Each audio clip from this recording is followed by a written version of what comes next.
love it though.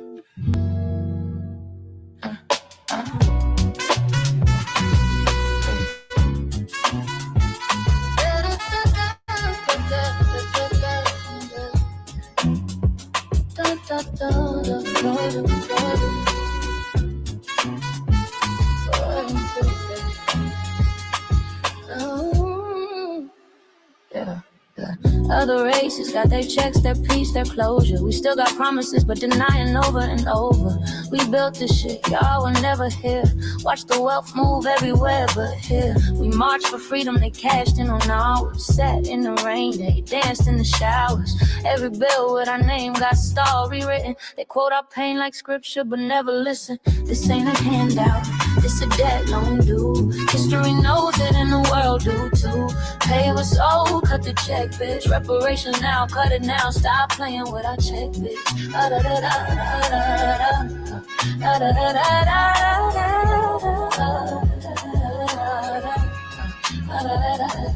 We lived in movements, open the door.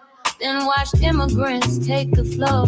Every law we bled to make was shared. But when it's our turn, they dirty ass, never there. Immigrant seats block the claims we made. In political seats throwing shade. Saying if they can't pay, we can't get paid. Now that's the shit that can have you getting sprayed. Yeah. Green cards is your reparations, you're a hater. Here's our invoice for centuries of labor. The shift is here, paradigm real. Either cut the check or somebody will get. Until that day we gotta tighten up. Build our own, pull our resources, we gotta tighten up. No more envy, no quiet divide. One code, one vision, one side. Group economics, that's the seed. Self-repair before they lead. No jealousy, no fear, no stall. Together we rise, or not at all. This ain't a handout, this a dead loan due. History knows it and the world do too. Pay what's owed, cut the check, bitch. Reparations now, cut it now. Stop playing with our check, bitch.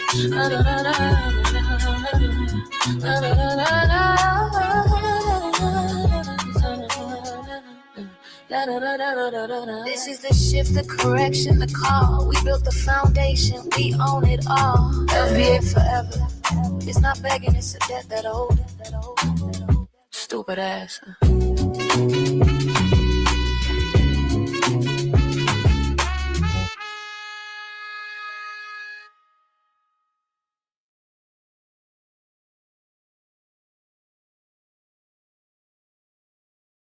Denver just hit pause on new AI data centers. And depending on where you saw that headline, it probably sounded like Denver is either protecting its neighborhoods or pushing away billions of dollars in investments. But once you dig into what actually happened, this gets a little bit more complicated. So the project that kicked all of this off was proposed in one of Denver's most historically polluted neighborhoods.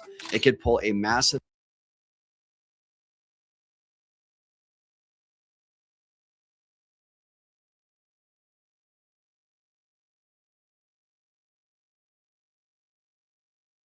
Mike Larry, oh my God. I don't know what you did to create this song, but oh my God, this song right here, they gonna love it.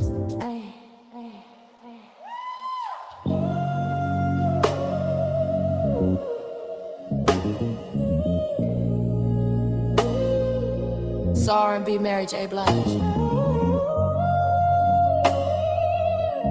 Mike Larry, thank you.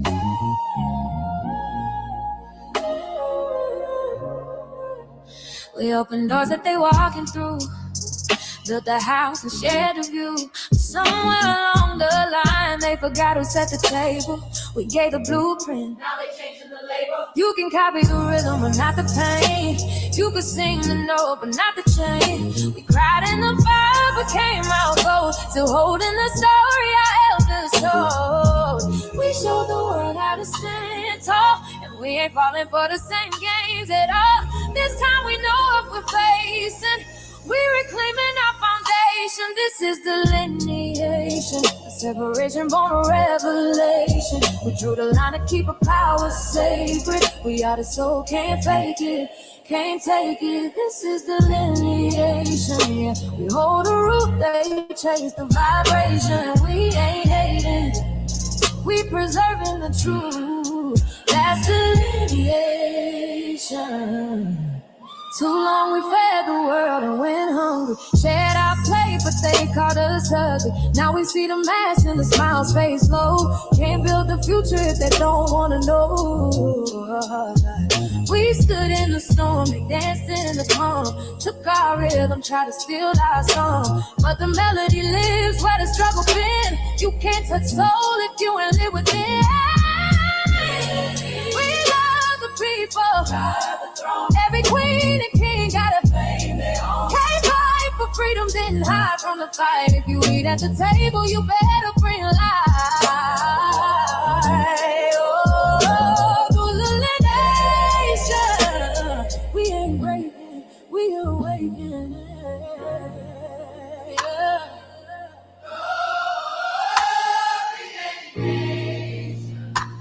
We ain't breaking, we awakening.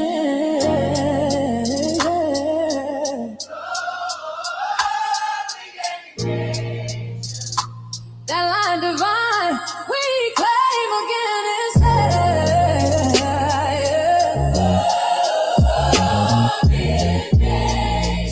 Not division, it's preservation.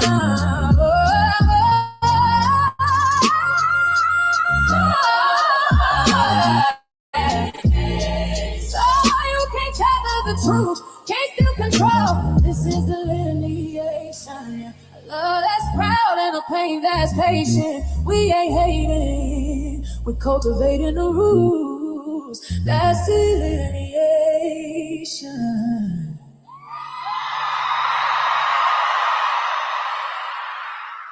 Yo, what you looking at, man? Man, I'm listening to All Viral Access Media, bro. You need to check this out. Yo, check that out, man. You already know. You better check this channel out. All Viral Access Media, man. We out.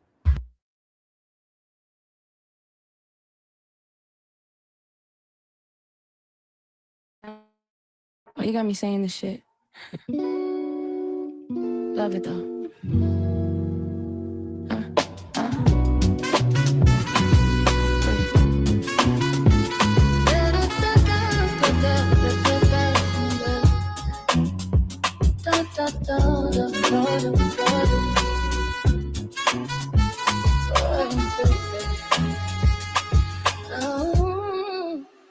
Yeah. Other races got their checks, their peace, their closure. We still got promises, but denying over and over. We built this shit, y'all were never here. Watch the wealth move everywhere but here. We marched for freedom, they cashed in on ours. Sat in the rain, they danced in the showers. Every bill with our name got stalled, rewritten. They quote our pain like scripture, but never listen. This ain't a handout, this a debt loan due. History knows it and the world do too. Pay what's owed, cut the check, bitch. Reparations now, cut it now. Stop playing with our check, bitch.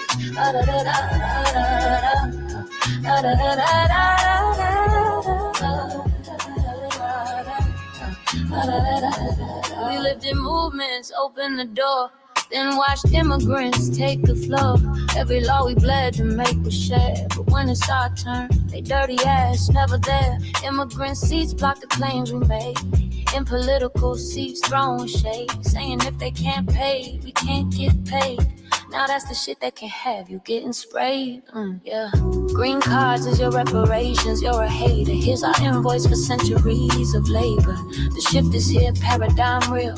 Either cut the check or somebody will give. Until that day we gotta tighten up. Build our own, pull our resources, we gotta tighten up. No more envy, no quiet divide. One code, one vision, one side. Group economics, that's the seed. Self-repair before they lead. No jealousy, no fear, no stall. Together we rise, or not at all. This ain't a handout, this a dead loan due. History knows it and the world do too. Pay what's owed, cut the check, bitch. Reparations now, cut it now. Stop playing with our check, bitch.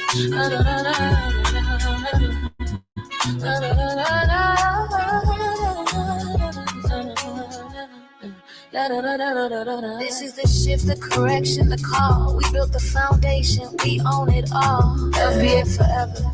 It's not begging, it's a debt that owed. Stupid ass.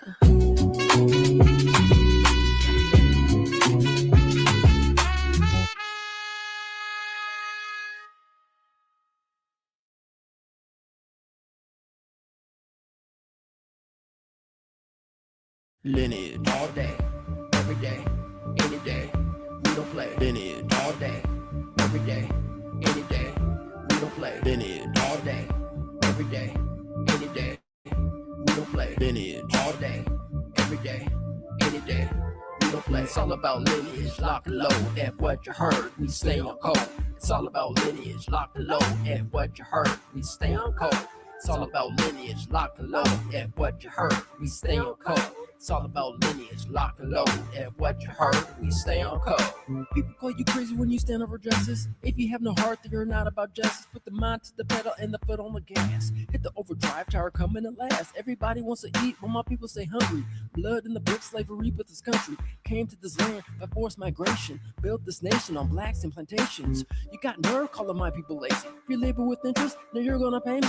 This ain't a moral problem, this is all about cash. 40 acres and a mule, stop hiding the stash. Karma hits you harder than a case of whiplash. Evidence is overwhelming, there is nowhere to dash. If you wanna run away, you'll be hitting the wall. Till you pay for reparations, you will steadily fall. Lineage. All day, every day, any day. We don't play. Lineage. All day, every day, any day. We don't play. Lineage. All day, every day, any day. We don't play. Lineage. All day, every day, any day. We don't play. It's all about lineage, lock and load. And what you heard, we stay on code. It's all about lineage, lock and load. And what you heard, we stay on code. It's all about lineage, lock and load. And what you heard, we stay on code. It's all about lineage, lock and load. And what you heard, we stay on code. We stay on code when I'm messing with you. We put this country red, white, and blue. If you don't like it, then you can kick rocks. As a collective, we're juggernauts. Light up the beats, start up the flame. Where's the money? You are to blame. Give me the cash, give me this land. This is our country, this is for fam. Call a sin, it's really a crime. Debt is due, haven't paid us a dime. Politics is your oppression. Blacks through time, you make Smith and Wesson. We don't make crack, lock us up for weed. They got our weapons. Yes, sir, indeed. But soil will see. Don't need you to lead, cause all that you let is making my people bleed. Lineage. All day, every day, any day. We don't play. Lineage. All day, every day, any day. We don't play. Lineage. All day, every day, any day. We don't play. Lineage. All day, every day, any day. We don't play. It's all about lineage, lock and load. And what you heard, we stay on code. It's all about lineage, lock and load. And what you heard, we stay on code. It's all about lineage, lock and load. And what you heard, we stay on code. It's all about lineage, lock and load. And what you heard, we stay on code.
Yeah.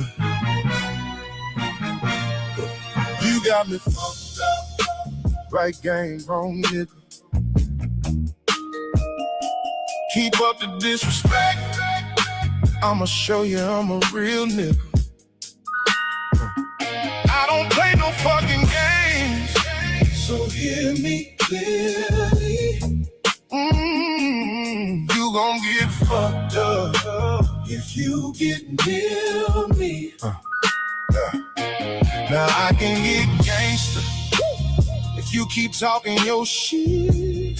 Tricks is for kids. Better find your ass somebody to play with. Cause these hands is rated E for everybody. I don't give a fuck who you call, but you better call somebody, cause ain't shit about me scary. You better guard your grill. Cause one thing about me, oh, I ain't scared to kill. So go on and lace your boots up, and we can run them hands. You don't want these problems with this grown-ass man. You got me fucked up like game wrong, nigga. Keep up the disrespect.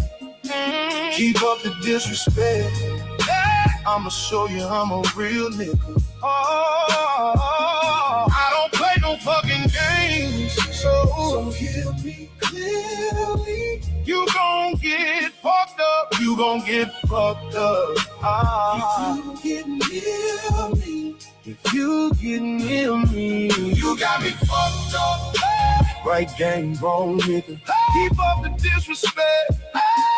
Keep up the disrespect. I'ma show you I'm a real nigga. I'ma show you I'm a real nigga. I don't play no fucking games. Oh. So hear me clearly. You gon' get fucked up. You gon' get fucked up. Oh. If you get near me. I see you must think I'm pussy. Cause I let you make it. Don't let the smooth taste fool you. I'm a dog, I can't fake it. I've been trying to spare your ass, but I see you on a buck. You ain't scaring nobody, cause I'm dangerous as fuck. Now all bullshit aside, this ain't what you really want. I've been slapping bitches since grade school. Now play with me if you want. You done got away with a lot, but that shit coming to an end.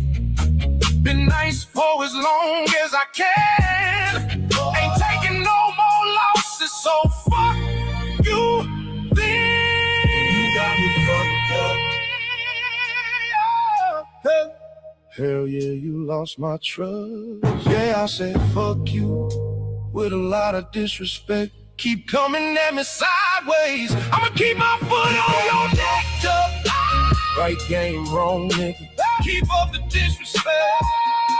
Keep up the disrespect. I'ma show you I'm a real nigga. I don't play no fucking games. So hear me clearly. You gon' get fucked up. You gon' get fucked up. If you get near me. You got me fucked up. Right game, wrong nigga. Keep up the disrespect. Keep up the disrespect. I'ma show you I'm a real nigga. I don't play no fucking games. So hear me clearly. You gon' get fucked up if you get near me. What's up, bitch? What's up, bitch?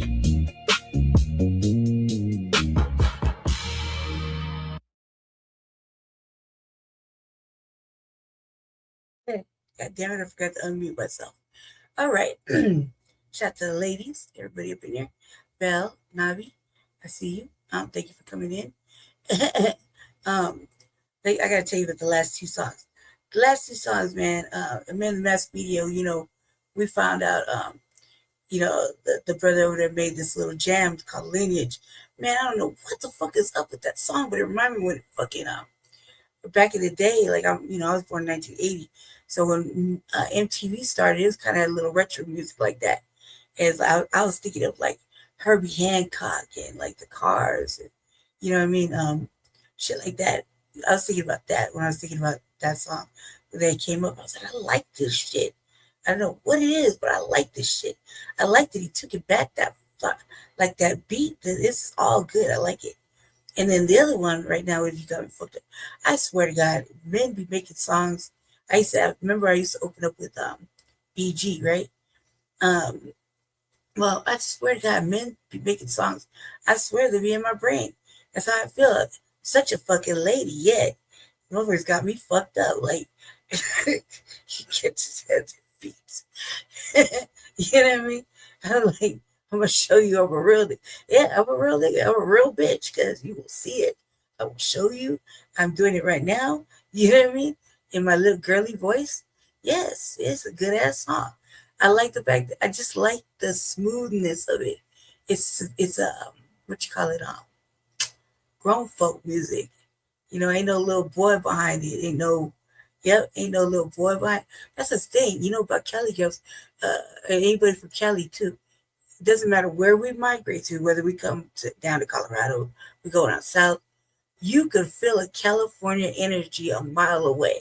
It don't matter if I left when I was a baby. It don't matter if I came back 10 times. You know, it's just in me. It's a certain type of pedigree that comes out of California. I'm not digging what I'm seeing on the gangbanging front, but that's okay. Gangbangers should not be podcasters. That's just my own thought. And here we go, right, with me. It's like I try to keep the shit separated, but you know, I incorporate it once in a while when the topic asks for it, and I feel like, you know, letting y'all know a little bit about, you know what I mean, a little bit about us, yeah. Oh, and the Aries too, shit. I told you I was giving this wench this work, and I had to stop talking to her. Like, I had to stop reacting to her comments every 7 minutes after I posted. It's like, bitch, you ain't got no friends. I got other shit to do, and I don't really have other shit to do, but I would like to go to spaces that I like, not some bold spaces that are propagating that. I don't like people. I don't like white people in blackface. You know what I mean? Black looking people that are acting white. Don't like that shit. I never liked that shit. You know what I mean? Yep. And like they all want to be that. So I mean what I say what I mean.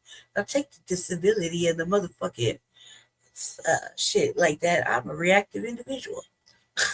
I do get active. And I just had the only reason I calmed down because Jesse lives a square life. You know what I mean? I've never been one. I never lived a square life, but only a few times. It only lasted a few months.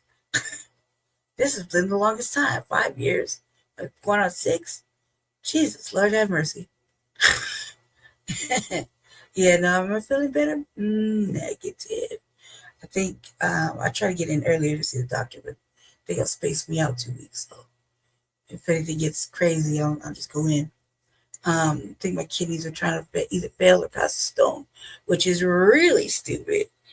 Once I just don't tell you when we active.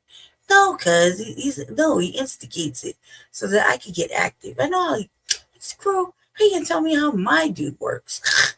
He's a Capricorn. You know what I mean? He should be lucky. I don't even want to get into it, man. If I learn anything, black folk, we're not supposed to be talking about our business outside and telling people what we do, our businesses, and if we have disgruntled moments or not. So, you know, black people, that's for us. God damn it, Ray, you don't know. Shut up, Ray. Oh, lurker. Hey, did you? Speaking of, I'm just kidding. Ray, did you fix the problem? Because I know that I still can't use my computer. That did not work. But did you fix the ads? Question mark. All right, Black family, listen. We're gonna be here for a minute, but we're gonna be here. No, and we're gonna be here for a minute. Probably because we're gonna go through some Black documentaries. Learn a little something.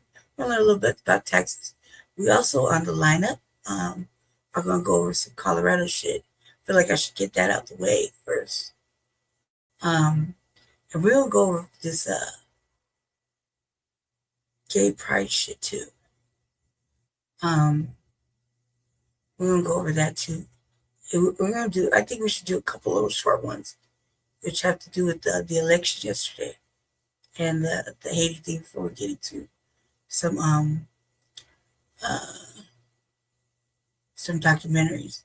Really, the documentaries are mostly all about Black people and massacres, basically black people.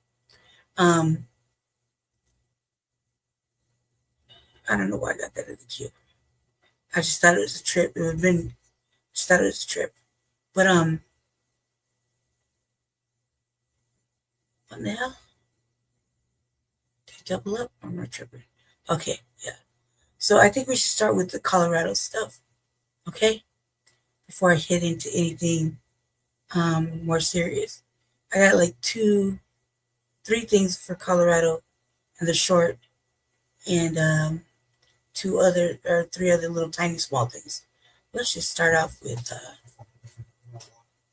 okay, thank you, brother. Let's start off with some Neely Fuller Jr. Okay? And get it started that way. We'll be here for a minute because I got some shit to show you. And I think you'll like it. Listen, if you do not understand white supremacy, what it is, and how it works, you're supposed to make everything else that you understand will only confuse you. 1 second, Black Baron. I sent you the storyboards for the Lego thing. Did you not get them? Question mark. And you're supposed to figure out a way for me to make the you gave me something to make the laptop or the desktop computer webcam to work, but it didn't work. The topics, what's the topic? Okay, Val, hold on 1 second. The topics on the documentaries, they go with the Owl Club, the black voting rights, taxes when they went in, a couple of other things, and black queer pride movement or whatever, which I think I'll probably start with first because we just left June. So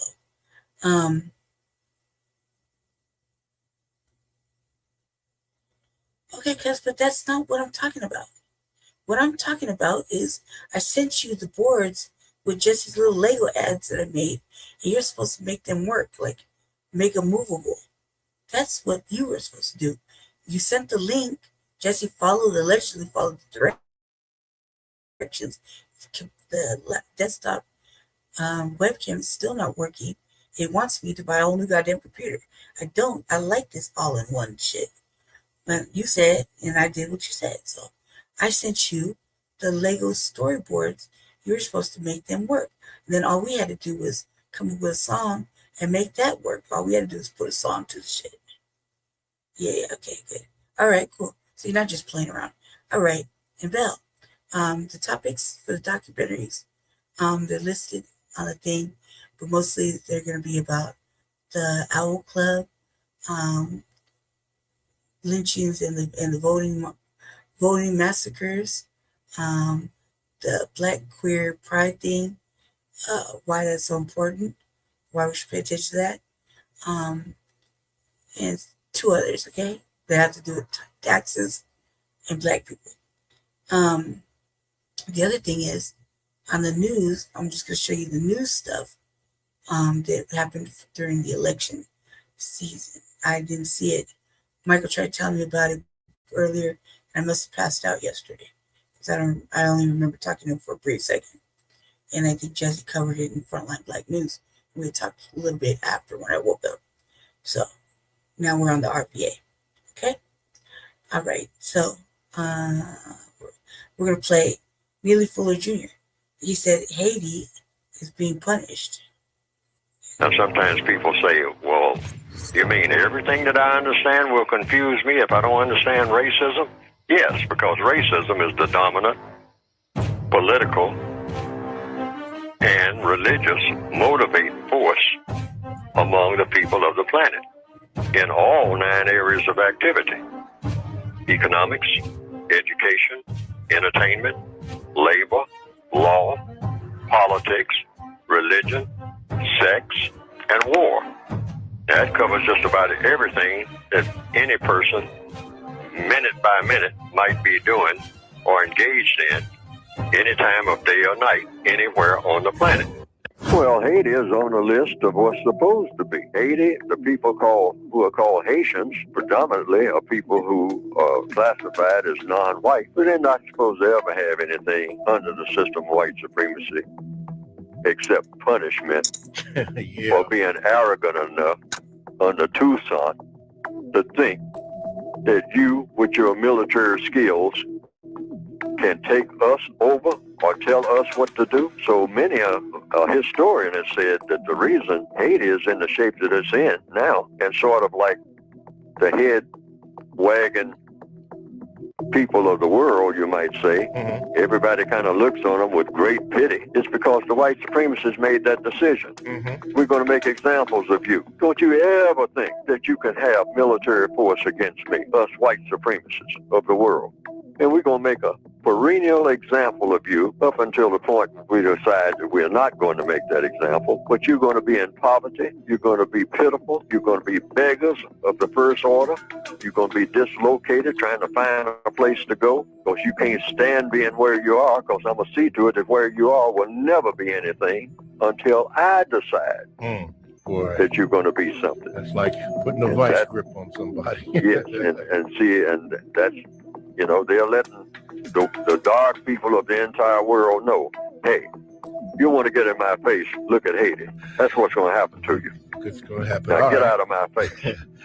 You can be comfortable in a prison, which is what the white supremacists have made the world for people of color, a prison. They've made the entire planet a prison that they run.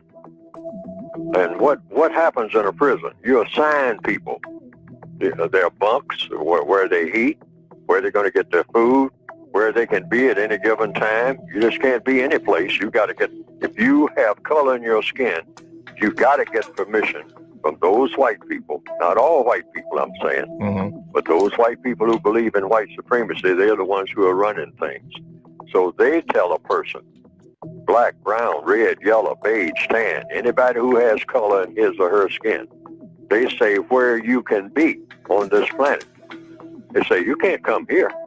You can't go there. You better not cross that river. You didn't get my permission. Boy, girl, gal, you didn't get my permission. Get my permission before you cross that river, before you cross that ocean, before you come in my ocean, or before you violate my airspace. You better not borrow a plane or nothing like that and fly in my airspace without my permission. I tell you people of color where you can go. If you want to trade with somebody, even one of your cousins, I mean, on a distant island somewhere, you better get my permission before you take off, because I will stop you on the high seas. You're on my ocean. This is my ocean. I don't care where the ocean is. It's mine. You get my permission. Now, some people have said they've seen some cartoons of my work on the internet that have been presented, and that yeah, that's the code, family. That is the code. Neely Fuller Jr. Don't know, you better pick up a book. ProduceJustice.com. Get the word guide too. I keep trying to tell you. The word guide was what taught me. Man, I already knew how to ask questions. I've been a miniature junior detective. You know, like, when I say that, I mean a nosy motherfucker within reason. You know what I mean? I accept no. So I ask somebody a question and tell me no, I'm not going to ask why. I may just to see if there's a reasonable understanding behind it. But for the most part, I'm not going to do it. You know what I mean? And I say this, though. I've been asking questions my whole life. I think for the most part, people make really odd decisions.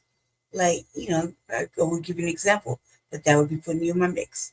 And I don't think that that's a good look. So can't give you a prime example about that. I don't socialize much, so when I do, I ask a lot of questions, especially when I know. I think the only reason I ask questions is because sometimes people start off lying.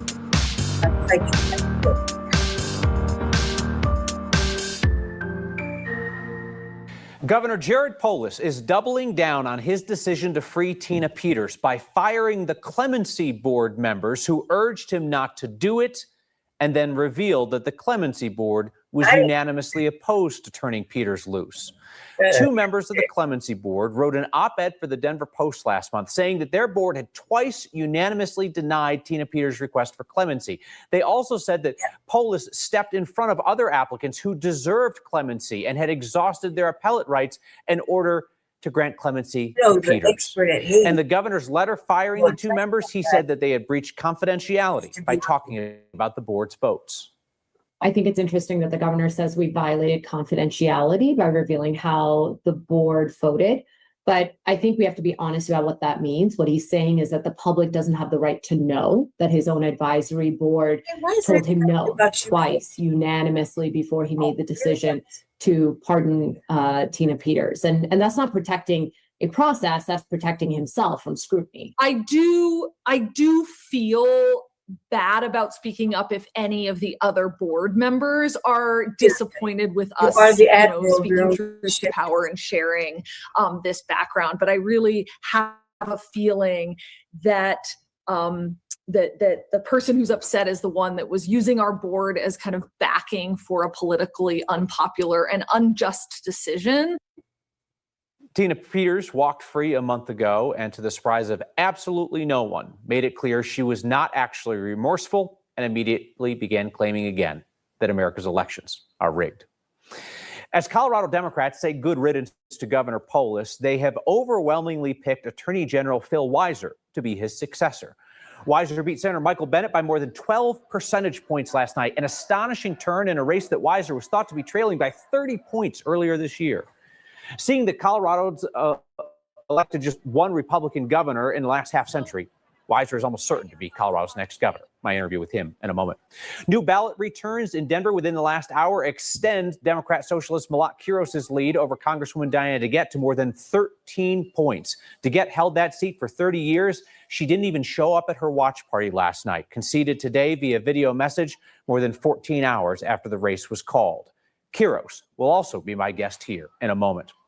Even Republicans will tell you their gubernatorial primary is a race to be the runner-up in November, but it's too close to call now. Ministry leader Victor Marx is pulled ahead of State Senator Barb Kirkmeyer in the most recent. Marx had an enormous fundraising advantage and the backing of evangelical megachurches, but that race at the moment is headed to an automatic recount. And in Colorado's super competitive 8th congressional district, Democrats have nominated State Rep Manny Rutinel, who used to support universal health care, used to oppose fracking, and used to refuse to eat meat as a vegan. But he has found new views on all of those things as he runs in that swing district against Republican Congressman Gabe Evans. I spoke today with Phil Weiser, who's likely to be Colorado's next governor, about his come-from-behind win, his message to fearful conservatives, and what he'd say to progressives who expect him to help move Colorado to the left. I always believed that voters would get to focus on the race, and Colorado voters voting in this primary were going to make an informed decision. And my belief was when they made that informed decision, it was going to be good for us. Republican primary for governor right now is too close to call. Does it matter who Republicans nominate? I want to ask you this for this reason. You're a Democrat about to run a race against Republican, but do you think Colorado would be better served if it had a more functional and competitive Republican Party? My background is in antitrust law. I believe in competition. Competition makes us stronger. It's not healthy for any state to have one party who's dominant because another party is dysfunctional. And to that end, if the Republicans aren't putting forward functional Republican candidates, it makes my job harder because I've got to look harder for that counter argument. If the people of Colorado get to see that debate, it's better. But if one party, like the Republican Party right now, is unable to be organized, unable to be funded, obviously it makes it harder. And I think we're all worse off for that. A lot of progressives in Colorado are jubilant today. Some of them supported you, some of them didn't support you, some of them won other races, so on and so forth. There are a number of progressives as well as Republicans who fear the idea that the store is going to be open now for progressive ideas in Colorado, that Jared Polis was the stopper on that stuff, and now you or Michael Bennet would have just kind of given progressives free rein. What would you say to those progressives and conservatives in Colorado? Once you get to know me, what you're going to know is there's a place for you. I'm going to listen to you.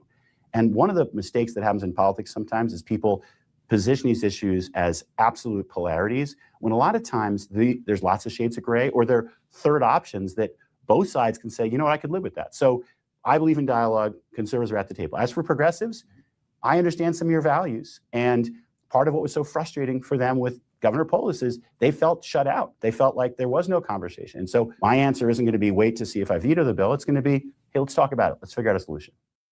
My full conversation with Phil Weiser is on the next YouTube channel and on 9news.com.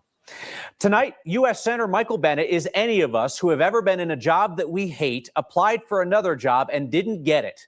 He's going back to work in Washington for another 2 years. Here's politics guy Marshall Zellinger.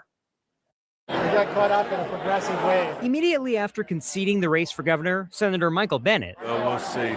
We'll figure it out. He was consoled by his supporters, who saw the positive in a losing race. You're a hell of a public servant. You must have something left in the Senate. That must be what this is about. Is Michael Bennet doing a really good job already in the Senate? And I think that question was answered. I felt like voters wanted him to stay in the Senate. Political strategist Alvina Vasquez does not see Bennett's primary loss as the end of Bennet, the public servant. We still have to do bipartisan relationship building in the Senate. And if you have too many people in Congress building new relationships, it's not good for Colorado. I don't see how he comes back from this. Former Republican state representative turned unaffiliated Cole Wist hosts the Politics is Personal podcast with Democratic former state representative Leslie Herod. Is he done? There's many politicians that have lost races. Us both as well. And that does not mean that we're done in Colorado politics. I think any of the congressional delegation could be vulnerable. Wist feels Bennet played his hand of not wanting to go back to Washington. Herod thinks the message from the primary results is to listen to younger voters.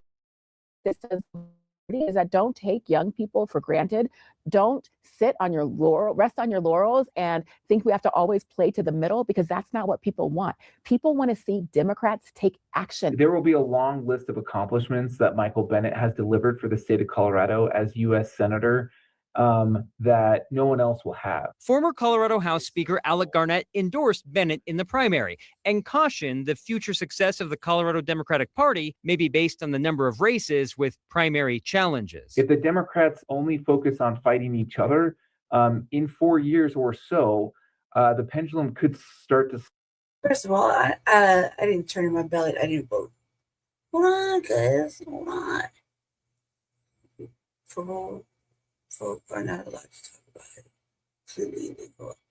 Why they always raise the voice at the end like that? Big reps, South Tethers do just slither away behind and do this lying. I bet invested in them. Okay, stay on topic, Rick. Stay on topic, Rick. What are you talking about? Okay, just what are you talking about? See? All right. Jesus, okay, let me get over it. I had all the questions in the world this morning, and all the shenanigans came with it on a lot of these candidates. What really threw me off about this Phil Weiser thing is what Michael had told me, and I was like, man, I don't like that. It's all about reparations. I don't like that. So. It's about testing temperature, I think now. Okay, yeah. I just had so much to say. Hold on, I'm distracted by Ray's nonsense. Hold on. Slightly shift. I know no one believes that's possible, but attacking each other will weaken the Democratic Party over time. Whatever. Bennet has turned down my requests for interviews over the last 24 hours. The last sitting senator to lose a primary for governor was in Texas in 2010. Kay Bailey Hutchison served her final 2 years in the Senate, just like Bennet has coming up, and she did not run for re-election, Kyle. All right, Marshall, thank you. Wildfires burn across this hot and dry state after our dry winter with record low snowpack. There's the Aspen Acres fire in Pueblo and Custer counties. That's the largest currently, more than 55 square miles, no containment. Neighborhoods nearby. What I wanted to see. I saw what we wanted to see. All right, now we're going to go to right here.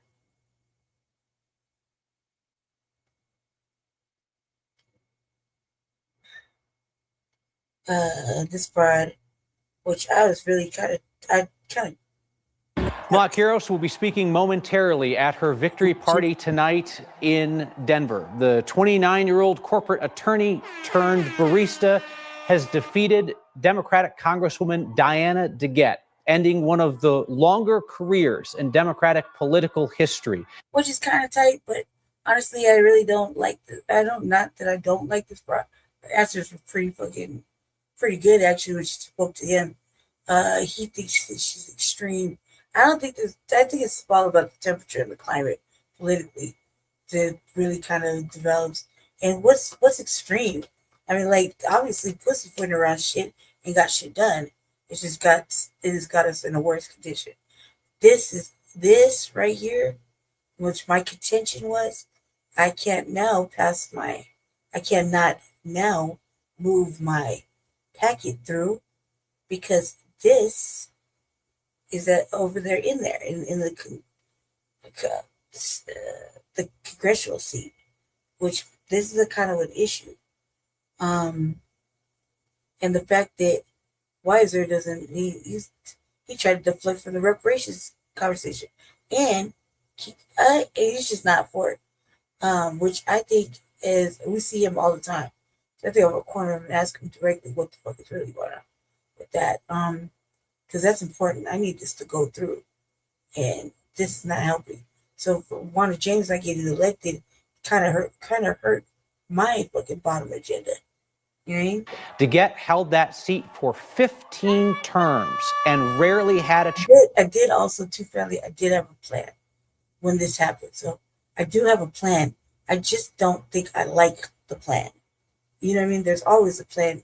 You know, any Aries that doesn't go out about their day without a B, C, and D plan. So I do have a B, C, and D plan. I just didn't want to have to sit down with motherfucking migrant tethers, socialists. You know what I mean?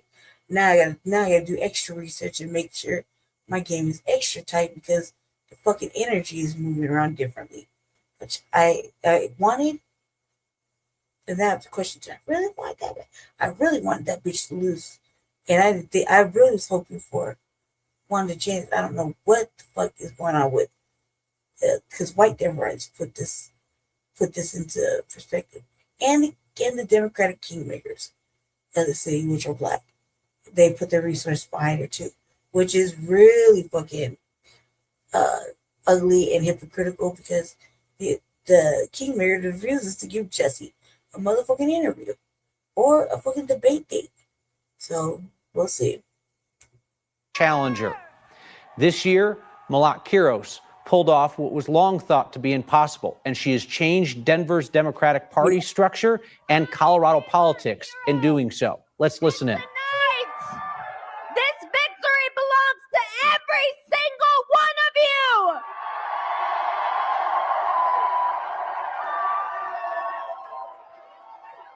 Dude, where the fuck have you been? I've been texting you and you haven't answered at all. I've been texting you, make sure you got home okay. Phone's on the other side of the room. Like, hours ago, you ain't even answer. Like,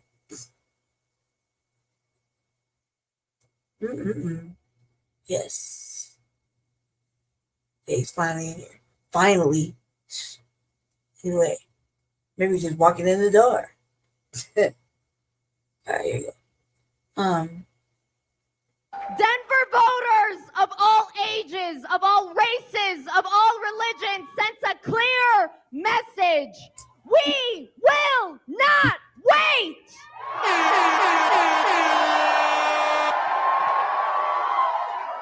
We will not wait to take the fight to Donald Trump and the oligarchy. We will not wait. We will not wait to abolish ICE and pass. Me and Jesse were watching this morning, and I'm not going to front. Something inside me died a little bit. I don't know what it was. I had all the motherfucking questions in the goddamn world, and all the motherfucking thought processes. Like, brain is running fucking 50 different ways of getting around this scenario, but there was no motherfucking getting around it. And I was asking all kind of fucking important questions. A little something about me, something about this kind of died inside a little bit.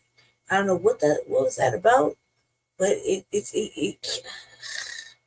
like Democrats created this situation. You know, the old legacy seats. I was praying. I was like, man, we need to get these motherfuckers out the office.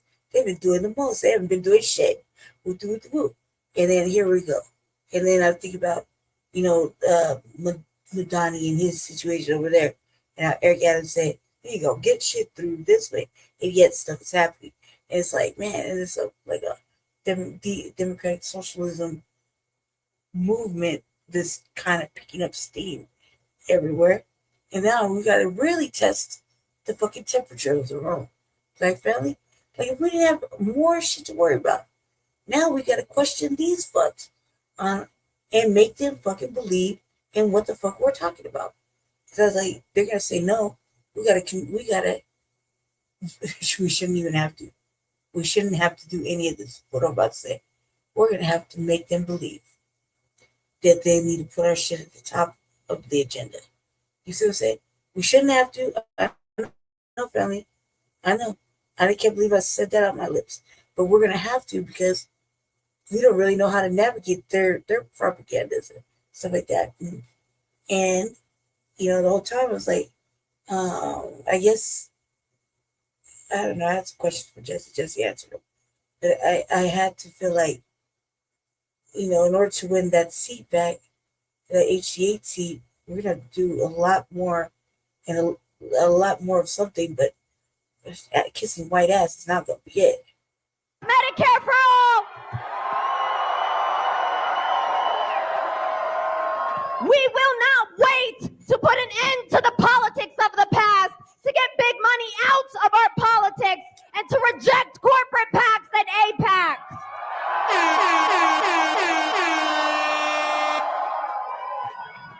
And no, we will not. This seat is not cheap. The seat she ran in. So in a couple of days, I'm gonna look into the financials, and you can't tell me this bitch did not take not one corporate dollar or one APAC or one PAC funding, one PAC dollar, none of that. You can't tell me that. I refuse to believe that because she ran under the Democratic Party. It's not separated. She ran with the Democrats and added another fucking layer to it. You see what I'm saying?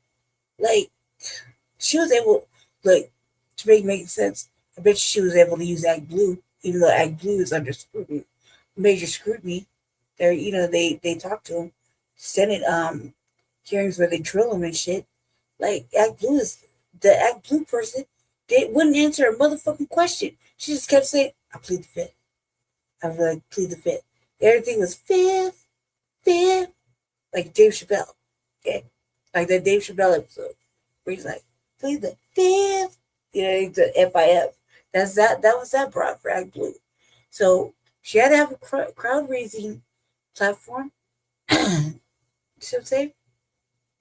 That's why Jesse's a standalone candidate, because there's no way to crowdfund like that. Like, Act Blue or whatever the Republicans use. So that's why he has to go differently, to bank count and all kind of extra shit. It's just more work to be independent. But this is that shit, man. Wait to end the genocide in Palestine. I'm like, really, what can we do? We can't really do that. We can't really do that. So, executive decision by the president. And even then, he can't even stop the war he got in now. You know what I mean? Let alone the one in Ukraine. Like, come on, then stop the bullshit. Like,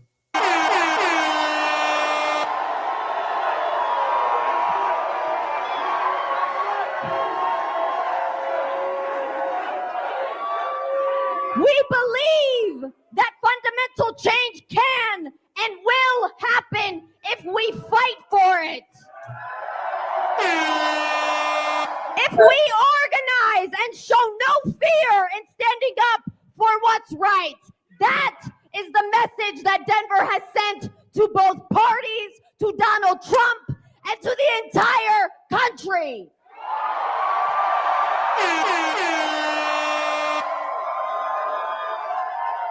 this broad had this broad had like a whole rap theme music, to come out to. I was like, I'm digging, man. I said everybody should have a fucking, like, if boxers come out to their own little theme music.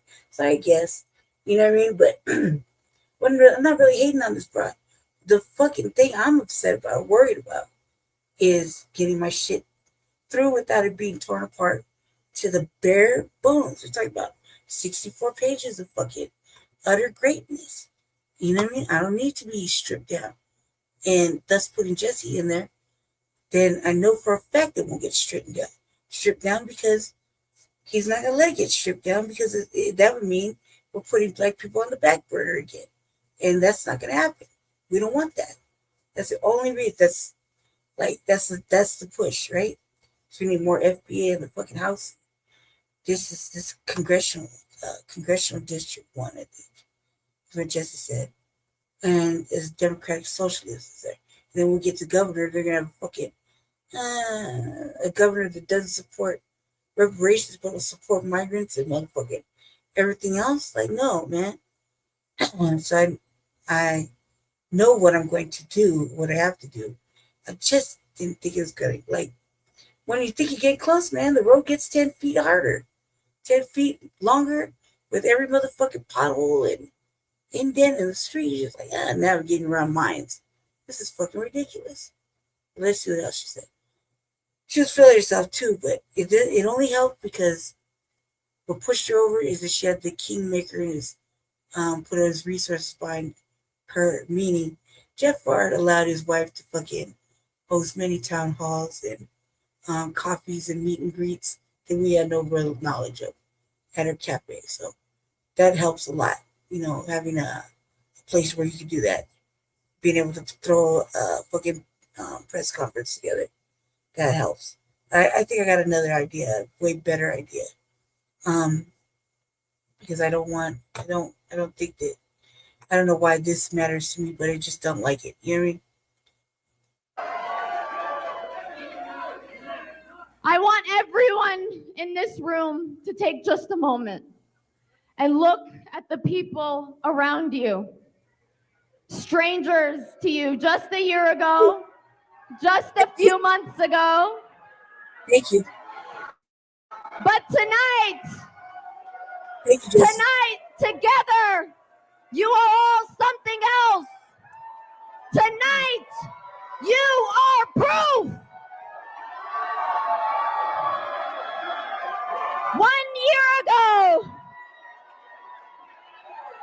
1 year ago, a lot of experienced people told us this was impossible.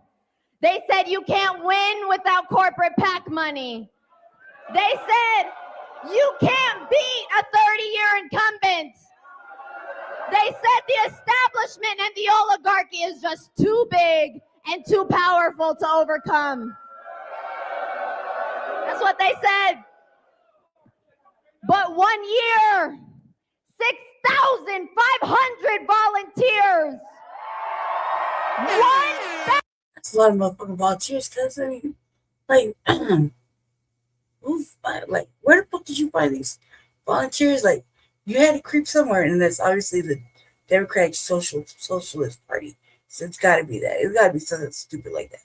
Like, come on, cuz I can't even find nobody to voluntarily to fucking part out my hair, let alone fucking 6,500 motherfuckers to run a goddamn campaign. Like, you serious? Especially since I need everybody to be on the same fucking page. This is serious, man. Like, not only is everything got to be black first, minded, but also too, like, oh my god, what the fuck? How the fuck? You know what I mean? And no corporate money. What the fuck? What are you volunteering for? Look, I don't volunteer shit unless I get paid. 115,000 doors. 500,000 calls later. You are the proof that the power of organized people beats the... I'll put this to this. I never got no glassy. Never got a door knock. Never got a phone call. Not even a text for this broad shit or an email. Okay, I'm just saying, just putting it out there. The power of organized money.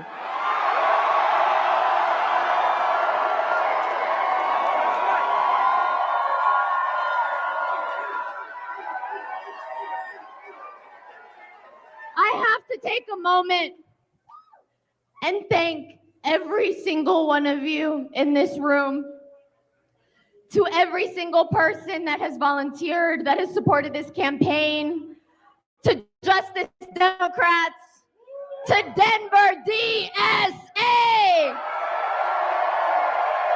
That's where all that shit came from. I knew it. What I say? All right, we're done with that. Okay, we're done with that. I've heard enough. Denver just hit pause on new AI data centers. And depending on where you saw that headline, it probably sounded like Denver is either protecting its neighborhoods or pushing away billions of dollars in investments. But once you dig into what actually happened, this gets a little bit more complicated. So the project that kicked all of this off was proposed in one of Denver's most historically polluted neighborhoods. It could pull a massive amount of power from the grid. So this is what y'all know, like you watch RVA, you know I'm always on that ass. No, she's a congressional district. She's in Congress. She's going to Congress. Maybe she'll be in fucking Washington with that other Adrian. I can't say it right now. Nagusi. So she ran for congressional district seat. And the person holding it before was fucking sitting there for 30 years down there. And she didn't make no attempt to fight, argue, try to keep her seat. She thought she was just going to be able to keep it on GP. And that's how it works. That's why the other lady that was running for it, we wanted her to get in because she had already been. I just liked her better. Truth be told, when I talked to somebody, I looked them in the eyes and they talked to me, I felt the integrity. I never spoke to this broad because I never seen her in any of our spaces. Jesse had seen her in one space, and I guess she was at the parade, but he didn't talk to her because she was in one area of the parade for Juneteenth and in another. What really was offensive was that she had a Juneteenth flyer to us. Thank you, Jesse. Let's go ahead. Yeah. Thank you, Jesse. Shameless plug. This ain't your shit, cuz. What? God damn it. What made it extra saucy for me was that you know how we feel about tethers and anchors and motherfuckers trying to co-opt Juneteenth. Well, she was in the parade and she was talking to people during the Juneteenth parade. I don't know. I asked Jesse why he didn't talk to her. He said they were different. Me, I don't know. It's Capricorn and Aries are two separate issues. You know, two separate entities. Aries are just like confront a motherfucker and ask him what it really is when they see him in public. You know what I mean? You might not have been feeling that same energy. Keep in mind, Juneteenth, it was like 100,000 fucking degrees outside. And he's over there making sure that his flyers and shit got out, his name got out. So I could dig it. You know, me, I guess I could dig it and roll my eyes and shit, but I understand what happened. You know what I mean? I want to talk about these data centers. I want to talk about this one particular one. And I also want to say this. In Aurora, I can't go and talk about, we have 7 in Aurora, which I just found out about. News to me, family. You know why it's news to me? Because then they include, see, that's what Jesse said earlier today. News to me about these data centers. You know why I don't know? Because they don't let the community know. And if they did let the community know, I didn't get the chance to hear it because it's political theater in Aurora City Council. And I don't want to sit there and wait while I watch 30 galvanized people come and say the same speech every fucking week. They're trying to change it up, but it's a lot of time wasted. And they'll eat up that whole public comment. And since there's no way to get in there, if it's not handicapped accessible, I can't just show up. I can't be 2 places at one time. I can't be. I can't be in Aurora and Denver. You know what I mean? So I have to pick one or the other. And it's been like that. So I got genuine grievances. And they're on some political theater. You know what I mean? Just showed that part the other day. So I want to talk about this little data center shit. Another thing that's it's in the works. It's already been worked out. Okay. and it comes with 14 diesel backup generators. And residents found out that the project could move forward without a public hearing because the land was already zoned industrial. This is why it turned into such a big deal. So in this video, I'm going to break down what Denver actually did, why other Front Range communities are starting to follow, and what this means if you're thinking about moving to Colorado. Because this is less about AI itself and more about whether Colorado is going to handle the next wave of growth differently than other fast-growing states. So let's start with the basics here. A data center is basically a massive facility filled with servers. Every time you use something like ChatGPT or stream Netflix or send an email or scroll Instagram, there's a data center somewhere doing the work behind the scenes. These buildings are literally like the physical backbone of the internet. For a long time, data centers were just another piece of infrastructure. Not too exciting. But then AI took off and demand for these centers absolutely exploded.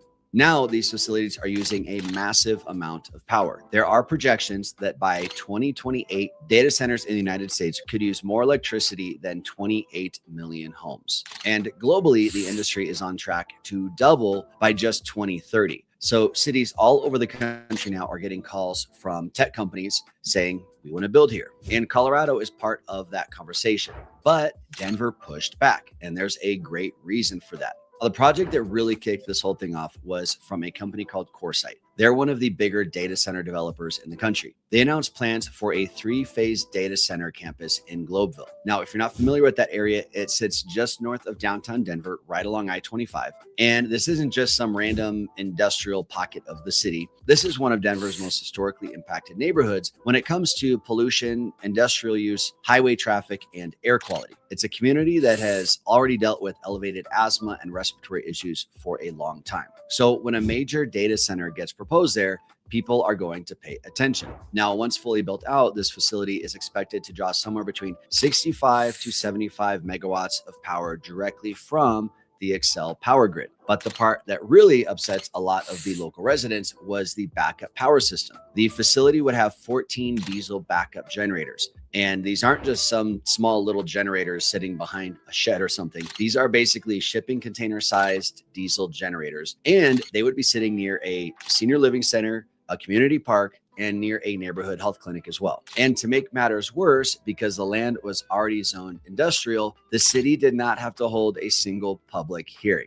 And the neighborhood did not get a formal voice in the process. Absolutely crazy. I know, that's a big deal. And I think that that's really where the heart of the issue lies here. And more importantly, the current rules and guidelines that are in place were not built for this type of development at scale. Nobody was writing codes 10 years ago thinking about massive AI data centers pulling huge amounts of electricity and using diesel backup systems inside of these city neighborhoods. So the community pushed back. And on February 23rd, 2026, Mayor Mike Johnson called for a moratorium on new data center approvals in Denver. Then in May of 2026, Denver City Council made it official with a unanimous vote, a 1-year pause on all new data center approvals in the city. That's the city saying we need to slow down and figure out these rules before more of these projects get approved. And Denver, thankfully, is not the only place in Colorado doing this. Jefferson County, which includes western suburbs like Lakewood and Arvada, also voted in May to freeze new data center zoning. Boulder County added its own moratorium shortly thereafter.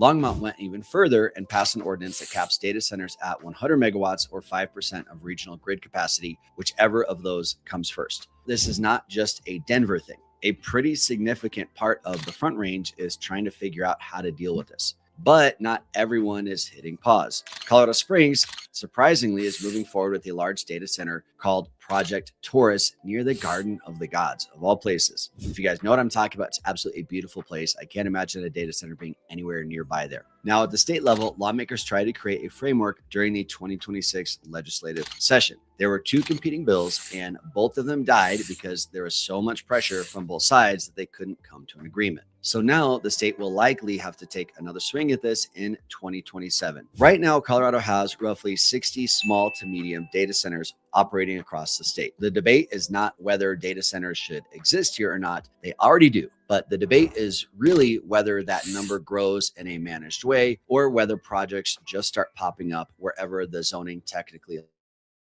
There are three big concerns that residents keep bringing up. The first one is electricity costs. Now, Xcel Energy is the main utility provider for the entire Denver metro area, and they've projected that data centers could make up 2/3 of all new electricity demand in their service area going forward. 2/3. That is a huge number. The question and the concern becomes when the grid needs to be upgraded to handle the extra demand, who's going to pay for it? Because if those costs spread among the customers of Xcel, that means you and I could end up paying for part of it through our monthly electric bills. Now, the second concern is water. Colorado is already a very water-stressed state. We're the headwaters for a lot of the West, meaning that water starts here and eventually supports communities, farms, and cities way beyond Colorado. Now, the Colorado water system is already under a lot of pressure, as I'm sure you guys know.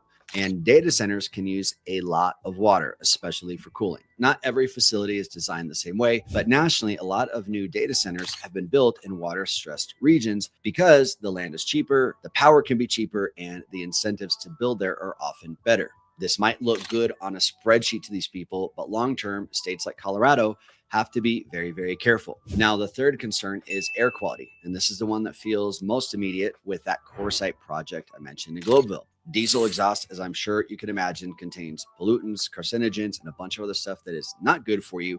And this is already a neighborhood that has really dealt with more than its fair share of environmental issues. When residents hear that 14 large diesel generators could be placed near a health clinic, a park, and senior housing, it's not hard to understand why they're upset, and this is a big state issue. So when residents hear that 14 large diesel generators could be placed near a health clinic, a park, and senior housing, it's not hard to understand why people are upset. Now, I also want to be fair here, because this isn't necessarily just a one-sided story. There's an economic argument that I think is very real too. Groups have said that Colorado could miss out on somewhere between $3 and $4 billion in potential investment over the next decade if this state becomes known as a difficult place to build data centers. And more than 30 other states offer tax incentives for data centers that Colorado currently does not.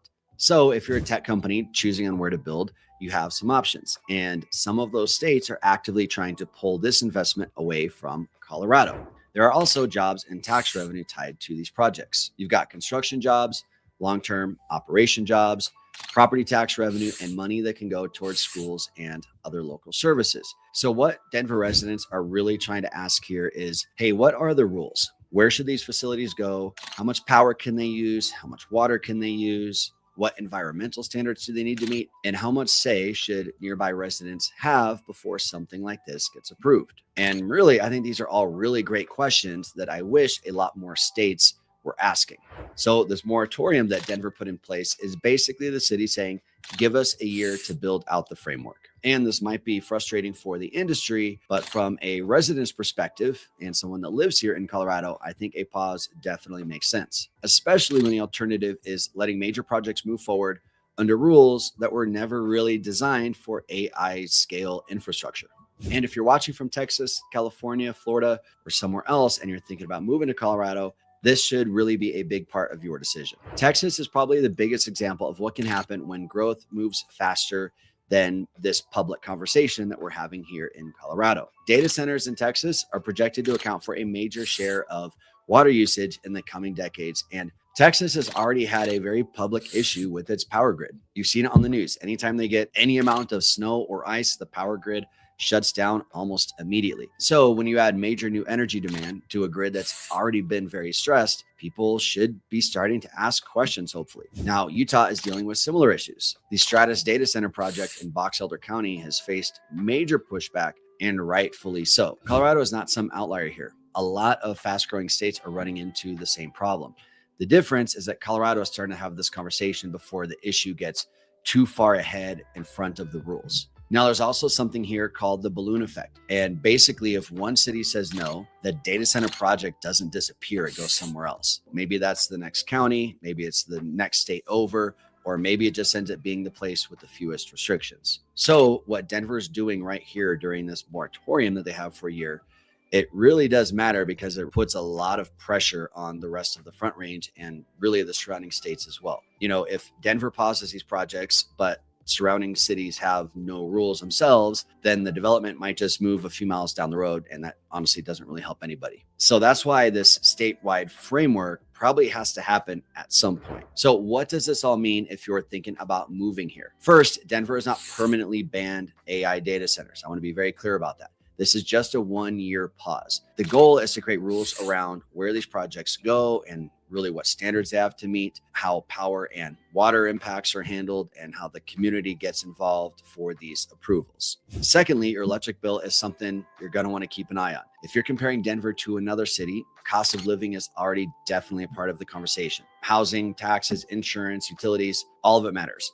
And if grid upgrades become more expensive because of the data center demands, then the question is, who's paying for those upgrades? That matters a lot. Third, and this is probably the biggest takeaway, is that Denver is not shutting the door on any new growth for our state. That's definitely not what this is. Denver is still growing. Companies are still investing here. People are still moving here. Our economy is still going really strong. But Denver is also a city where residents will really push back when the growth starts to impact our quality of life concerns. And depending on how you look at it, I personally think it is a really good thing, because if you're moving to a city, you probably don't want a place that says yes to everything without asking how it affects the people who already live there. Like, yes, you want jobs, you want growth, but especially in Colorado, you also want clean air, reliable power, responsible water use, and plenty of water, and neighborhoods that don't get completely steamrolled because a new project technically fits the zoning code. That is the balance that Colorado is trying to figure out right now. So if you saw the headlines about Denver pausing these AI data centers, just know that there's a lot more going on. It's not necessarily Denver rejecting it. It's really just the city saying, hey, before we let this industry scale up right literally inside the middle of our city, we need some rules that actually match the size of what is being built. And we need to take into consideration the residents that are going to be dealing with this on a day-to-day level. Now, if you want to dig deeper into the Denver market and what it actually looks like to relocate here, we put together a full Colorado relocation guide. You can scan the QR code, or we have the link in the description below. And we walk through neighborhoods, cost of living, real estate market, and all the things you need to know before moving to our state. So I appreciate you guys.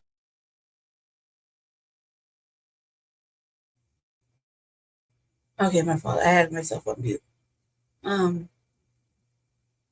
Let's see. Thank you, Jesse. Thank you, Jesse. Yep, pissed me off too. It pissed me off more than anybody. I think I was the most pissed off about it. Yep.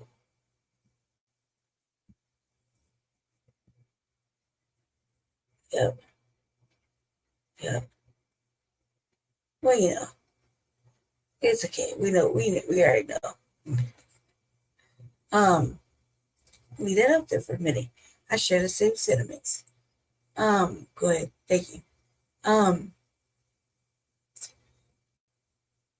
The fact that they keep putting fucking shit on polluted land is like, it's never gonna be well. It's never gonna be good.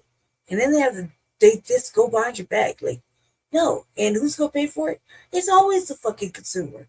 It's always us who pays for everything. I don't know how they give us checks with all the taxes and shit they take out. Like, it's ridiculous.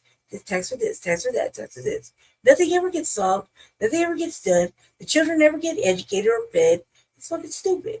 So, yeah. I gotta play Russian roulette with my motherfucking, with my emails and all the notifications, everything I got. It's like I'm being shadow banned. It's not even like a joke. It's not even like extra dramatic like I would think Chewbacca is. No, it's just, it's real. You know what I mean? I'm being shadow banned. At least it feels like that. And we already know that we're supposed to keep our notifications, like, keep our subscriptions up. You can't step away from this goddamn computer. Okay. Jesse showed on the RVA, Frontline Black News the other day when I had to take over.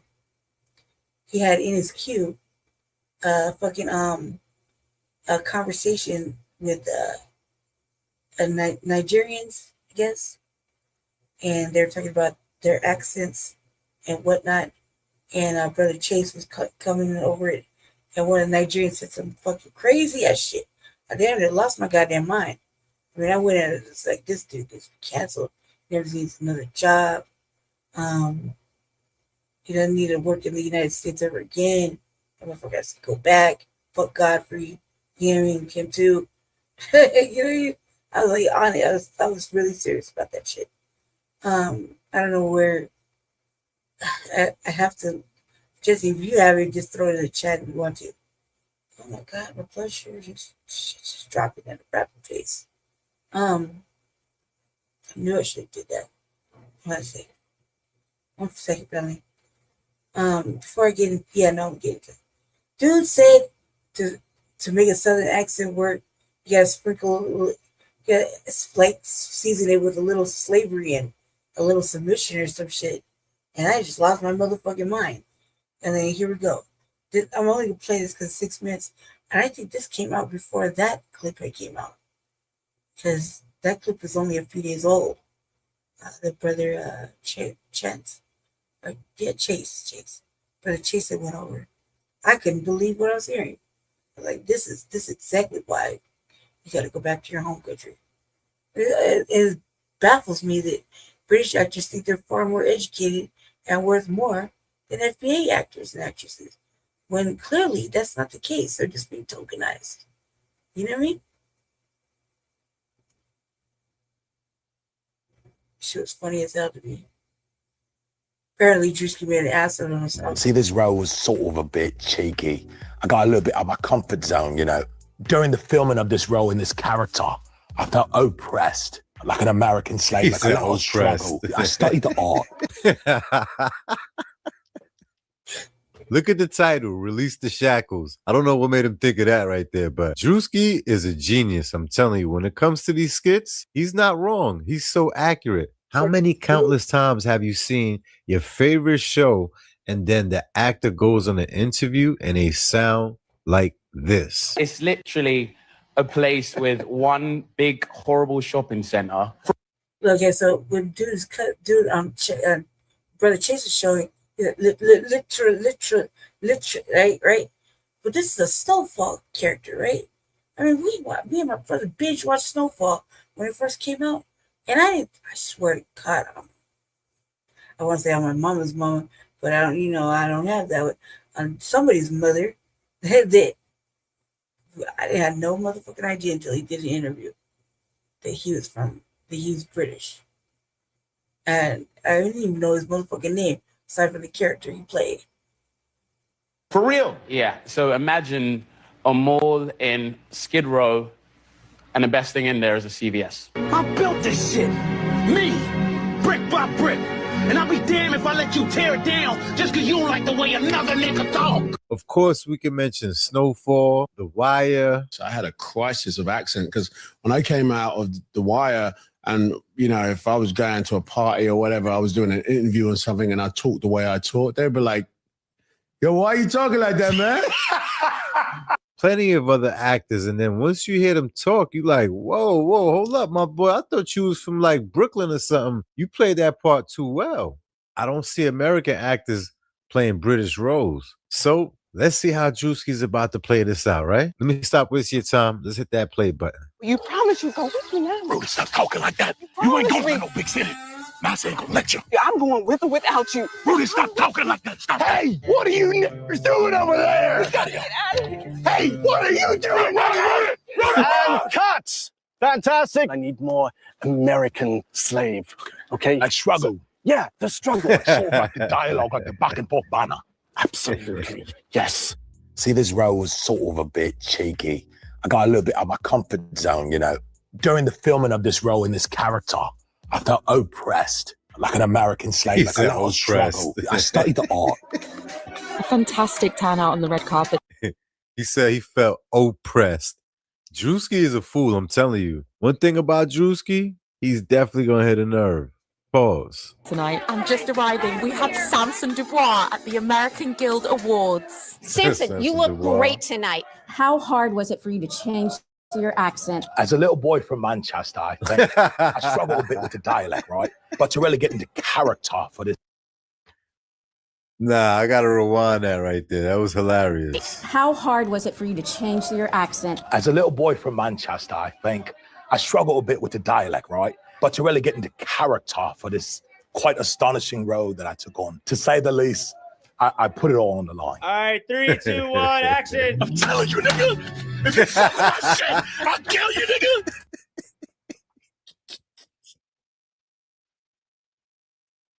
Why is it that all the actors are British now? I'm trying to figure this out. Are American actors on a decline? I need to really understand what's going on right now. I know Netflix is full of British actors. Gonna be fucked up. Fuck. Nigga, we family. Nigga, ain't no fucking family in this shit. We not family, nigga. Fuck family. Hey, cut. That's the one. That was stunning. Great performance. Great performance. Working with a good London boy, and I bother him all the time. I had a call with the director. It was quite quintessential to the role and great character development behind it. I put this fucking bullet in your head, nigga. I laugh because I'm penniless and a bit quite surreal. Samson Dubois. Yo, who's the girl? Who's the girl? What's your next movie? What's your next movie? Yo, do you think your British accent gets you all the black roles in America? Come on, bro. Are you serious, bro? Do you think you're better than them? Better than who, bro? Black people. Yeah. Stop. I never saw a whack Drewski skit. I don't know about y'all, but this right here is so accurate. Let's go on TikTok and see people emulating British actors off and on set. How you see the American role being played versus how they really talk. Let's go into that. Why y'all British keep taking all the American jobs? Yeah. Y'all putting us out of business. Why y'all so good? Outside of Denzel and his son. Like, you don't see none of y'all coming over here like, hey man, can you do Iman? Can you do a British accent? Y'all don't never ask me. I come over there and fake it. Maybe not you personally, but like this definitely damn, you heard that? Maybe not you personally. Boom fits. Man, I told you, man. I'm a real gangster, bro. Like, don't play with me, man. I told you I'm for real from these streets, man. Don't come around here. Don't come around here no more.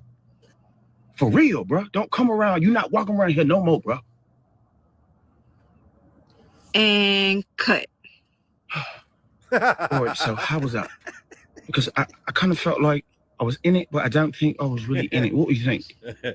I think you did pretty good. I feel like I need to give it a bit more character, but you know. Yeah, Rick was good from the Black American roles. What he did is and I don't just mean like American Black roles. I'm talking, they started from Idris Elba playing in The Wire. Then we had Cynthia playing Harriet. Then we had Daniel playing the dude from Judas and the Black Messiah. And now we have Damson playing Miles Davis. Quiet on set.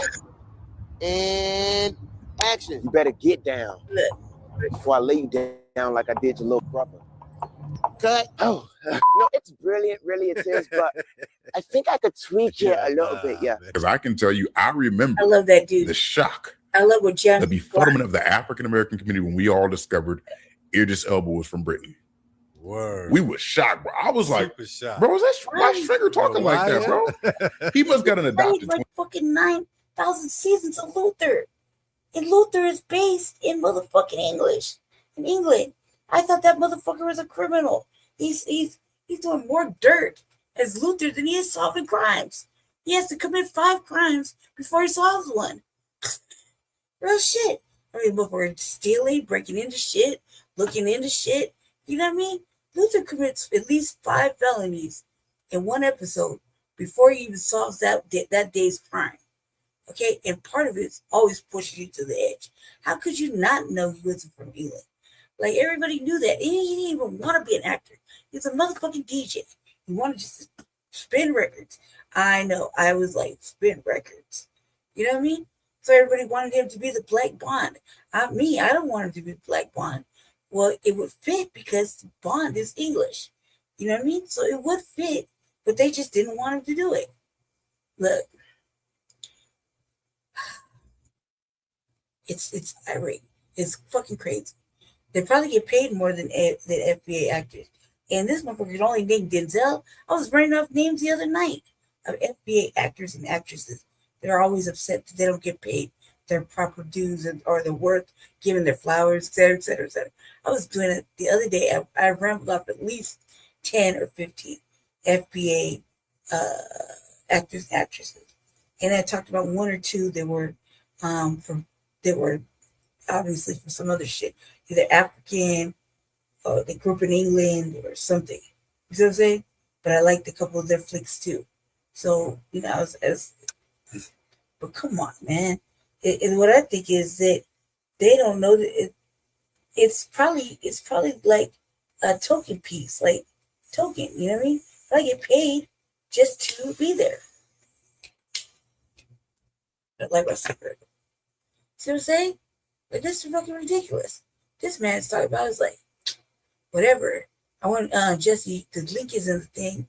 I can't get on there. I can't pull it up. So if you jump the link, throw it in the back. See what I'm saying? Throw it in the back chat.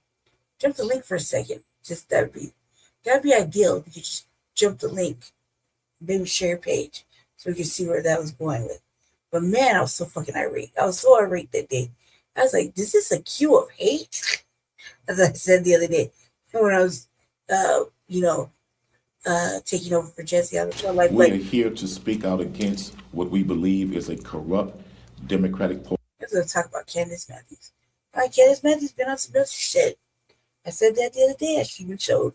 Did I show anything? I don't remember. Yeah, I think I did. She's talking about doctorates. Look at her all solid and shit.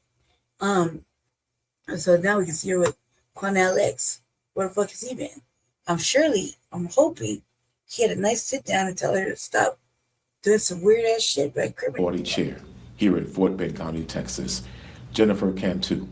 This lady is doing her best to usurp and to wash away the will of the people who decided to get up on their day off and vote mail-in ballots. They sent mail-in ballots in voting in this election for Judge Miller.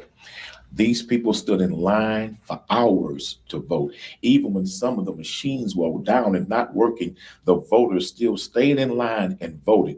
They elected Judge Paula Miller to represent her seat, but it is Jennifer Cantu in her malicious, vindictive spirit and racist attitude toward Black African-American elected officials, and particularly elected African-American judges. This woman is quoted saying, according to political sources that were right around her, we have too much Black representation on the bench in Fort Bend County, Texas.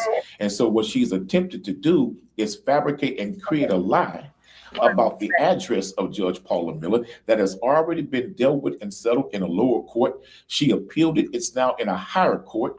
And what did she do? The higher court told her to cease and desist until they make a decision on the address. Well, just a week and a half ago, Jennifer Cantu, the Fort Bend County racist Democratic chair, decided to hold a fake sham election where she elected someone else to put on. One moment, please. Okay. Let's welcome in my dude, my guy, Jesse Paris, House District 8 candidate. I just saw him just recently and was talking just before he left, and then he had the audacity to fall asleep, and I was wondering where the fuck he went for 3 hours. And here he is now, lurking. Okay, are you at your house? Yes. Right. All right, bet. Can you put the thing in, or can you do it?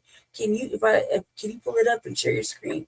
Well, with Brother Chase talking about it with them. Yeah. Mercy. Okay, so let me. You go ahead and do that, and let me know when you're ready, and I'll just. There you go. Let me know when you're ready to do all that. Yeah, I'm ready. Okay, hold on a second. Hold on, I gotta stop this. Okay, we have to stop that. Okay, start this. Before this happened, let's just tell you that when Jesse's here, or I'm at his house, he works hard or whatever, walking around in the heat, doing whatever he's doing. Sometimes I am the co-host. I'm the only lady of the front line. So right. I can't. And there will never be another replacement. He can never replace me. And if he does, the only one I'm going to tolerate after I haunt the shit out of him is going to be Sister B. Okay? Okay, that's it. That's all. Right? But when he's feeling tired, and if I'm present, I have to beg him to let me take over because he likes to let his shit run and all the topics get played. So that's what happened. I took over because he needed to take a nap for the next day. So y'all see that. Don't let the shade deflect the message. I'm present. When we're separated, I cannot do it because I'm not having access to this laptop, or he has 50 million accounts. I don't know which one he's on. There you go. So this is the clip. Jesse had me running. I felt like I was clip after clip after clip was nothing but FBA hate. I was like, is this a queue of hate? Lord ever, they hate us so much. This is on the queue for the chase. Here's what they think about. Man, my chest started hurting like a mother. What they think about. Yeah, go ahead. I know his face. He famously played in Selma. He's playing Bass Reeves. He put out a series on Bass Reeves. He's played Tuskegee Airmen. Did this come out before? It came out before the Drewski thing I just played, right? Or Drewski came first? Let's be clear. He's made his whole career off cosplaying as us. And one beautiful thing about these African centers,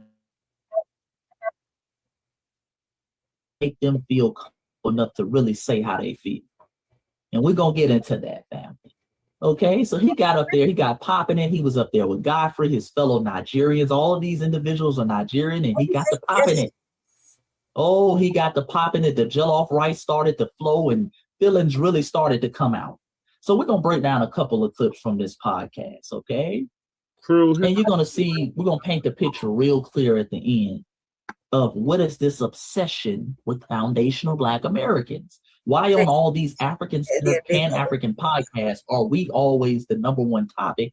And every time we come up, why is it always something negative? It's always something speaking down on us. Why is it? Okay, let's go ahead and play the clip. Oh yeah, he was real bold. Real bold, yeah. Some people say he ruined MLK and Selma. If you haven't seen Selma, you ain't missed out on nothing, okay? Here we go. Let's listen now. He's talking about foundational Black Americans being upset with the Drewski skit. And shout out to Drewski, because Drewski, you really got inside these Black Brits' head with this. Here we go. And so I think it's funny, that skit. Do I think it's helpful? I don't think it's helpful. But my answer to it is to continue to collaborate. Is to continue to demonstrate that actually, and it sounds corny, but we are way, way, way better and way, way, way more powerful together than we are apart. And I truly think so much of that mindset is born out of insecurity. Okay, peep that, family. Now we're insecure. If we critique the fact that Hollywood has an agenda for non-FBAs to come over here and portray FBAs in film, and also the narrative surrounding them portraying us, which is they're simply better than us. That's the narrative. They're more classically trained. They're just better overall actors than foundational Black Americans and more equipped to play these roles. We're insecure, okay? You never see them coming after a Brit playing that kind of role when it's a failure. It's only when it's a success. If there's box office and if there's awards, then is the time where you go, oh, I want a piece of that. Well, let's collaborate. So that's why I get. Okay, so that's the first clip, family. Okay, so let's review. We are insecure, okay, for not allowing Black British actors to come over here and simply portray us while simultaneously disrespecting us and our culture and saying things like Black Brits have always said that we have no culture. That's something that runs rampant over there. They always talk about we have no culture. We don't know where we're from, okay? We're insecure for saying that. And then he topped it off by saying, family, that the only reason we get mad at them for playing the role is because it's successful. Okay? So foundational Black Americans, we didn't want to play MLK in film. We didn't want to portray Martin Luther King in the film, one of our foundational Black American icons. No. We didn't want to do that. It wasn't until he blew up Martin Luther King. I guess we didn't even know about Martin Luther King. He wasn't even popular in our culture before this Negro played it. Huh? No one wanted to play Harriet Tubman before Cynthia Erivo put her brilliance on it. She just put that moxie on it. And then everybody just all of a sudden wanted to play Harriet Tubman, foundational Black Americans, that is. We didn't value Harriet. Okay? Understand, Black British actors, they've been playing some of our icons like Whitney Houston. No one wanted to play Whitney Houston before they got that young lady from Britain to play her. They couldn't even find a role. Okay? They couldn't find an FBA to play that role. Nobody wanted to play it. Okay? You couldn't find foundational Black Americans to play the Tuskegee Airmen. You couldn't find foundational Black Americans to play the role he's playing now, which is Bass Reeves, foundational Black American. No. You couldn't find any FBAs to play that role. It wasn't until these Black Brits with their genius and their moxie and their just world-class acting that is so world-class that they can't create an avenue in their homeland of Britain. They have to come over here and cosplay as us, by the way, okay? This world-class acting ability that we finally wanted to play MLK. We finally wanted to play Malcolm X. They play all of our damn icons. Remember, coming up next year, family, they've already cast this for next year. Damson Idris, the young brother who played in Snowfall, Black British actor, he's going to be playing Miles Davis. Okay, so this is an ongoing thing, family. All of our icons, they need to portray it. We're just simply not talented enough to play ourselves. Listen to the I don't think we've got offered the roles. I mean, it would be. Why are they playing all her role? Why are they playing all her story figures? I think that nobody even got the fucking know. You know, like maybe somebody's media person didn't even get the role of the script because they try to, tokenize the motherfucking British actors. You know, he's gotta pass before somebody else gets it. You know, like what they call it, their agent. Maybe the agent called him and said, "Hey, look," and which is a lie because Angela Bassett played Tina Turner. Yeah. Beyonce played Eddie James, I think, or Eddie something, right? And so, Cadillac. Yeah, and motherfucking not to mention, I mean, like, look, we had FBA actors playing the 5 Heartbeats, Temptation. Aretha Franklin. Denzel played X. Muhammad Ali was played by Will Smith. Yeah. You see what I'm saying? Like, what in the fuck? I think that they just intentionally don't send everybody the roles. You know what I mean? Yeah. It gotta come through the agent before the actor can get it. Then the actor gotta review the script and see if it's something that they are willing to play, and then they gotta go act out and see if they get the role. You know what I mean? And we have, like I said, I was saying when I was talking shit on your show by accident because it triggered me. I was just rambling off FBA actresses. Yeah. You know what I mean? That we know. Look, until they opened their mouth on a fucking interview, I did not know motherfucker was British or whatever. Either way, don't be shitting on us because of us, you'd have a role. You wouldn't have a role. Right. That's our fucking icons, heroes, and sheroes, ancestors and shit. Like, are you fucking kidding me? Like, and that's just let me go. Let me just stop. I'm gonna go back on mute. Go ahead, Jesse. In that family, these folks really try to sit over here and convince us it's not an agenda, that they're actually better at portraying a Black American than a Black American who was born here, raised here, comes from a lineage going back hundreds of years in this country, is at playing those roles. Theater school over there in England equips them more to be a Black American than being over here actually growing up in Black American, foundational Black American culture. Yeah, that's what I was talking about. I was talking about truly hard. We're insecure. We're so insecure. We don't see that. We're more educated than they are. We're so insecure we don't see that. You did? And we know to read. And the reality is this. Let me stop with the BS. The reality is this. The insecurity, him calling us insecure, is a projection. Because here's the thing, David. No one would know you if it wasn't for us. You didn't blow up off playing Black British characters. You didn't blow up off playing continental Africans or Caribbeans. You blew up off playing foundational Black Americans.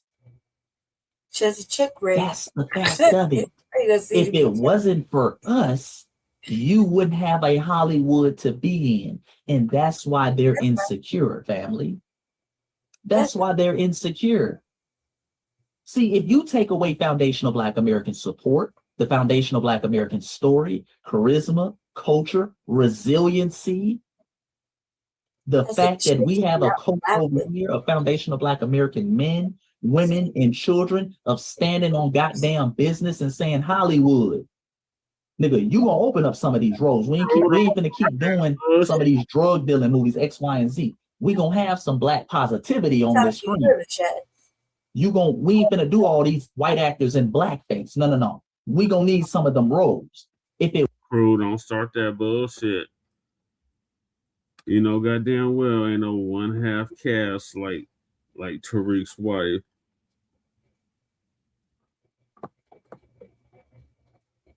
wasn't for us standing on business, you wouldn't be the man who you are today. And they fear, family. If we're not supporting them in this blackness agenda, them coming over here and just being able to willy-nilly portray us anytime they see fit, they fear their careers as we know it is over. It's over, family. You see what I'm saying? Understand, for all that genius and great training and great acting, they can't do this shit back in Britain. Their movie scenes ain't popping in their homeland. So they need to come over here and play us. This is where the $1 million roles are. This is where the global culture is, over here with them foundational Black Americans. So now his insecurity is shown. And now he's trying to project his insecurity onto us. They try to shame us.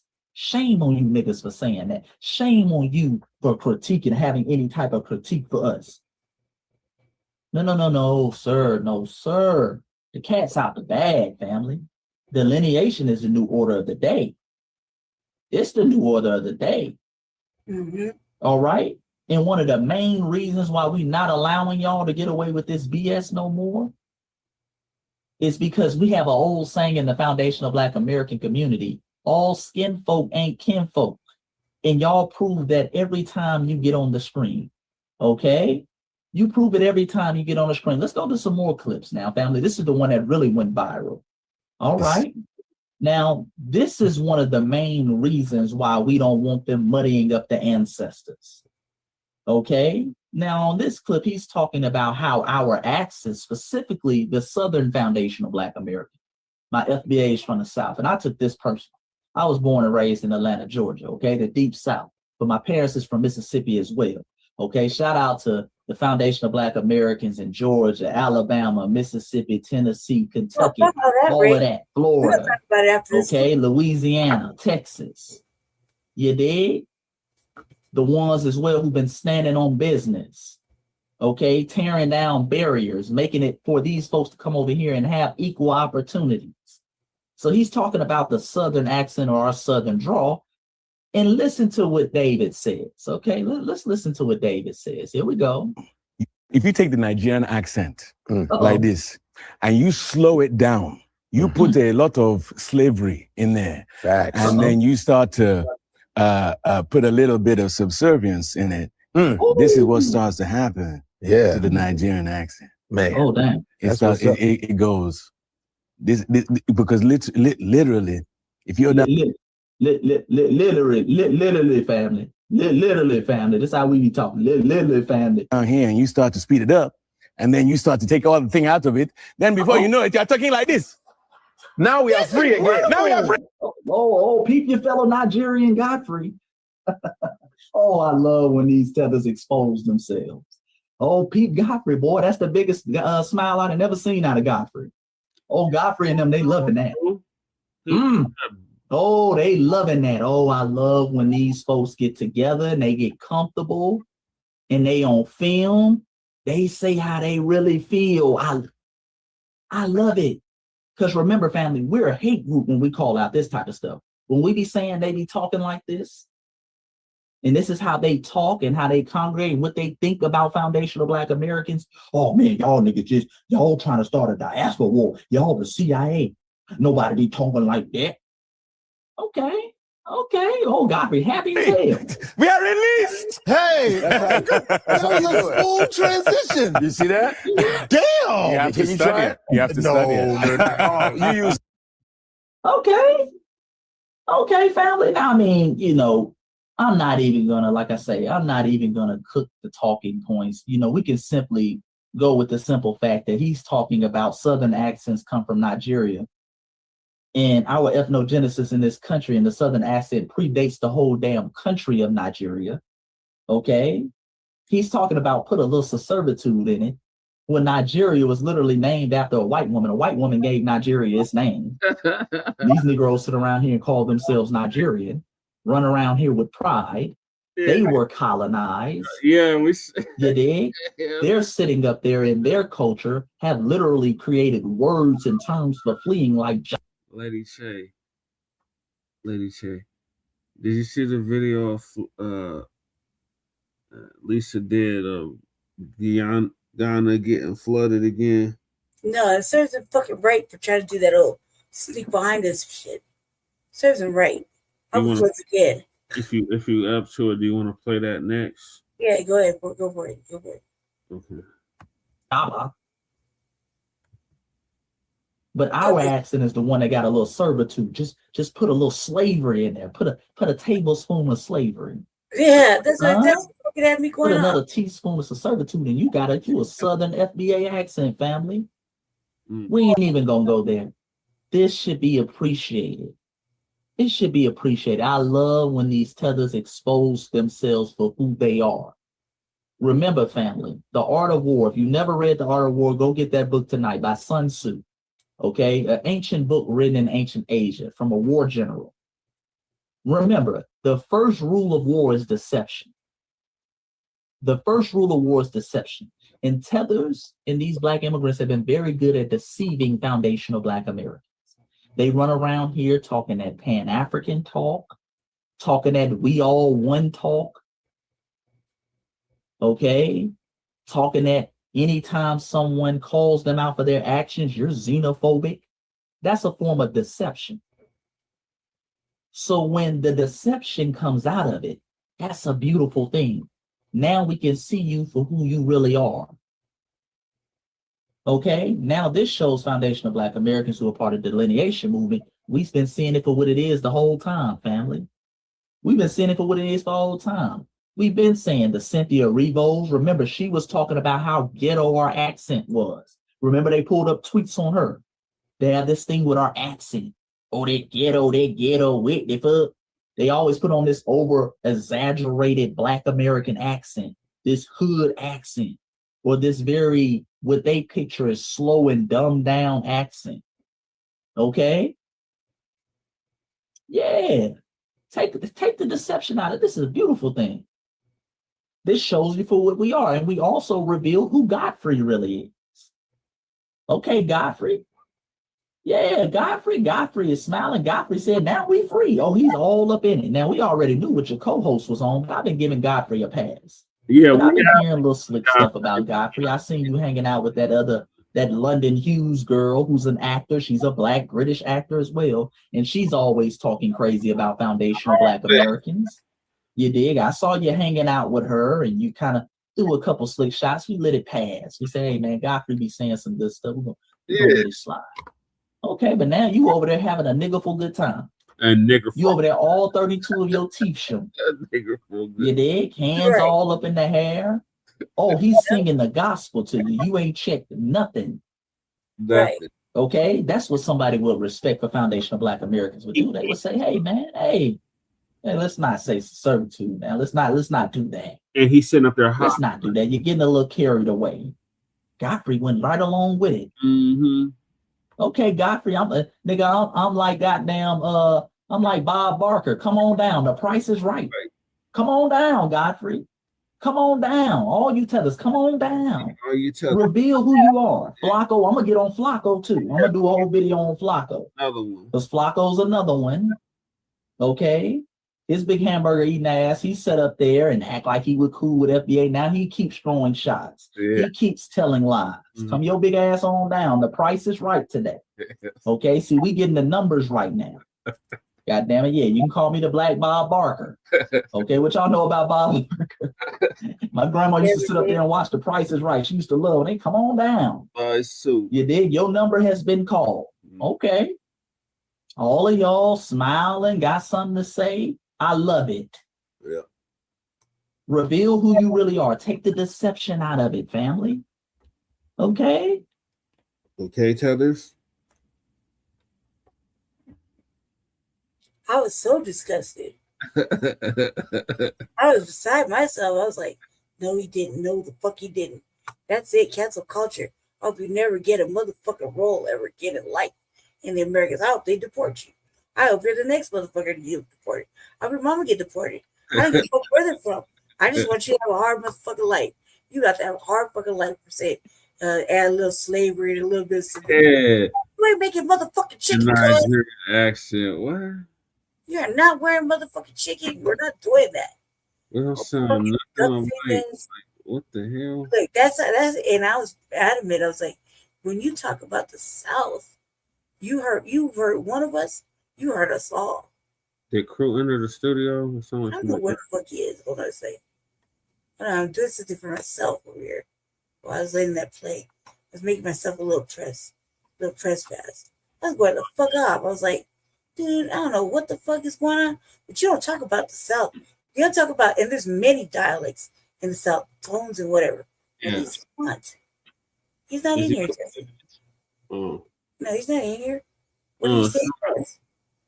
It sounded like somebody was a ding, like somebody was in the back. Mm-hmm. Right. Fuck him. All right, so that decree is real. Ghana just don't want to learn. Ghana's doing the most. You do not have a claim. You're asking for cash representation. No, don't even let me get started on that. Like, I'll be going the fuck off and wonder why my heart hurts all the time. Yeah. But I'm making myself a little press pass. So this is the second round of floods in Ghana. The first round came after that resolution, that UN resolution, when the Sister Brooke and the family in New York was going in. It said they told us for trinkets and beads, and you sitting up here trying to get our reparations. So that ABK is real, and it's happening again. So Accra, this is the capital of Ghana, is now underwater. So Lisa gonna give us an update on that.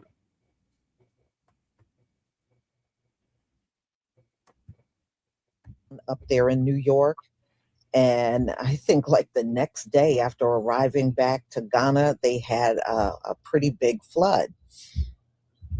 Well, we know what their foreign minister, what she said. She said Juneteenth is for everybody. It's about Ghana too, and it's global. No, Juneteenth is just about one group of people here in America, our forefathers and foremothers that served chattel slavery. That's right, Lisa. Now, here's the thing: photography existed back then. Yep. So we have actual photos of our forefathers, foremothers out in those fields. That's right, Lisa. You know, y'all getting as bad as white people with the Irish were slaves. Yeah. It's amazing how Irish are slaves, but all we see are our forefathers and foremothers up in all the pictures. Right. So all of you folks that think you took a part in Juneteenth, until you can produce the photograph of Ghanaians over here in the fields, and Irish, a whole field full of Irish people, a whole field full of global people, then I don't want to hear it. I don't want to hear it. The only photography that I see are our forefathers and so I don't know. Y'all must have been invisible on the field because nobody's seen you. So anyway, y'all, that was a week ago. Well, maybe a little more than a week ago, because Juneteenth was the 19th. And here we are 2 weeks later, and a massive flood hit Ghana. And they said this one was probably the worst they've ever seen. Y'all better stop messing with us. Y'all better stop messing with us. Trying to steal our reparations, trying to make us the 6th region. And now you're trying to hijack Juneteenth. Leave us alone. Leave us alone. We don't need African nations trying to chime in on our holidays, our reparations. We don't need you chiming in. Y'all did not so much as send one letter to this government during chattel slavery and tell them, y'all better not mistreat our people or send them back or give us our people back. Y'all didn't do nothing. Y'all didn't do nothing. Our people suffered so badly during chattel slavery. It was horrible. That's why these white folks want us to stop talking about it. They know what they did to us, and they know how horrific it was. But Africa, stop chiming in on what we got going on. Y'all did not help us. You could have wrote the government. You could have done many things, but y'all did not. You could have sent a ship over here and said, give us our people back. You didn't do shit. So please stop trying to chime in because you think there's some money in it for you. Because that's what it's all about at the end of the day. It's some kind of benefit. You trying to benefit off of things that we went through. No, you are not going to benefit off of nothing. That's why you notice when y'all were trying to go to the UN and then y'all had that meeting over there with other African nations about reparations on Juneteenth. You keep it up, the Most High is going to flood your entire country the next time. But nothing is owed to a living soul in Africa when it comes down to reparations. And see, y'all, they're trying to get ahead of it so that we don't get any of the money and they get all of it. That's what it's about. They don't want us getting one dime. They want the money shuffled over there to them in Africa. No, y'all were the ones that sold people. In fact, when I researched, Ghana is still selling people. To this very day, they are selling people into slavery. And on top of that, y'all be selling your children to these white celebrities. Y'all be selling your children to them. So no, you are not entitled to a dime. And no, you don't get to ride our coattails. No. So y'all, let me go ahead and share my screen so you can see how horrific this flood was. I mean, it was bad.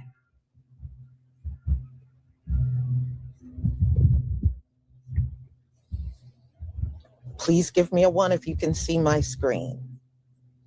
And, I looked at the aerial shots. How come y'all don't have paved roads in Ghana? Why do all of your villages sit on dirt roads with no signs, no street lights, no lights at night, no nothing? Why do y'all? And then y'all are the same people that when you get an opportunity, you come over here and you have your nerve and audacity to stick your nose up at us and act like you're something better. Your country looks horrific. It looks horrific. It looked bad before the damn flood. Y'all got a lot of nerve. Y'all got a lot of nerve coming over here trying to act like you are better off. At least I got a country to go to. Yeah, but look at the condition of the damn country. Your country's a shambles. How come the country still look like y'all haven't done nothing there in centuries? Ooh, get them, Lisa. The countries all look poor. Thank you, y'all. And sorry about the lawnmower. When I first started, nobody was out there, but now they're out there mowing grass. Thank you for the ones.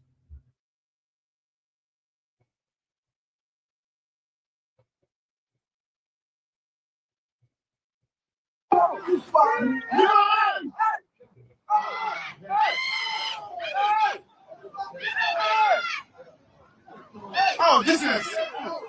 Damn.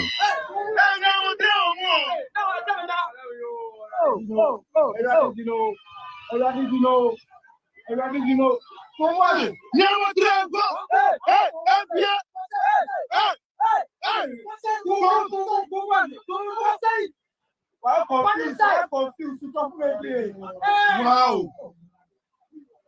And we know, also, we be out channel. We're black, we be out channel. Oh, another one. Oh.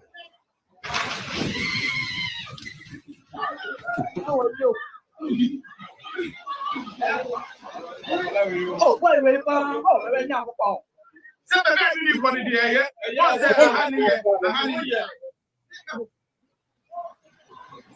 Oh, ready to go. Hey, man, that's a good day. And you also want to say no free. We're proud. We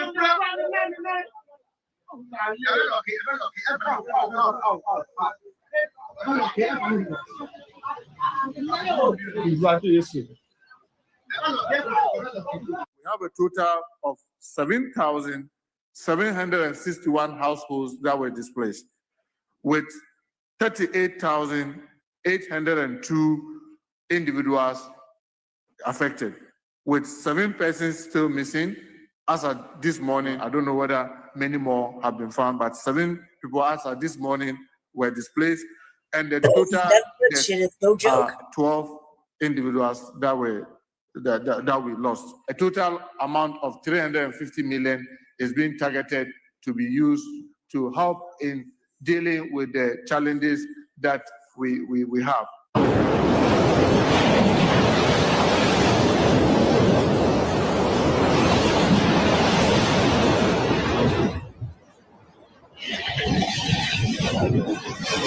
Good Lord, the only stable floating down the river.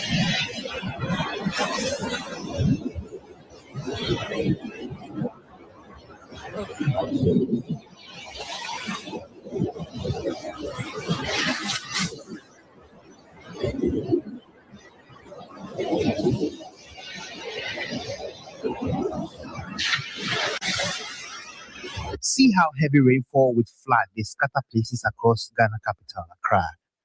The flood don't swallow some houses, destroy shops and some roads. Some people already they trapped inside their house sake of this flood. The flood even caused fire outbreak for one rubber factory for Accra, as firefighters they struggle to control them. Authorities even say the flood don't block some roads, while the presidency warns say make Ghanaians with their safe locations stay indoor. Rescue teams they work to save lives of those who they affected by the flood.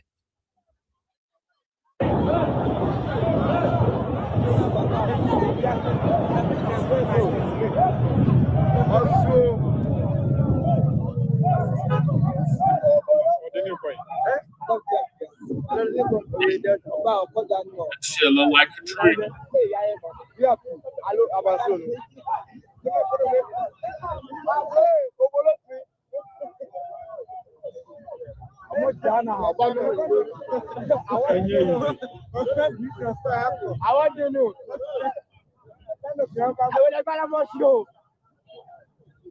I want to know.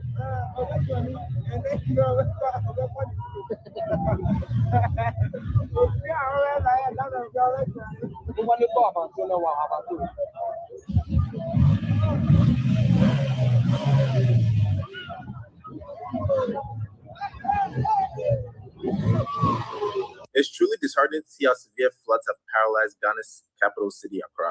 And to truly understand why these massive floods are occurring, we have to go back to the foundational inefficiencies that plague Accra and Ghana.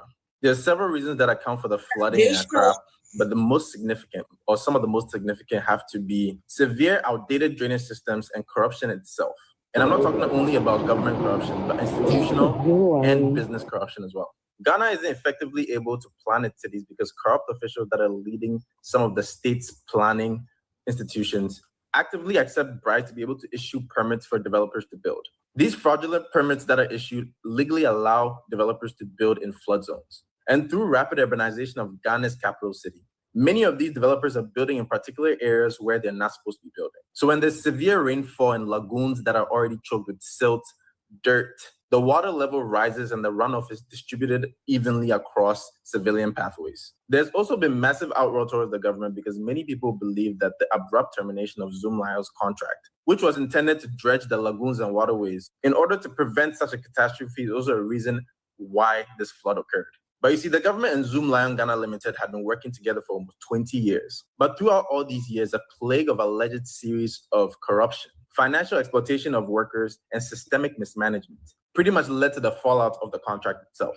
The current administration in Ghana was led to believe that it's time to put a stop to Zoomlion's 20-year monopoly because there were severe income disparities and worker exploitation. For instance, it was alleged that whilst the government was paying Zoomlion to pay their workers 850 cedis per month, Zoomlion was keeping roughly 600 cedis and then paying the workers only 250 cedis per month.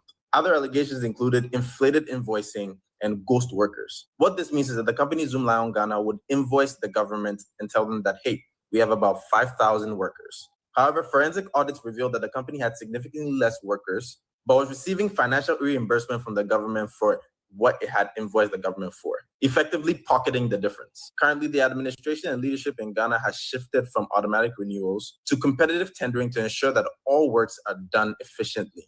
Finally, irrespective of how severe the climate change has been, the citizens of Ghana themselves have to understand that they have a civic duty to ensure that Ghana is clean always. Many civilians in Ghana routinely dump plastic waste into open gutters, further exasperating the issue of choked drainage systems, which leads to the floods that they themselves continuously cry about. Yes, the government plays a huge role through misappropriation of funds. However, the government is not the only person to blame. Everyone effectively plays a role in this crisis. Abusia, ade no aye hu hwe. Efie ni mu aflade aye ma hwe, ema o, ema na efro wo fa nsuo mu.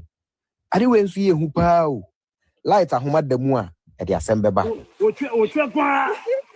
Hey, you ready to have it? Piano to. Forget your vagina. You forget. If you find out, Cobra.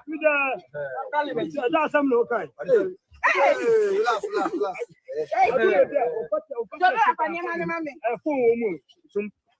Thank you. Castro, Anna.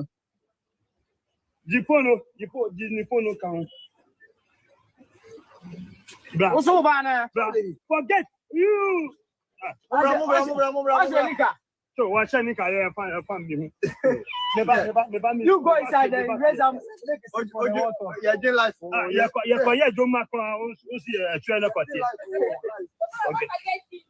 When we talk, you don't listen. Because I am not your pastor. I am not your prophet. I am nobody.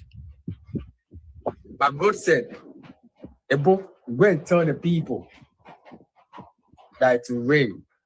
It is going to flood. I said it. And I was arrested. No problem. No problem. But now, see what is happening. See how people's properties are being destroyed. See the lives. I'm very sad. You want your pastor to say it before you believe. You want your prophet to say it before you believe. God can use anybody. I have seen it, and I said it, and I was arrested. But no problem. It's all good. But now I want you to do your things right. Because do your things right. Do your things right. No more talking. The rain will talk for us. Still, the name is Ebo Noah. This coming few days, this coming weeks, a lot is going to happen. And please again, do your things right. God bless you.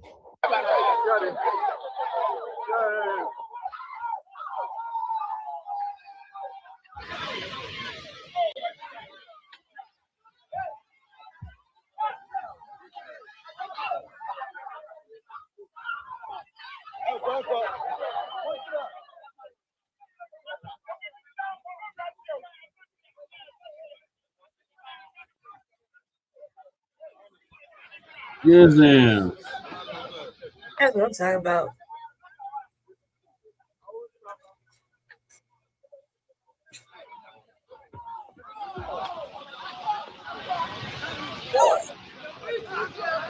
That's not even a little bit of water. Yeah, you know.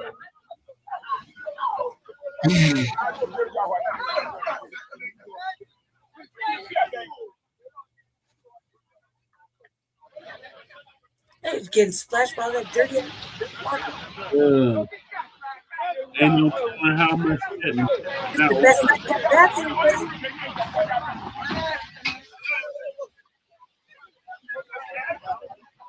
Oh my God. That's the best side to go fishing. There's some new furniture.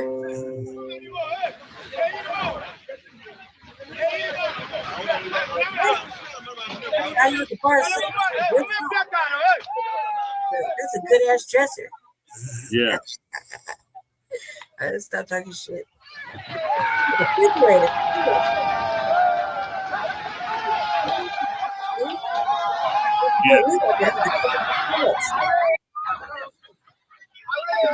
Don't let the other credit card you got they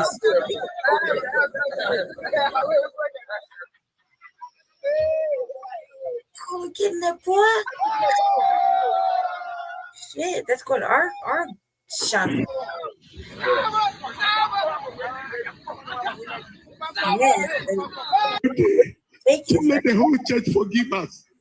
It was just a slip. It wasn't intentionally done to malign our church.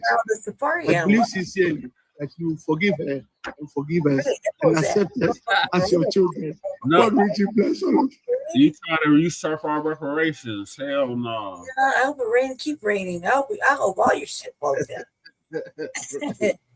I hope that imaginary motherfucking fantasy fictional fucking reparations play get washed up in this motherfucking rain too. Right.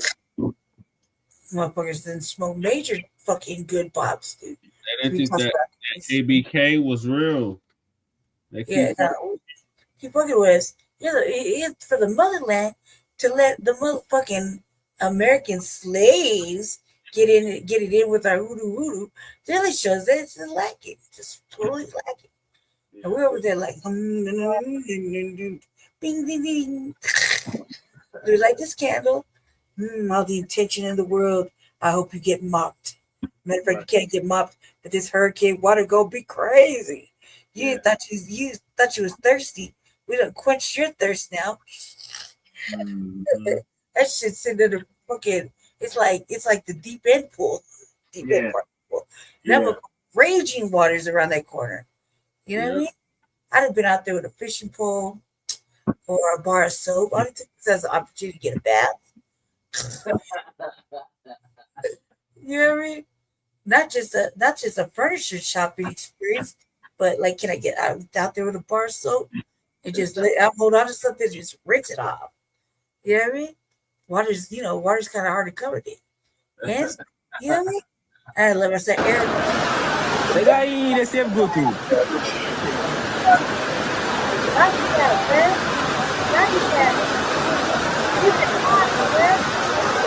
The good game, Princess Hitler. Right. Main scrims. You got a dog. Yeah, you gotta eat that later.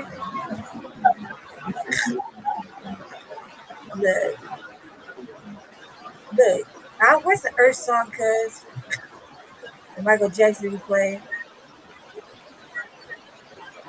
I know. I would surely die too. I was just saying, if I lived over there, I would get me up that. I don't want that dirty ass mud water. I'm gonna wait till you gotta come down first. The seats just didn't open up. It gotta rain, right? Rain. Shit, maybe the earth opened up and said, "Here, bitch." Yeah, I thought you were gonna pull another okie doke. No. Hey, where are you going to? What's my mouth, bitch? Hey, don't risk your life, oh. Hey,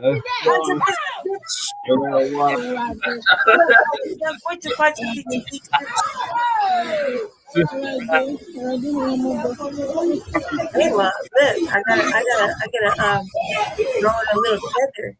With a little forcefulness.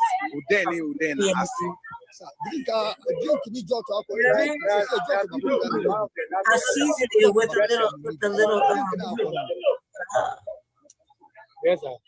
fucking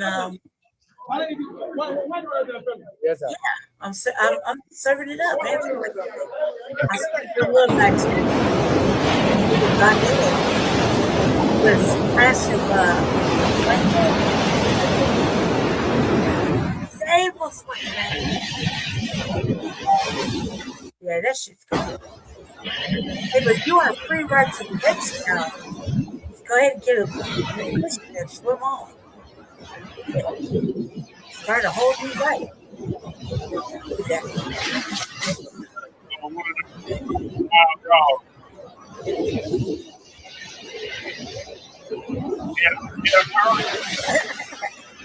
Tropical storm, something.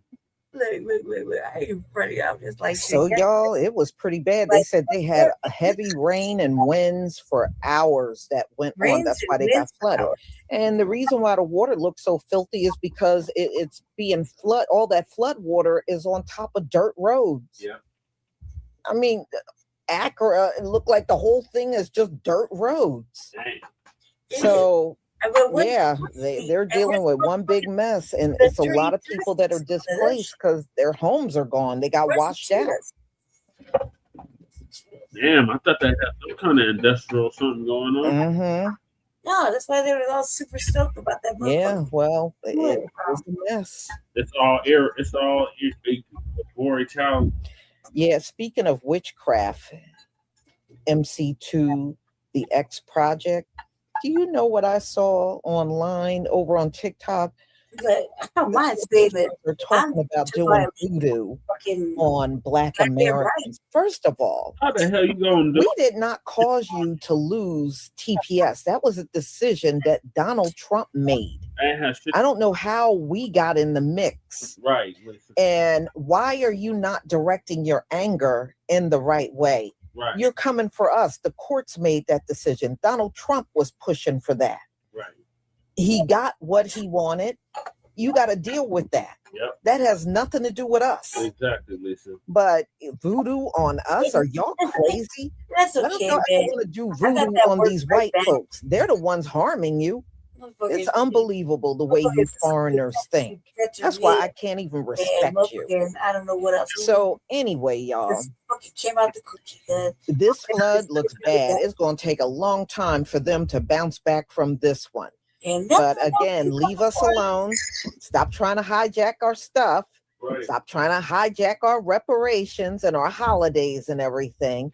And y'all need to deal with what's going on over in Africa and worry less about us. Plain and simple. So anyway, y'all, I'm going to go ahead and conclude. I do have another live coming up on Carmelo Anthony. His attorneys put in the appeal. I want to play so we will see what happens. You know, he got 6 attorneys that are working for him pro bono. Now? And my question is to white people. Why do y'all keep cropping up in everybody's comment section for Carmelo Anthony videos? You got what you wanted. He's in jail. You know why I think y'all keep cropping up in people's comment sections and leaving all these little smart alecky comments? Because you know what happened in that court was weak. Because I want to share my You know, Okay. they did not present any. It's over, man. It's only like a minute left. Okay, well, whatever. Just evidence, no videos were shown, nothing. And you know that mess was weak. Okay. And I think your appearance in everybody's live streams and comment section, you fear he's going to win that appeal. that's what that's about. Okay, good. That's okay. I don't care what. Like, I didn't know all this, but I was really trying to talk about this motherfucking case any more than I had to right now. So I had other shit to talk about real fast. All right, let's just see what where I left off on Candice Matthews, and then I kind of want to start off with something funny, but go ahead. I wanted to show this Orlando Brown fucking Ray J thing. Oh yeah. I was catching up. I was like, man, is the fight went down, or is just the prequel? Full screen. The ballot, and went to the Attorney General's office to try to have the person that they voted in that sham election, which is her friend, which we provided many pictures to show hanging out with the friend. This corrupt thief of a Democratic chair who was attempting to rob the will of the voters of Fort Bend County had her friend put on the ballot and tried to remove Judge Paula Miller, a brilliant African-American legal mind, a brilliant African-American young hard-working woman who the voters said, we want Judge Miller. But no, Jennifer Cantu believes that she is bigger than the will of the voters here in Fort Bend County, Texas. We want Ms. Cantu to know, like hell, will we allow you to just get rid of a black judge because you don't want to see any more black representation on the bench? Respect the will of the people. There's so much happening in Fort Bend County politics right now. It's shocking. You got corrupt commissioners. You got corrupt politicians who are being indicted, charged, and convicted. And one now just turned himself into the jailhouse to do some time. This is ridiculous. These are not Republicans or racist conservatives or MAGA movement people who are doing this to African-American voting in Fort Bend County, Texas. It is a minority, Jennifer Cantu, who obviously thinks she's more important once again than the will of the voters. We say respect the will of the voters. They voted who they wanted, and we'll be damned, Miss Cantu, that we'll allow you to say the hell with the voters. I'll select who I want to because I can in a fake sham election when the court's already told you you cannot hold an election to replace Judge Miller off the ballot until they make a decision. They have yet to make that decision. Well, Fort Bend County is a minority county, and this is a shame that Jennifer Cantu is behaving like this. It's a shame that our democracy is being taken away from. She's normal like she was before. Well, let's see. I think it's because Quad Alex is there. Like you ain't gonna be embarrassed, bitch. Us in Fort Bend because of somebody like this. And so when this information was brought to me, Brother Quad Alex, as you know, I have the bag of evidence. In the bag of evidence, we have some things that we have some more questions about Jennifer Cantu.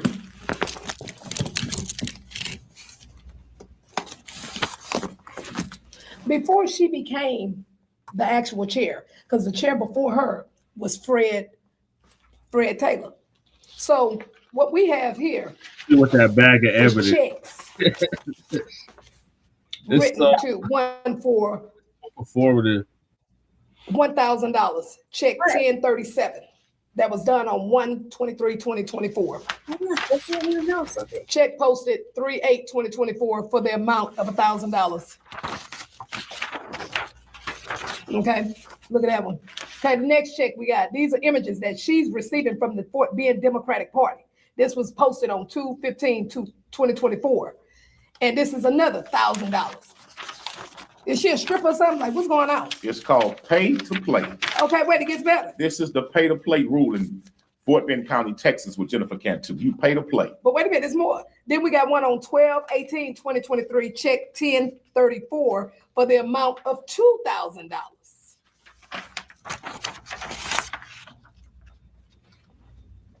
Okay, then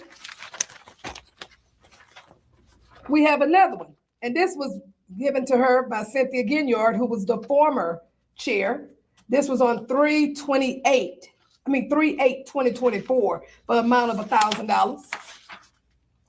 And then we have another one that was posted on 3/22/2024, but the check was 4/18/2023 in the amount of $5,000 to Jennifer Cantu.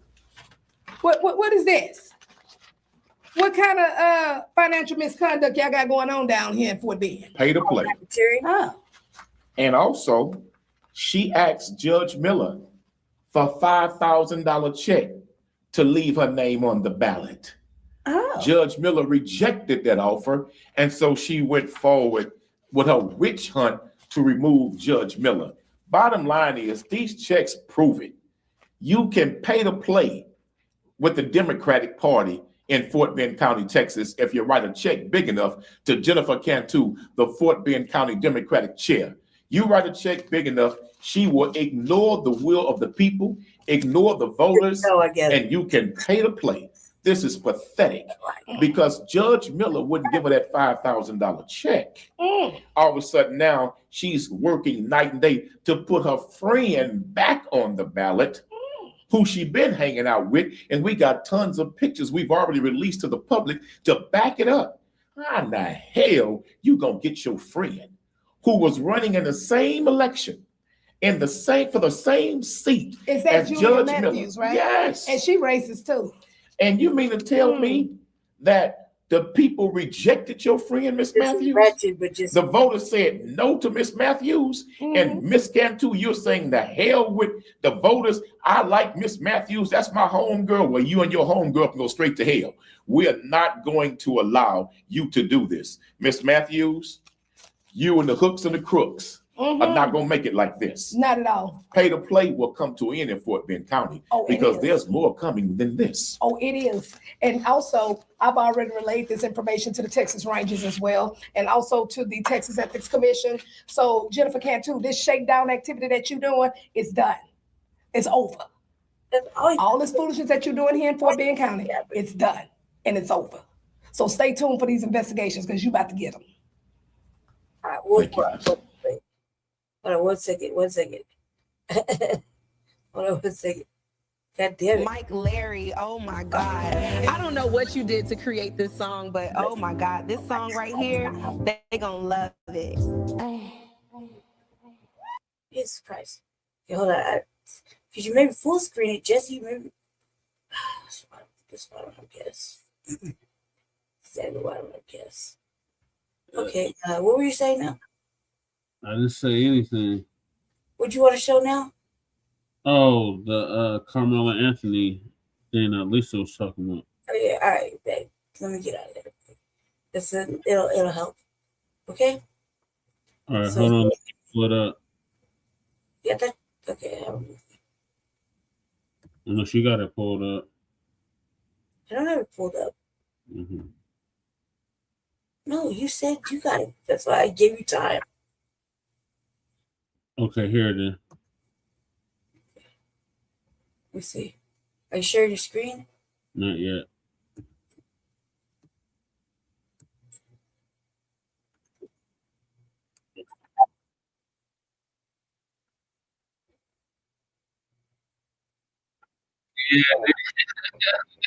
Oh man, it's hot, y'all. It's last time I looked, it's 95 and we're going up to 97. And oh, it is hot when you step outside. So anyway, starting the 3rd through the 7th, there will be a 45% off sale on Etsy, Shopify, and TikTok Shop. So there is no minimum purchase. So if you purchase 1 item or 10 items, it's 45% off. So make sure you take advantage of the sales. I am restocking, and things that were not listed on Etsy is now listed. So y'all, we're going to get into Carmelo Anthony's appeal. So he now has 6 attorneys working for him pro bono. And, you know, as I had stated before, there's a lot of white people that seem to crop up every time they see Carmelo Anthony's name, either on videos, live streams, shorts, and they have a lot to say. And some of them, oh, those attorneys aren't going to win, no appeal, or, oh, he's not getting out. No, what you are really saying is you fear that he's going to win the appeal. Yep. You know why? Because y'all know that trial was very weak and shitty. Exactly. Y'all did a terrible job in that courtroom. It was nothing short of a joke. Nothing short. And you think that is actually going to hold up? I don't think you do believe that. You know, when it comes down to y'all, I don't pay attention to your words. I watch your actions. You know, they should be really scared if that means it's something about it that's bothering do you. it freely. And what's really bothering you, you saw those 6 attorneys, and your soul is feeling six brains are better than one. Carmelo being released. You know you did not show everything in that first trial. You didn't testify. Y'all just had Austin's friends on the stand, and you had an all-white jury, which I believe already had their minds made up when they were sitting in there. Y'all been weaponizing the all-white jury for centuries now. And their only purpose is to put especially Black men away in prison, even if they're innocent. Y'all have put a lot of innocent people behind bars. In fact, the all-white jury accounts for the majority of the exonerations that occur in this country. That's why I don't believe you should be using all white juries, because the reputation is bad. All white juries got a bad reputation. And ladies and gentlemen, they fear that this appeal is going to change everything. That's what they fear. That's why they keep popping up in comment sections. Look, you got what you wanted. He's behind bars for 35 years. Why are you not going on about your business? Okay? No, see, your demon soul is convicted and you can't help yourself. But y'all know that trial was not a strong one. And you fear these 6 attorneys are going to turn this whole thing on its head. And that's what you fear. That's why y'all keep showing up. So y'all, his team has already put in for his appeal. So let's get into it. Okay, let me share my screen.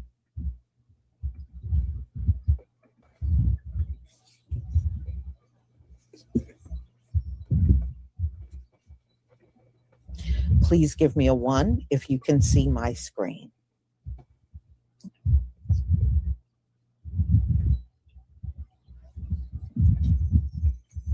Thank you.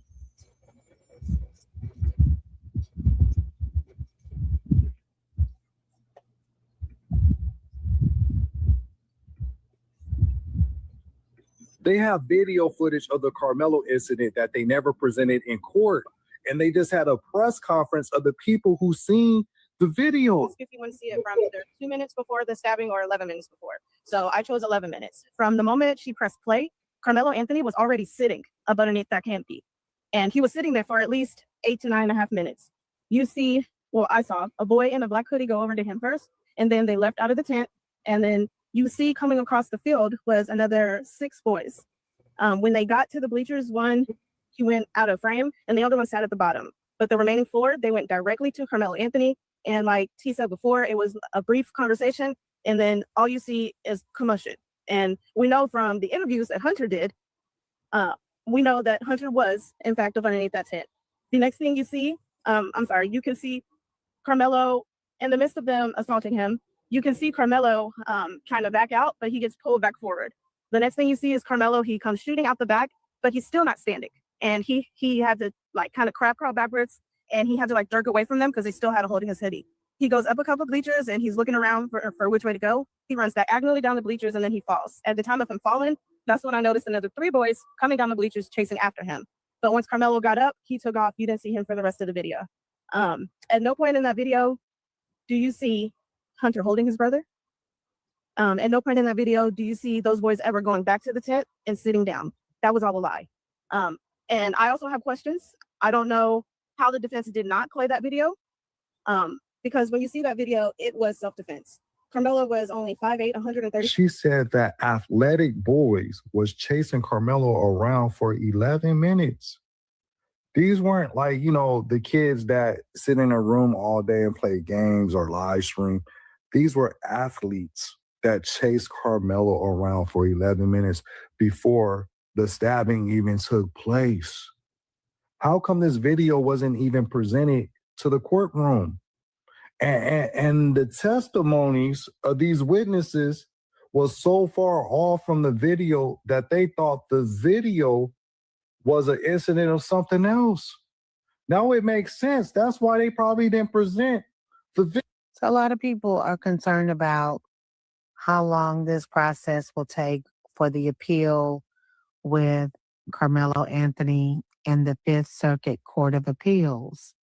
Now, if they are asking for a new trial, unfortunately, that post-trial request would have to go back through Judge Roach because if they're that's asking for a new trial. If they're asking to review procedural errors, then it will be assigned to a 3-judge panel in the Fifth Circuit Court of Appeals. Now, the United States Court of Appeals for the Fifth Court. Did you hear what I said? It only goes to that weird-ass weirdo girl that is all triggered by that clown that's talking shit about. Oh, I don't know where it is because I don't know her like that. So the female Officer Tatum. right, yes, you know what I'm talking about. That Jesus Christ, start speaking around the bush, damn it. Yes. What about her? This only leads into their fucking that side's narrative too. Mm-hmm. And it makes it even go harder with being contrarian to what's actually being said. You know what I mean? It makes them go harder. Yeah. It does. Yeah. Go ahead. Okay. Court, Fifth Circuit currently operates 17 active judges and 9 senior judges led by Chief Judge Jennifer Walker Elroyd.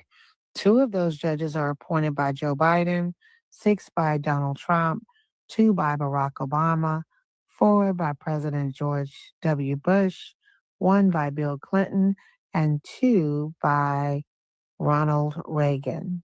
So who will the 3 judges be to hear the oral arguments to decide if they should vacate and set aside this sentence? I don't know. Stop scrolling. Carmelo Anthony's legal team just made a move that can change everything. Let's talk about it. Carmelo Anthony's new legal team has just filed a motion asking the judge for a new trial. This is something everyone else thought that they would never do. They thought they were going to just go ahead and file an appeal. Well, surprise, surprise. They filed a motion asking the judge for a new trial. What does this mean? A motion for a new trial is different from an appeal. What the defense is doing, instead of going to the appeals court and asking them to review the conviction, they're first going back to the trial judge and asking the trial judge to throw out the verdict and start over. Now, don't get me wrong, this is definitely a stretch, seeing as though the statistics in the state of Texas on granting a new trial is very low. And also because the one issue that we all know that the defense will argue in the motion is the Batson issue of the selection of the jurors, because the judge sided with the prosecutor on that issue. But that's not the only issue they have to bring up. It could be other legal issues that was not presented properly during the trial that can get them granted a new trial. So we'll just have to sit back and wait and see what this defense team has come up with. And you know, and I know, and the whole internet world knows all the legal issues that was not brought up during this trial. So it is a great possibility that this motion for a new trial could be granted. But until the actual motion is filed, we won't know the legal issues that they're asking the judge to consider. Like I said, Carmelo Anthony's new legal team is on the job. Until he comes home, it is free Carmelo.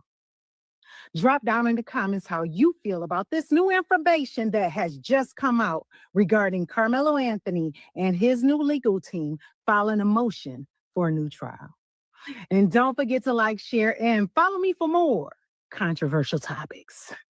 I don't know why y'all like to switch up history if y'all are not the most treacherous individuals to walk this fucking world. Just because Wixoros removes history from the books doesn't mean it didn't happen. Y'all are not peaceful. Y'all are not pleasant. Y'all don't mind y'all business. And y'all are literally a threat to Black people's lives. And history will not tell you anything different. So don't play the innocent factor. Y'all have done way more to us than we've ever done to y'all. And for way less. Have the fucking day you deserve.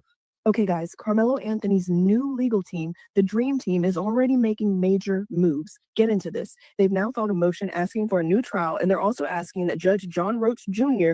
be recused from the post-trial proceedings. Now, filing a motion does not mean it's going to be granted, but if the court were to agree with the defense, it could change who handles the next phase of this trial. The defense is arguing that Judge Roach should be recused, while prosecutors are expected to oppose that request. This is now one of the biggest developments since Carmelo Anthony was sentenced.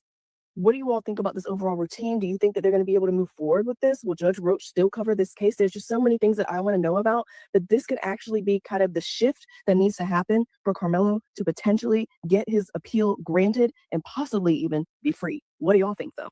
Carmelo Anthony's next battle is just beginning. What if I told you the biggest battle in the Carmelo Anthony case hasn't happened yet? Everybody keeps asking the same question. What's going to happen now? Well, here's the reality. This case is no longer being fought in the court of public opinion. It's moving into the world of appeals, where emotions matter less than legal strategy. Carmelo Anthony's new legal team isn't coming to relive the trial. They're coming in to dissect it. Every witness statement, every objection, every ruling from the judge, every piece of evidence is about to be put under a microscope. Their mission is simple. Find anything that can convince an appeals court that the original trial deserves another look. Here's what makes this interesting. Appeals aren't usually about proving innocence or guilt. They're about proving whether the process was fair and legally sound. That's where the battle shifts now. People who believe the verdict was correct say the conviction will stand. The people who believe mistakes were made think this is where things could get very interesting. But either way, don't expect overnight results. Appeals can take months, sometimes even years. What we are watching now isn't another trial. It's a legal chess match. The prosecution believes the case is finished. The defense is betting it's only halftime. And the next move made by this new legal team could determine whether the story is approaching its end or it's entering its most important chapter. Do you think Carmelo Anthony's new legal team will uncover something that changes the outcome of this case, or is the original verdict going to stand no matter what? I just want to know. Secret Service Sam here with a Carmelo Anthony update. Now, there has been a team of lawyers, the leading appellate, civil rights, and criminal attorneys that have been hired. They are working for him for pro bono. This is good news. There's the team made up of Russell Wilson, Gary Bledsoe, the president of the NAACP of Texas, Michael L. Ware, Brooke Cluse, my main man, Ben Crump, Sean Dorita, Justin A. Moore. This is the appellate team who's going to be taking a fresh independent review to determine if a legal error happens. Now, this is great news, you guys, but I have to be honest. The only thing that concerns me about this is, what if they get him off? There will be riots all over the place, but I think justice must be served, and I'm so thankful that they are taking another look at this case because something just does not smell right.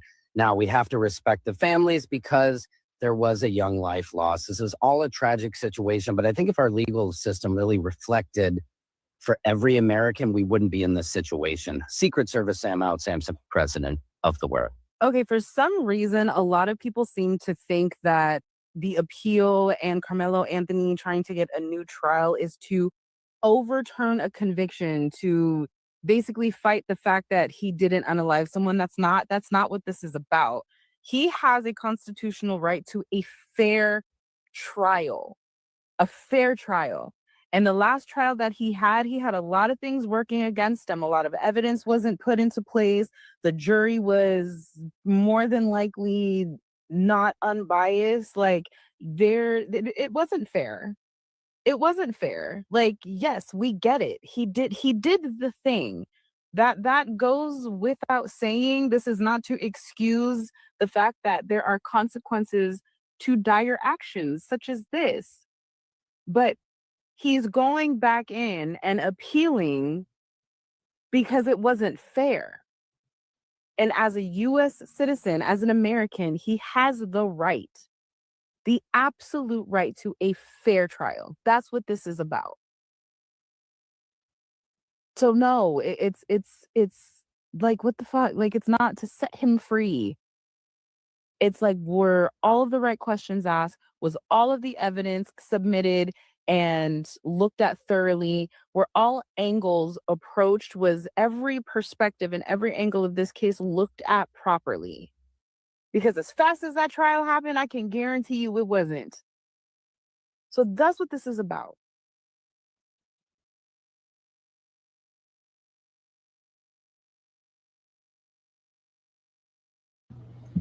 Okay. If anything, because Hunter, the other twin, admitted he was the one that approached Carmelo in the first place. He was the one that got the whole fight started. And he should be in jail. Carmelo shouldn't be in jail. Hunter should be in jail. So, y'all, this is definitely going to be one of those things I will follow. And I hope he gets out. Animal Advocate, thank you for the new membership. I deeply appreciate your support.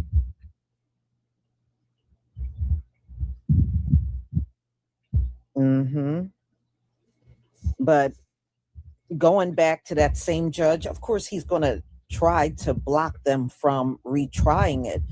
So really, the next best thing is the appeal. I think at the appellate level, they have a great chance of getting the evidence that was not seen in the original trial, seen by the appellate judge. So they have a good chance. You know, I think he got a much better shot with the team he has now than with the white attorney he had before that really threw the case on purpose. And he really should be disbarred. I hope that is another thing this legal team works on. His first attorney needs to be disbarred because he did not represent him well at all. At all. But it looks like things are looking up for him, and I hope he is safe. And I pray for his family because I know this got to be so stressful. Yeah. With their son behind bars. And he's never been in trouble with the law. He was a very good student, had a high grade point average. So this is not the kind of person that should be wasting his life behind bars. He should be getting his education. Right. So y'all, thank you so much for being here. Thank you for your support. And don't forget to pick up your hair products, ladies and gentlemen.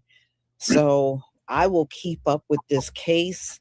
And hopefully, I hope he can get out this year. But I know that may not be a possibility. It depends on how fast they can get to the appeal. So we shall see. Shalom, family. Shalom, Lisa. All right. I was kind of looking around on the internet while you was playing that. I didn't see nothing yet come across about this. So I'm gonna look into it because no, we have that kind of information. It's fucking court TV. They don't They love being salacious. So yeah. I think that them asking for a trial, new trial, yeah, that's good. Let me say why. The judge, didn't he resign? That's what I heard. Okay. Well, then he's a non-factor. Yeah. He can't even go in and say no, because then it would be like against Carmelo's better interest or whatever. If he's no longer a judge, they don't reinstate you. You got to feel like, you know what I mean? Like, oh yeah, we're gonna need you to come back in and tell this motherfucker no. Yeah. I'm on retirement. Well, you're gonna have to come back in because you was the last judge to touch it. I sent a letter. Right. Yeah. So sorry, my allergies are acting up, so I've been sneezing and blowing my nose. What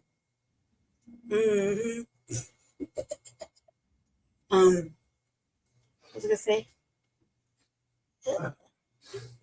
Anything else you'd like to show? Before I get to it, What else were you gonna cover? I got a couple of documentaries that I was going through. I also got let me get over there real quick. I got I wanted to cover the Ray J thing. So I think that's right. Did they already fight, or it's just the weigh-ins? I think it's just the weigh-ins. Yeah. I was laughing because he got slapped in the face with money, remember? Yeah, you showed me that earlier. All right, we got a couple of things beforehand. Let's continue on with. We got so I got one thing to put in for Colorado, and I got two a thing about the little boy that got killed, the baby. Yeah. The one in Georgia? Memphis. Oh, Memphis. And then I got a little bit from the Hill about birthright citizenship. We talked about that earlier. Oh yeah, Church did a whole stream on it. Yeah, I'm not knowing, man. I'm not knowing till right now. So, and then the thing about disabilities. So I guess I could, Okay. Yeah. So that's what I'm gonna do. I'll stay with you until I pass out. No, it's just how long do you feel like that's gonna be? Realistic. I'll be able to give you probably about another hour and a half. Yeah, right. You lie. You sound like you fall asleep now. No, I'm not falling asleep. I'm wide awake. It's just my allergies. We want to get into it, Jesse. Let's just say, all right. Let's talk about this. We'll do a couple of little short ones. Birthright citizenship. First. Oh wait, I messed up. Yeah, too late now. We're riding with it. No, not full screening it, because that's how you best. I would argue that what they're doing is destroying the United States. All persons born in the United States means all persons. The Supreme Court of the United States said, no, Donald Trump, you do not get to decide who gets to be an American. No one is born a second-class citizen. This is a national security issue. A person, for example, who's pregnant and comes to the United States on a vacation, they have a baby and all of a sudden their entire family gets the benefits of American citizenship. Okay, look, yes, as a constitutional lawyer, I got lots of opinions on this. Okay, understand what the framers did. And when we added this to our constitutional order, understood what the intent was. I think anybody— It just came down. Oh dear. What they rule? Here we go. That decision is children born in the United States, parents unlawfully or temporarily present are subject to the jurisdiction of the United States and are citizens at birth under the 14th Amendment Citizenship Clause. What's your reaction to that, Mr. Speaker? Well, this is real time. I need to read the opinion, okay? But obviously you could say that's a textualist, originalist view. However, I do think that this has been grossly abused in recent years. Okay. And that is the case that was being made by the plaintiffs in the case. And we're very sympathetic to that because it is a serious problem. We have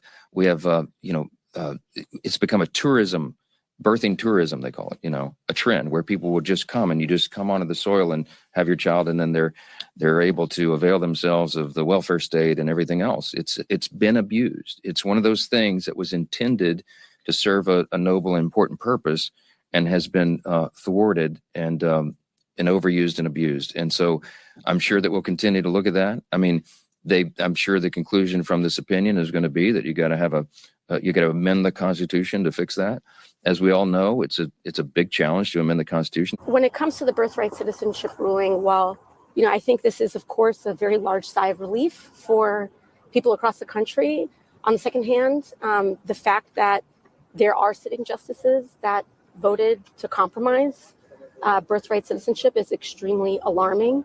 We're celebrating the 250th. What do you think of the role that the president's been playing, whether it be on the Mall or elsewhere on July 4th night, speeches and so forth? Yeah, I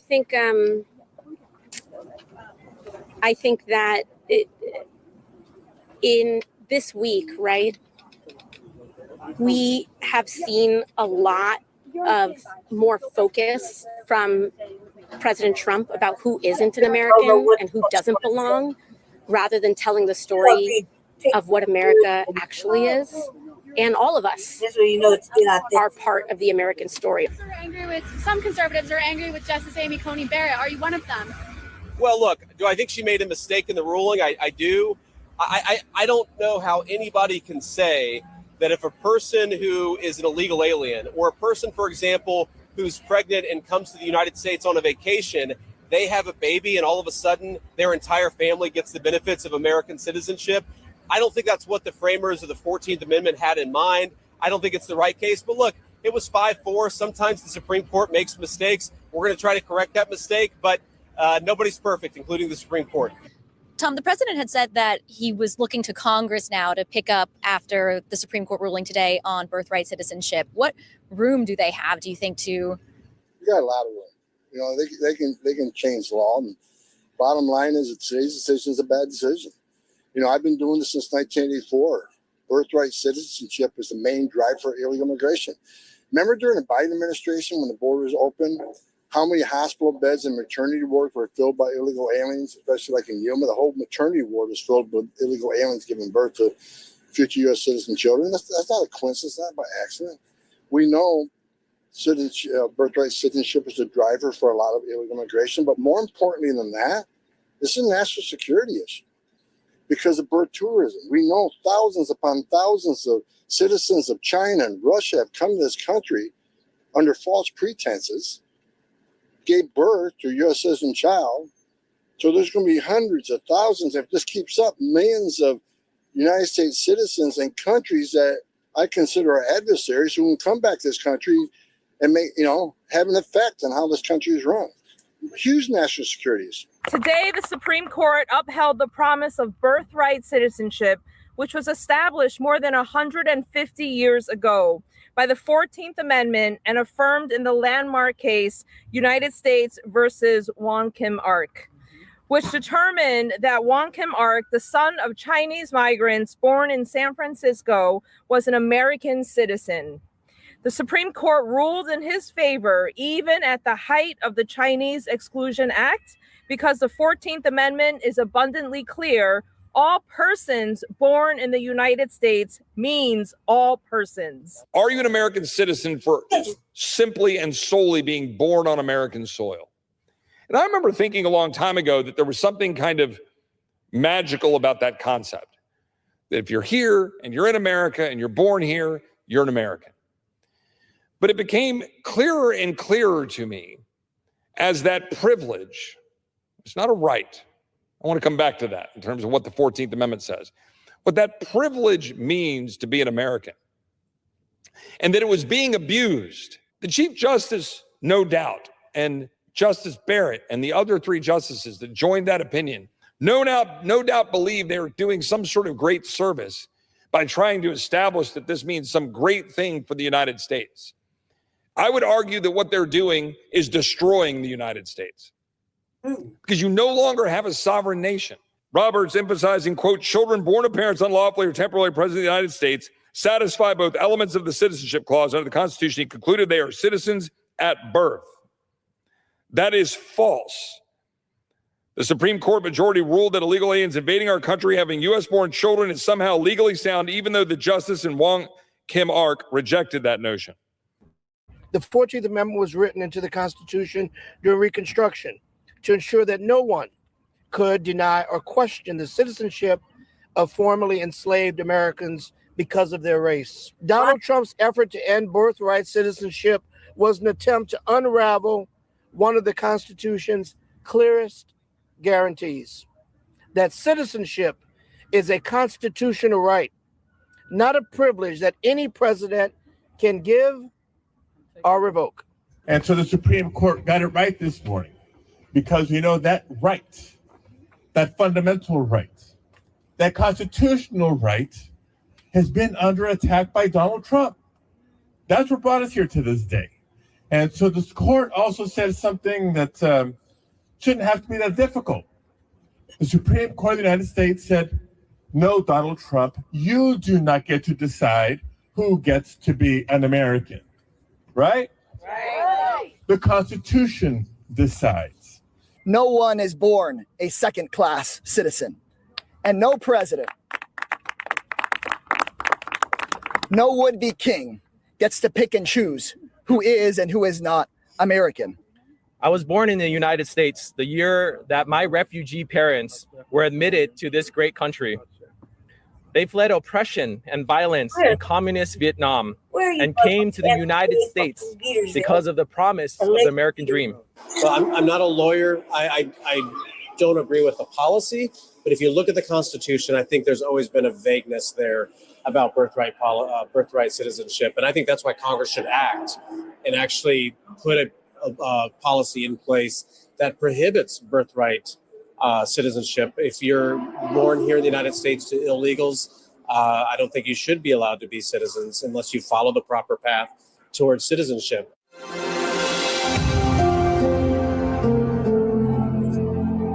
Swear. Oh, 1 second, Billy. Can't play Al Jazeera. This definitely give me stroke.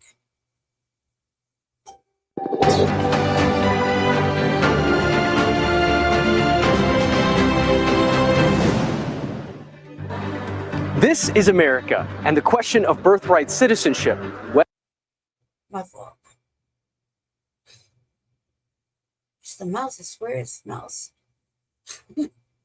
To end birthright citizenship despite the Supreme Court striking down his executive order. Our Ross Ketchke is live in Washington, where the president is now looking for Congress to step in. Ross. Louis, President Trump is looking to take his fight against birthright citizenship to Capitol Hill, but doing so will be no easy task. He'll have to overcome a bitterly divided House and Senate, upheaval within his own Republican Party, and the challenging legal question still posed by the 14th Amendment after the Supreme Court decision.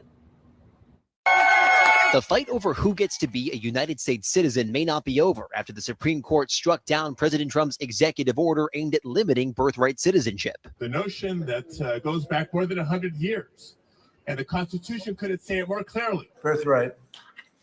That's a big one. President Trump has long criticized birthright citizenship, claiming the system has been abused. Republicans pointing to the practice of so-called birth tourism, where people travel to the U.S. for the sole purpose of having a child. People would just come, and you just come onto the soil and have your child, and then they're able to avail themselves of the welfare state and everything else. President Trump is now shifting his strategy, asking Congress to take action on birthright after his executive order failed in court. Writing on social media, Congress should start today to work on ending expensive and unfair to our country birthright citizenship. They will have my complete and total support. I do think that this has been grossly abused in recent years. House Speaker Mike Johnson says he agrees with the president that birthright citizenship has been taken advantage of, but does not appear to have a clear plan for how a narrowly divided House and Senate can pass legislation that can also work around the 14th Amendment. I don't know what the remedy is, how to define it, or the timeline. It would be premature for me to project that. And more on that so-called birth tourism. The Trump administration is now taking steps to crack down on the process. Yesterday, after that Supreme Court decision came down, the Department of Justice sent a memo to federal prosecutors across the country telling them to investigate cases of people entering the United States under what the DOJ describes as false pretenses. Live in Washington, Ross Ketchke, Local 10 News. Oops. Surprise. Sorry, Philly.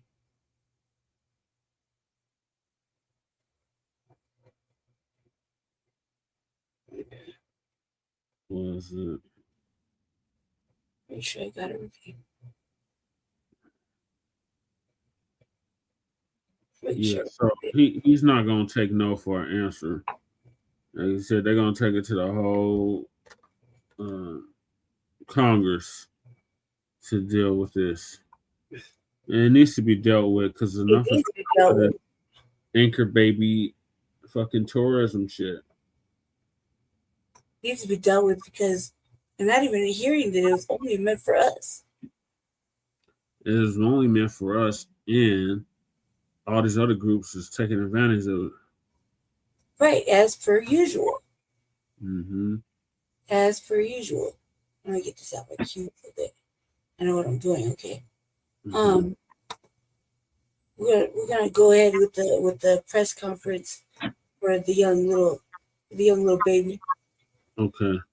Let's see what we're gonna skim ahead. We're gonna do some skimming. Mm-hmm. But, not like sit through all this shit. What about Ray J? What? I thought you were gonna show Ray J first. Let's see the Ray J thing first. I don't know. Let's ask Sister Val. All right, man. Fuck it, dude. I'm going to do. Ask Sister Val what she want to see first. Huh? Ask Sister Val what she want to see You're first. right there, Jesse. What does she ask? Look, I'm just gonna play. Ask her whatever she wants. Ask her whatever you want. I'm on this page. I can't see what's going on over there. Okay. But Sister, I'm gonna play this. do you want to see Ray J or do you want I'll to play see? this for right now. Go ahead. She said it don't matter. Jesus. Okay.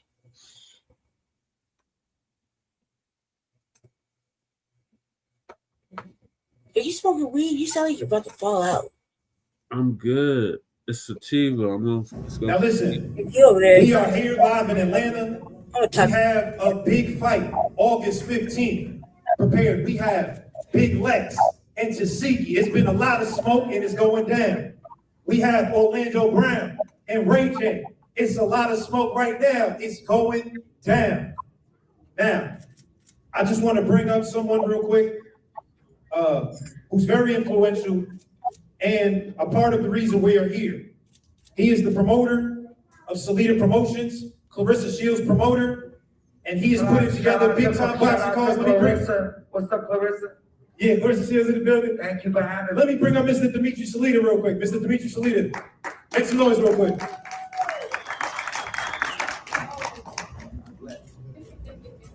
Thank you so much. We are very grateful to the Zeus Networks, to Lemmy and his great team, really marketing geniuses, giving us an eye for the sport of boxing. We're going to have an incredible undercard starting at 5 p.m. featuring some of the best fighters in the sport. And then I know there'll be some influencer fights. We're very grateful for this opportunity. On behalf of the boxing community, I really believe this is an opportunity for the sport to grow, for new fans to see the sport, and we're very excited about August 15th. Thank you so much, and we'll see you August 15th. Thanks, Najee. All right. Bro, stop looking at me like that, nigga. Nigga, fuck you, Karu. Yeah, I like this energy here. Damn, bro. Now I'm just saying, nigga, fuck, nigga, what's up here? Same thing. Good time, nigga. It's not, nigga, when I was at your house and you let me smoke weed all that time, bro. I was 14, bro. I was 13, bro. You let me smoke that weed, bro. Yeah, Jackie was like, nigga, like, yeah, he gotta go home, bro. But you don't know, though. You don't know, though. But you don't know, nigga. Hold on, we gonna get to that smoke. We gonna get to that smoke. Hold on. You allowed that shit, though. So what's happening, nigga? Hold on, we gonna get to that smoke. Hold on, let me bring up my next guest before we go. That's how you train with homies? Yeah, all right, hold on, we got it coming. Y'all see it's brewing. Let me bring up real quick the reason that we're here, the headliner, the quote, the big quote, Miss Clarissa Shields, can you come up and say a few words? Make some noise for Clarissa Shields, y'all.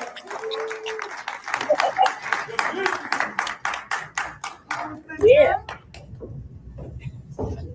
Hey, crazy. Hey, how y'all doing? All right, y'all. I've been addressed. Don't do a wild system now. I don't know what y'all need. Thanks so much for Clarissa Shields, y'all. Thank y'all so much. I want to thank everybody for being here. Thank you, Social Network. Thank everybody, all the talent. Like I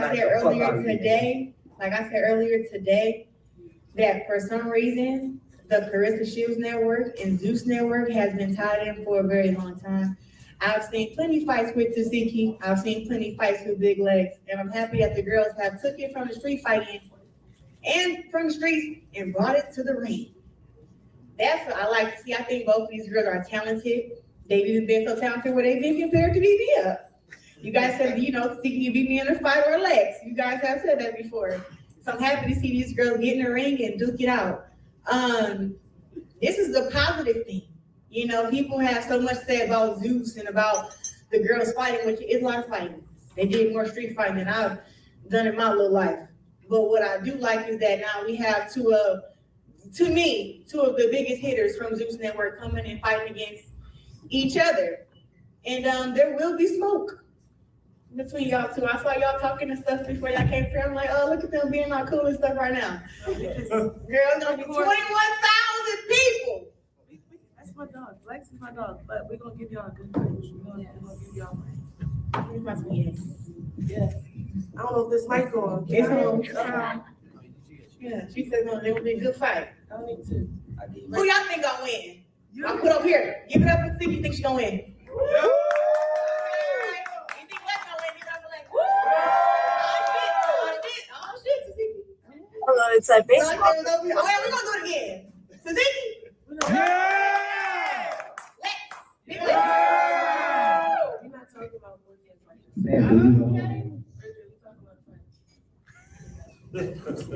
and then we got Ray J versus Orlando Brown, which is a fight that I'm super excited to see. I don't know who gonna win. It looks like Orlando Brown wants to smoke everybody in this motherfucker. You don't know who gonna win? Really? Ray J, you don't even want to train. Your mama chose me, nigga. I'm 0-1. I'm not worried about it. Your mama chose me, blood on Paru, so settle. Stop bringing up Paru, blood. On the dead homies, bro. You just respect the game. Dead homies, bro. Show me what the dead homies. Show me what dead homies pop back up, nigga. Your motherfucking ass, get your ass whooped. Fuck you, nigga. And fuck you, nigga. Playing games with me, nigga. Yeah. Get ready. Right now, so wait.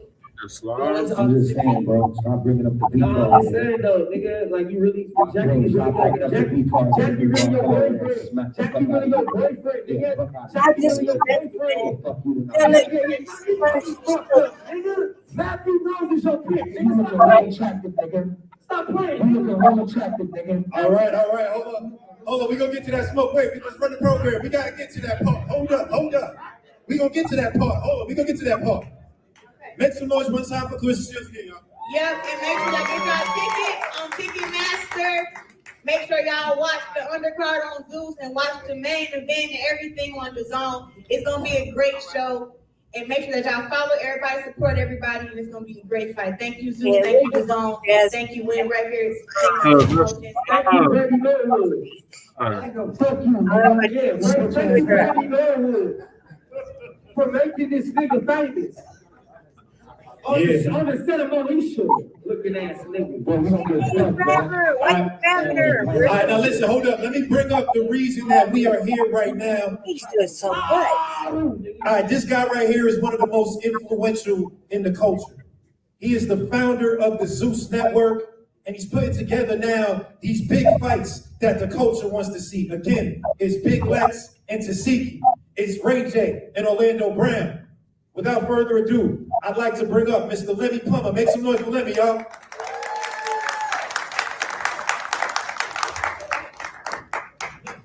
All right, I'm excited about this undercard fight. You guys excited? Yeah. Can we play the video? Because we're about to get this thing started. We're gonna bring up our host right after this video. Hold on 1 second. We might have to start it over. Hold on. Can we start it over because we can't see it on the screens? Can we start it over because we can't see it on the screens? Thank you so much. The biggest.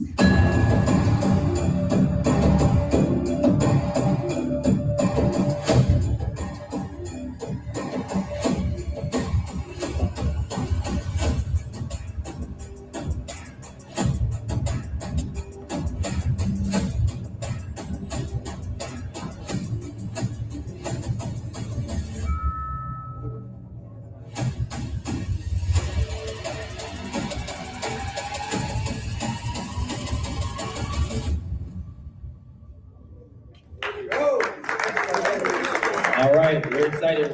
Ray took his shirt off, so. Yeah, I'm ready already, bro. I'm ready to fight right now, nigga. I'm 0-1, bro. We're really excited to be. Hold on, guys. 1 second. We're really excited to be here. I just want to say thank you so much to Clarissa Shields. Thank you so much, Ruben, for having us at Win Records. Let's give it up for Ruben at Win Records. Papoose, thank you so much. Did not see what's T with you? Yeah, get down to the bottom of this shit right here. Hey y'all. What you want? I got no draws. Okay. What's up, y'all? Y'all ready to get into some teas? So y'all watch Zeus? Y'all know what's going on? So who y'all ready to see fight the most? Y'all ready to see Tasiki and Big Legs or Ray J and Orlando? It's given Tasiki and Big Legs. I think that's the headline. I think it's giving that. I think it's giving Ray J and Orlando Brown. Yeah, real fight. We gotta get down. So what's the Ray J and Orlando beat anyways? We don't know that one yet. It seemed like you laced him when he was 13 and he keeps saying I'm dreaming, bro. You dreaming about getting fucked. Oh, that's why y'all fight. Okay, I forget that. It's not bad. Is that the gangster talking? Is that the gangster? Shout out to the gangster. Shout out to the gangster. Santana, no shots. She's That's the gang agency. Stop playing, bro. I'll lay you down right now. Y'all gotta save it for the ring, though. Y'all gotta save it for the ring. Okay. Too much shit right now. Agency ass nigga. What? Okay, so with Tasiki and Big Talk. y'all don't have a beat. What you say?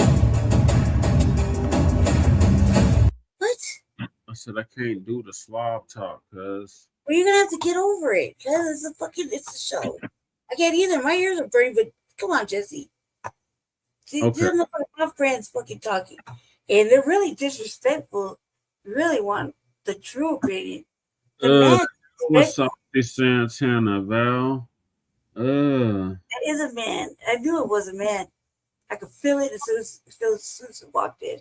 Then I heard him talk, I knew it. I was thinking that too. I was like, is this one of them trans? And I was like, man, all the under chin cheek hairs. I was like, oh my God, that's shattered. It was a transformer, cuz damn. Moving along. That's just neither here nor there. They're just I feel like it's been salacious. But mad disrespectful. Like mad disrespectful. You know what I mean? Not even apologetic. Like, I'm sorry I'm acting up. Yeah. It's just hype my own scorecard up. Nothing like that. It's being a total ass. Like, you can't do. They obviously don't know how to behave themselves. And all of that, but I like that it's on an actual format versus the last time, so we can't have no fraudulent bullshit go off. Yeah. You know? Yeah.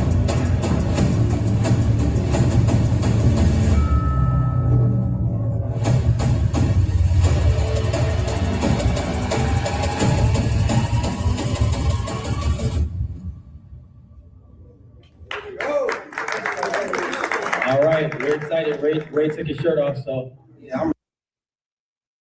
Tasiki, is your hand? I think I see something like your hands is like registered or something. No. They're not. They're not? People say a lot of stuff on the internet. It's not true. They should be. No, they're not registered though. So Tasiki, you no Big Legs. I feel like Big Legs, you got like a lot of reach over to see. You think she gonna be? See, that's what we know Big Lex for. If you ever watch Bad, from host cam, I ain't never seen too many girls be able to run up on Big Lex and really be able to get you because she's gonna knock you back. So you got a technique in this fight, Big Lex? I feel like you play basketball, right? Yeah, so naturally I'm just athletic, I'm competitive, and I'm just gonna apply it in the ring, do what I do best. My big one, the biggest, thank you. And yeah, it's gonna be that. As far as technique, I feel like I'm gonna just train, get in shape, and just, yeah, I used to box a little bit. Oh, so you already got boxing under your belt? Back in the day, for like 6 months, but you know, naturally I'm just that, so. So naturally, she already know how to bomb and everything. Yeah, plus a little bit of training, I'll be good. Hey, Saucy, hold on one second. Naturally put me on. Saucy, hold on 1 second. The girls are being too nice right now. That's what I feel like. She's like, I'm just gonna naturally whoop her ass. This is real talk. So the fans, you know, obviously there's mixed feelings because the fans are like, hey, we shouldn't be forcing you guys, which we're not forcing you. We presented an opportunity. You guys accepted the opportunity. You know, this is the battle of the heavy hitters. So the fans want to know. You guys are not really saying anything. You sound very well, I know, but this is the time to say something. I see each other in the street.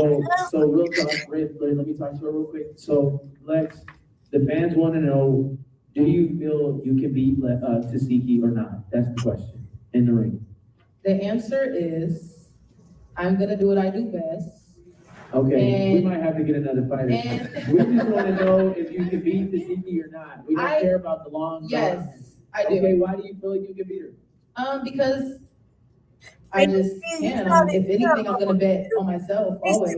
So I'm never gonna shy away. Doesn't matter who it is. So do you feel like Tasiki got like a little dusty? Like, you know, she feel like she probably used to fight, but now we got big next together. It doesn't matter to me. So what's your technique? Why do you think you're gonna beat Tasiki in the ring?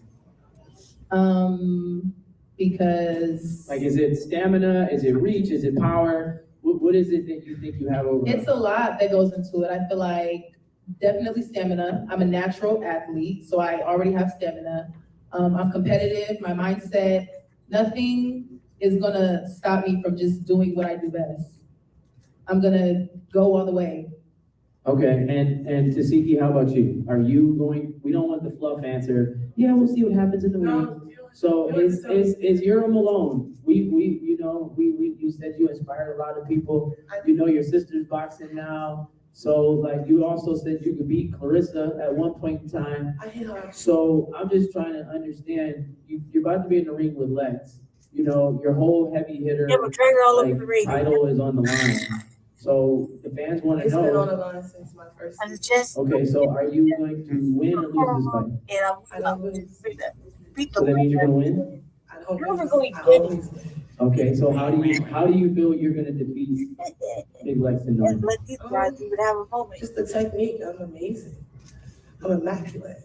Yeah, I seen this season, she was coaching like Ivory, Ivory said he was coaching her this season on how to fight, and Ivory and Big Lex was so I don't know. Okay, so you said you're immaculate, you have unique techniques. Yeah. So you really I'm very competitive. I'm hit very hard. Are you worried about her reach? Because she's taller and she has like this crazy reach, and you've seen Lex fight. No, Mom, but duck and move. You know how to duck? Like, if you don't be able to duck fast, Bob and weave. I'm gonna make sure she don't get her hands up. Okay, You're gonna be able to duck that. why did you say you Then we're gonna go get dressed and get some drinks at alone. Because Clarissa said she can beat me up. So Big Lex just said that too. She said she can beat me up. I said, no, I can beat you up. You wanna beat me up, I'm gonna beat you up. Okay, so now after thinking about it, what are your thoughts? What are you talking about? I thought about it before I said it. Oh, I'm saying, do you still feel that way after time has gone by? I just told you I don't lose. Okay. Well, if Lex doesn't work out, Okay, there you go, man. You trying to make this a thing? You trying to make it a box? We're gonna figure it out. All right, so the fans also, I've seen some comments. The fans think this is scripted. I don't know how they would think that this is scripted. I would love to hear from both of you guys on addressing the scripted piece or us trying to create some It's like you know, they think we paid for Muir, already, and this all was sorts of things. get live. Yeah, they said I got paid to live. Okay, can you guys respond No, to It's for everyone. it's It's not for everyone. scripted. Right. This is something that we both agreed to, that we both Miss- agreed on, and August 15th, we're gonna get in the ring and give you guys a show. Exactly. Okay. It was not no, hey, you know, you guys are being scripted. You and Orlando. You guys get scripted. Go ahead, so what are you gonna say, Taziki? Go ahead. I'm not streaming. I'm not on stream, nigga. I'm It's not not streaming. scripted. It's something that people want. Yeah, so Orlando! don't say my motherfucking name. Orlando! That nigga streaming. You don't see me. I'm with my Hold daughter. on, no. I'm with my daughter, my nigga. But go ahead, what were you saying, Taziki? I would say it's not scripted, guys. This is all real deal, you know. Two competitive baddies getting in the ring, giving you guys a good show. Okay, Taziki, after you defeat Big Lex, would you ever get in the ring with After your what? Would you ever get in the ring with your After sister? what? No. What'd you say? He said after she beat you up, yeah, she gonna. You wanna make me a Do you boxer? think she's gonna beat me up? I mean, she's like for sure she's gonna win. Your answer was For sure, we're gonna do she's it gonna great. win. We're He gonna have said for fun. sure. You know what? I'm the underdog, and this is not gonna go how everybody thinks. Ooh, I'm feeling your energy now. Because no shade, with the latest clips that's on internet, How do you- people need that to see. You motivated me. How do you dictate who's the underdog? Keep on. How do you I mean, everybody feels that Tasiki is gonna win. Everyone's rooting for Tasiki. So I'm gonna show y'all something. Respectfully. I feel like everybody really feeling him. No. No, they won't put Tasiki, but the latest clips from Daddy and that's the Rock and Tasiki match, people feeling like Tasiki lost it. So what you mean? Did we see a bad angle of what's Tasiki? I never seen Overbox. I never seen Overbox, so this will be Over. Not your sister. Never seen Overbox, especially saying my name. I don't know you. Other than Oprah. But the What big, he said Oprah. Oprah Winfrey. We never seen Orlando. So Orlando, what you put in the ring? But we started with that purple, right? It's real performative, but if you gonna perform in the boxing ring, like you got hands. I'm fucking that little nigga up, bro. I thought he was taller than what I thought. I thought you was talking to Rachel. I'm talking to you, I said you got hands. Blood's with the gang, you see. You talking to No, I said you got Don't hands. ever say And blood, you're bro. not a gang fan. We need to stop doing this. You the gang. You disrespect my gang, little Orlando. There might be some real Hey, what's the guy gangsters. just said? Take my fingers up your Hey, ass, with the nigga. gang. Oh, I said that y'all got hands, not that y'all got fingers. See, girl, that's crazy. That's wild. Okay, so what kind of match this is? Ray J, what kind of match is gonna be with you and Orlando? Finger in your ass, nigga. Jesus Christ, right? I can't remember what network it was on. What was it? I don't ever want to remember. Okay, but you were fighting and you went up against Super. I can't remember his name, I don't even remember that nigga name either. but you got knocked out. Can you talk about that fight? Was you drunk? Yeah, let's talk about it. Yeah. No, go ahead. So I was undefeated. First off, I was an undefeated fighter before then. I was 0-0, right?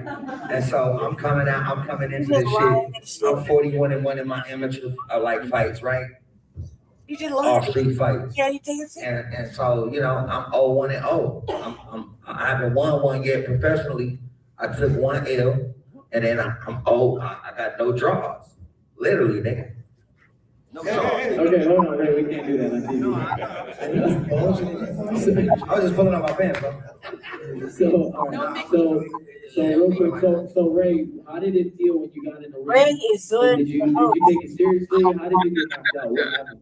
What was going on there? Bro, when you get knocked out, You couldn't get a like, belt. I you mean, see the like, lights, bro, and you see ring out, hanging out and shit. something else happens euphorically, right? It was just Emotionally. And so, like, and shout out to Chris Brown, he was there. Adrian Broner was there. Dean the Great was there. There's a few of them, like, Fucking colleagues. trip, man. But it just, It went you know, it feels, like take it down. I don't know, like you took like either some shrooms or like something in that kind of like capacity where you like feel like euphoric, but that's nothing. Yeah, Reggie, you never Everybody right gets knocked now. out every now and then. No. Some niggas don't. It's what Not it to is see because you look like Bro. Or big legs. nice Oh, little yeah, that's fucking cool. Or Clarissa Shields. You Yeah, put no, two not Clarissa. She's the greatest. So you got knocked I out. love Clarissa. So you got knocked out. Did you take the fight? Did you take the fight seriously? Were you in shape? Were you really like? what was going on and what's making this fight different? The fraud. You got I think I got knocked out. He ain't I doing got what knocked we down. bring up his And then like You had a couple lumps on your forehead. I still got a little bit right here. Yeah, he had a And then time. you went to the hospital afterwards, so I don't know. Yeah, it was bad. Yeah, talking that You want shit. to talk about that? It just was like, you know, What I said. a nigga needed a few days to rest and like figure out what I'm gonna do next. I talked to my management team. Everybody felt like I could come back strong. They felt like we needed to just make sure we have the right contender coming in. And then, you know, we had this beautiful event coming up August 15th. And so I'm like, yo, this is perfect for my fight career. Redemption. We need to redeem Yeah, what did you when you did lose the fight? I want Papoose to shake his ass down a little bit. He should grab the old boy's girl after he disrespected her. Not let her. I think it was bad. You know, I think it was bad starting out, but I think moving forward after like a few days, people started to understand that, damn, Maybe I feel bad for Ray. we're trying to So I hold. started getting invited to a bunch of like A-list celebrities' houses and shit. Niggas started like having me come over and shit. And honestly, niggas, they was like, yo, They were we can't believe you here with us right now. They were provoked to act like that. You in our house. Yeah. And that's what hit me. It was like, all right, so I am the Black Jake Paul. I am the Black Jake Paul, right? When Anthony Joshua knocked Jake Paul out, his career went up. Not how that works, Ray J. And I think that's what happened with me. You know what I'm saying? My career went up once I took that hit and then got right back up. And I was like, yo, where am I? No, that is Like, what the fuck is going on? And I still strong. So now you, so real quick, so Ray, so now you agreed to fight Orlando, August 15th, at the State Farm Arena here in Atlanta. Can you talk about this? Why are we fighting Orlando? Do you think you're gonna win? What are your thoughts regarding this? I think that as a fighter, like going into my fighting career as 0-1 with no draws, well,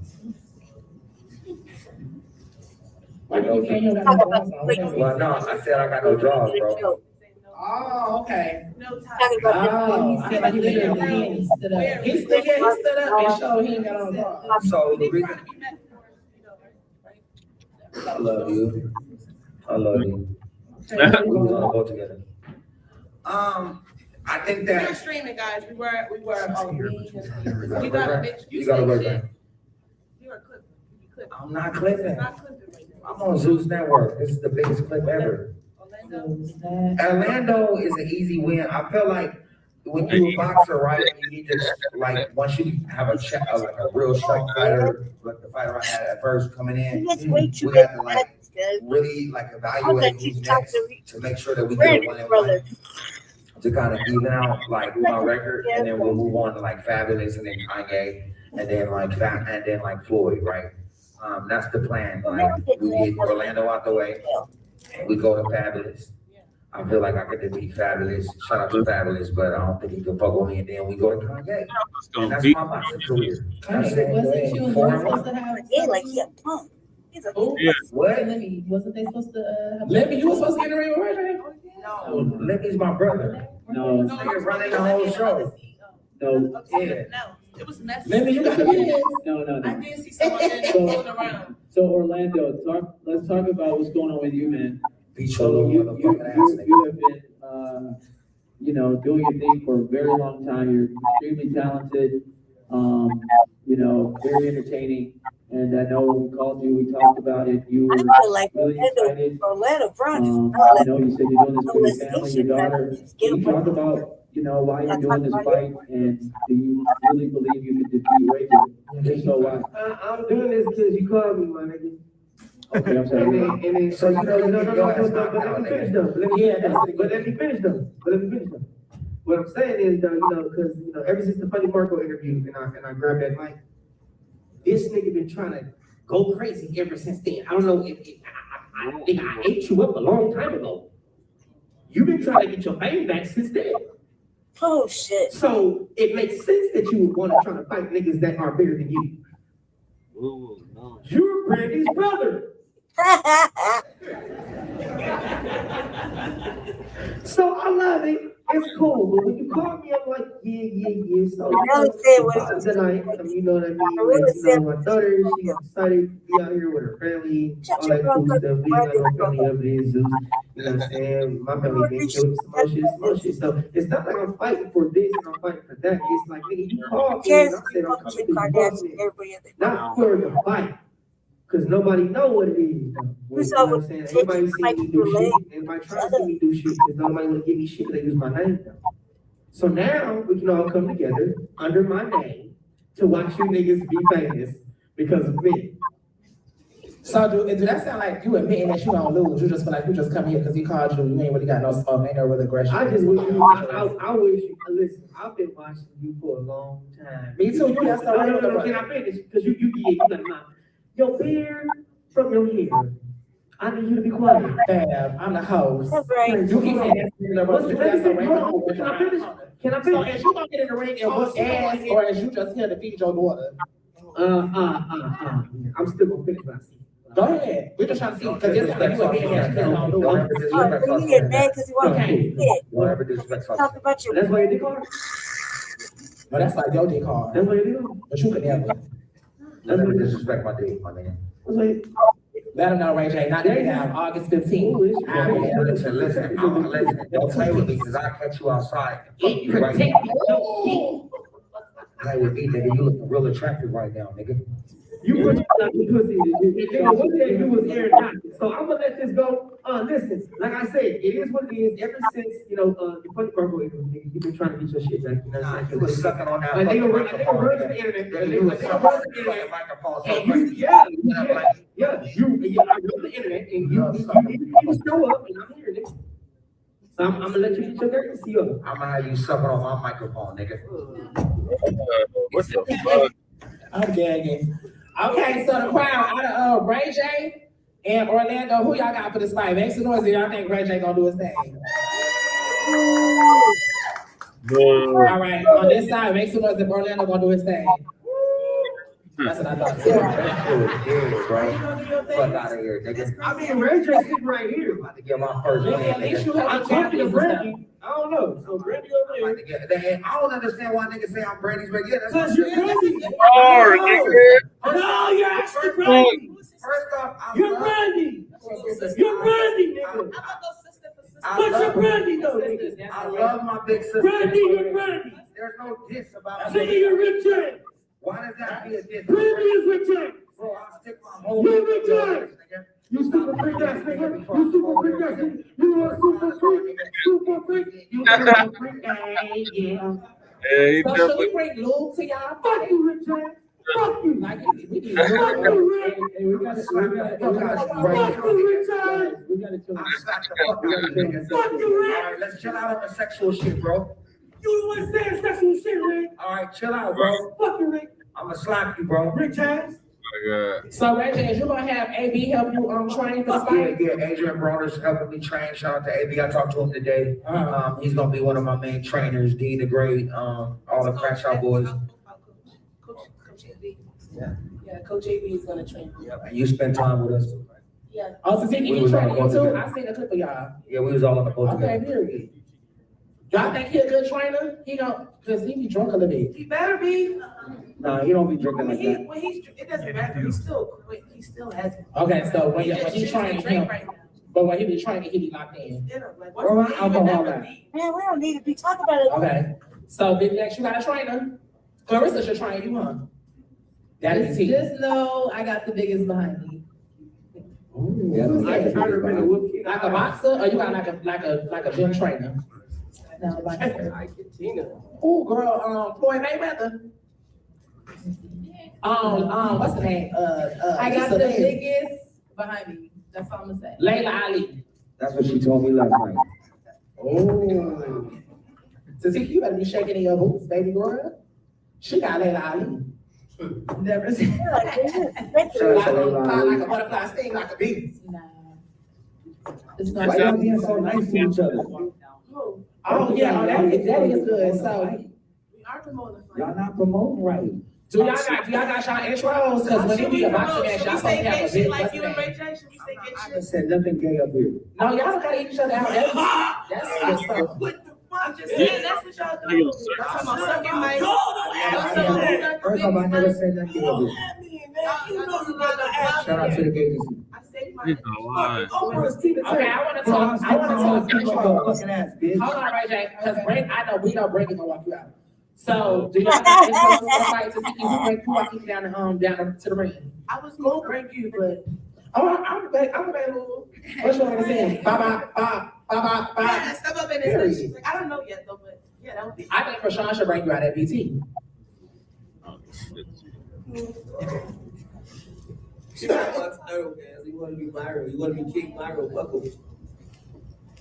Now That's your sister. She box now. Both y'all box. I can see it. Both y'all hang out on belts. I like the positive vibes you coming with. Period. Family moment. Okay, well then, who you feel like? Me? Yeah. Who you feel like now? I don't know. My stylist is saying him in the back, but I don't know yet. I have a lot of options. I always have a lot of options.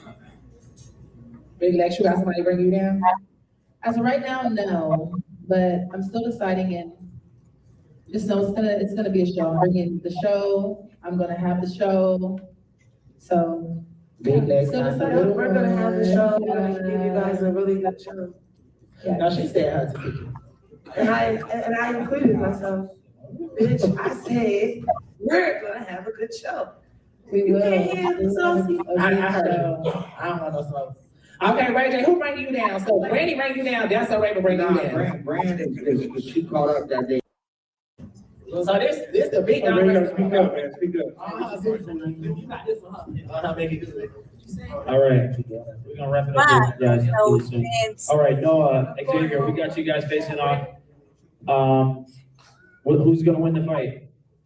Come on, man. You know And what why? it is. You know what it is. Stop going. You guys are undercard fighters. Who's gonna win? You ain't gotta ask me. I'm state what it is. I'm gonna win. Okay, now Noah has gotten the ring before. Have you ever gotten the ring? When I was a kid, Okay, so who's gonna win and why? I'm gonna win. Okay, so y'all know your jobs are on the line. I just want to make sure y'all know what's going on. Easy word. You look dead ass too. Okay, This is light work. okay. This is a Monday at Magic City. Noah, you have anything? I think everyone already knows who's gonna win. It looked like a landslide just off of appearance. Yeah, I mean, okay, look, listen, the guy said he is fit, man. The guy that I was just catching balls all his life, man. You know, I catch fades, man. I think we You know what I'm need saying? to make sure you can I've been out there fighting all my life, you know? If you need somebody tackle, we'll call you, buddy. Big If fight. you need somebody tackle, we'll call you. I think it's gonna be a quick battle. Okay, are you knocking them out or are you just? For sure. Or is he gonna go a couple rounds? Hey, listen, hey, look, I'm bringing a pillow for you. Hey, look, I'm gonna bring a pillow for you, don't worry about it. I'm gonna bring you a pillow. Okay, so from a stamina standpoint, who has the most, who's the most athletic, who can last the Like longest? I said, like, listen, Frank is stamina. Like I said, he's been out there catching balls all his life. I'm out there catching fades. What's up? Okay, y'all heard, what do you have to say about that, John? Anybody who be from the streets, be in the pen or whatever. I didn't know y'all was this pretty, both of y'all. Y'all both sexy as a motherfucker. This is literally you. So this, why are you fighting when you just went to the hospital? Who is talking?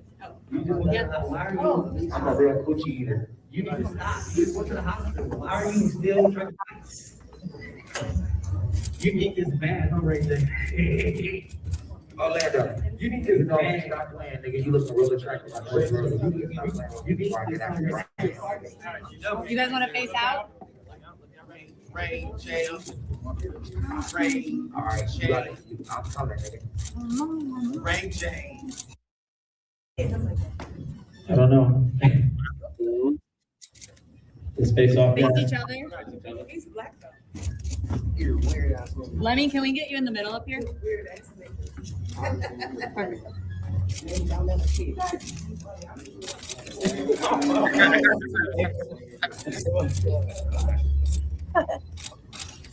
Face out. Let me get you guys right here. This nigga just slapped me with money on the dead homies, bro. That's not cool, bro.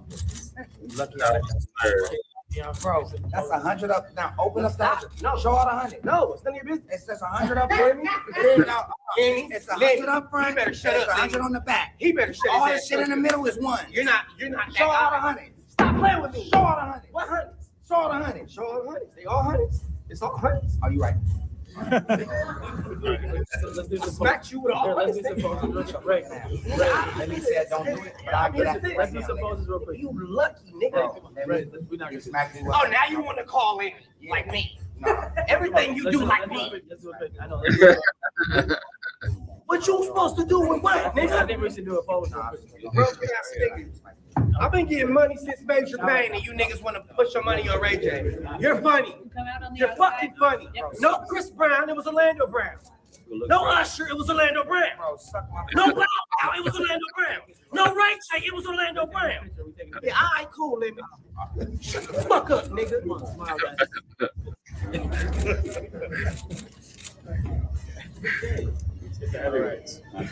But it's really Orlando Brown, bitch ass nigga.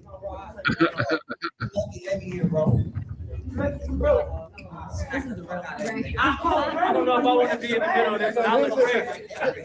You gotta bring them up if they start fighting. That's like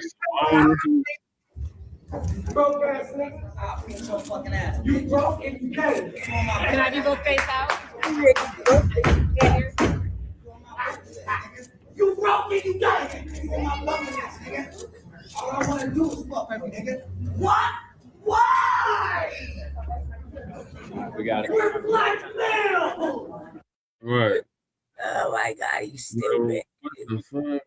Oh my Did you God. feel satisfied by all that late crazy shit?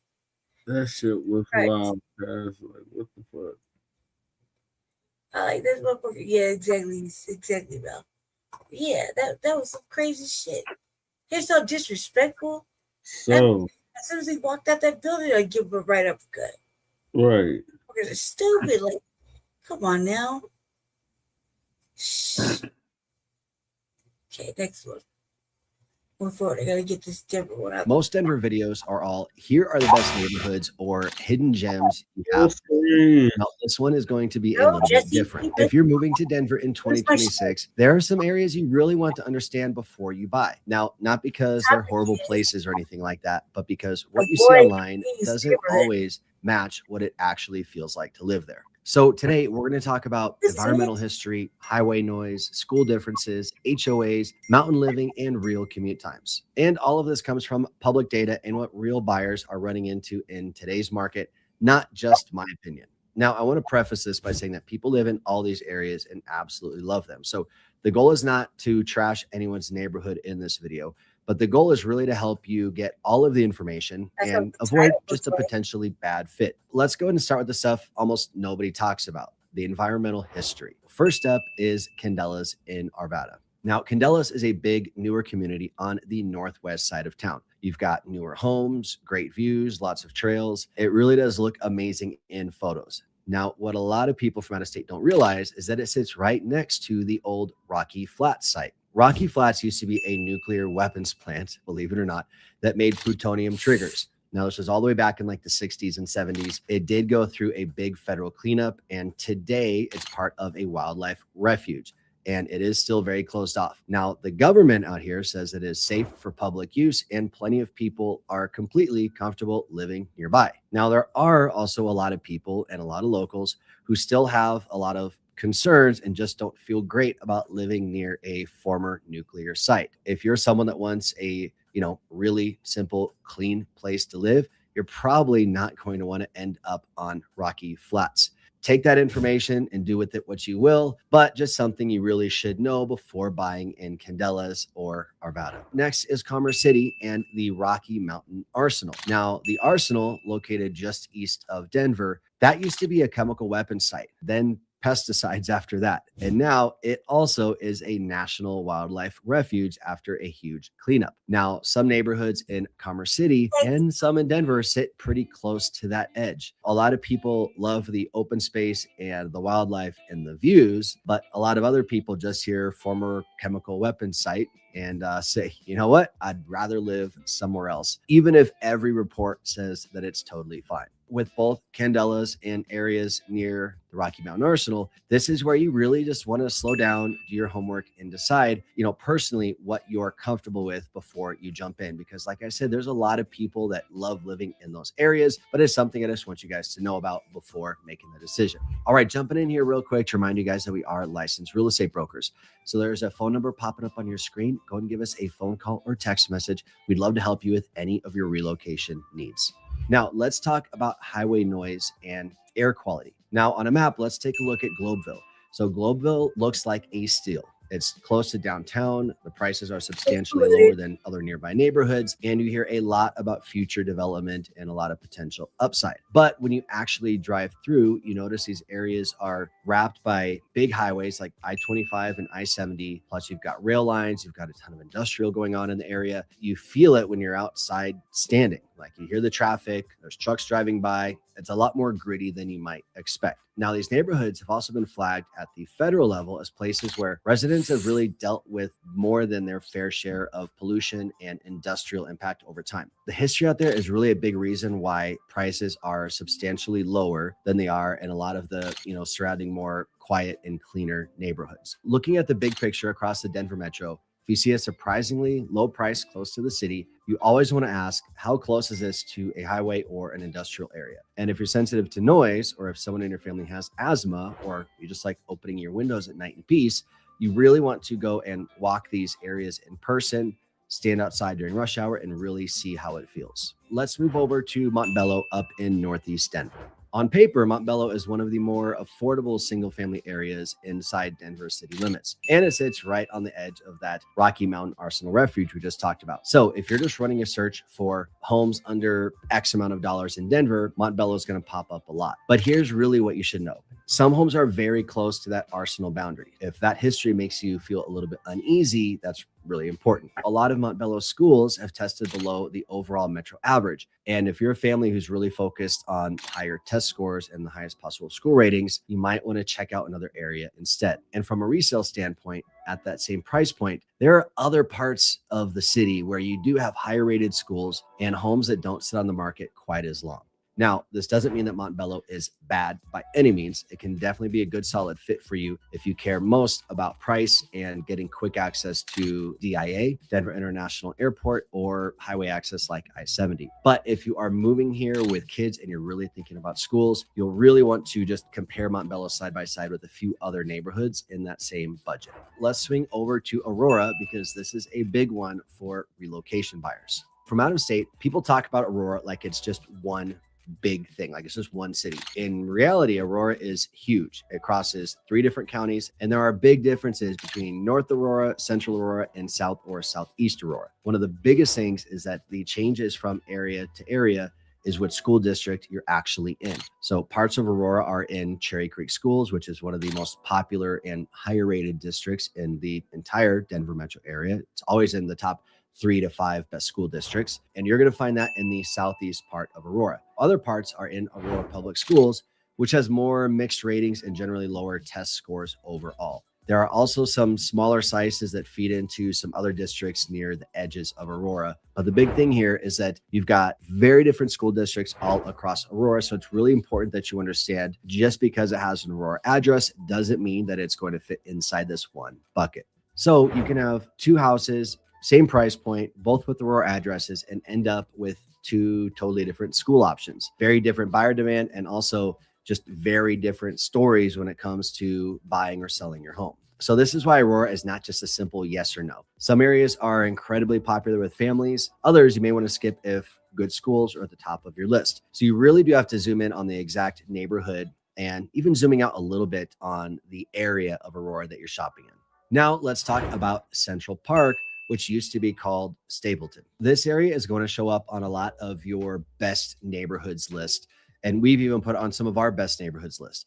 You've got parks everywhere. You've got playgrounds, town centers, a really, really good, strong community feel. It's very organized. It's very well planned out. And quite frankly, it's one of the only master plan communities that you can find with a Denver address. But if you're coming from a state where HOAs are either super cheap or barely exist, this is going to be a couple of things that might surprise you if you're moving to Central Park. Central Park does have a very active HOA and community management board. They really care about how your homes look, your landscaping, your paint colors, just all of the rules that come with an HOA. And on top of that, the fees are a lot higher than what you'll see in, pretty much every other Denver neighborhood, because you're paying for pools, parks, events, and all those things have costs that come along with them. And for some people, that structure and those amenities are exactly what they want and they absolutely love it, especially with the Denver address. But for others, it might feel like too many rules and a bigger monthly payment than you were expecting. So if you're looking at Central Park, make sure the rules and the fees actually match up with your personality, your desired lifestyle, and your budget. So don't just fall in love with the parks on Instagram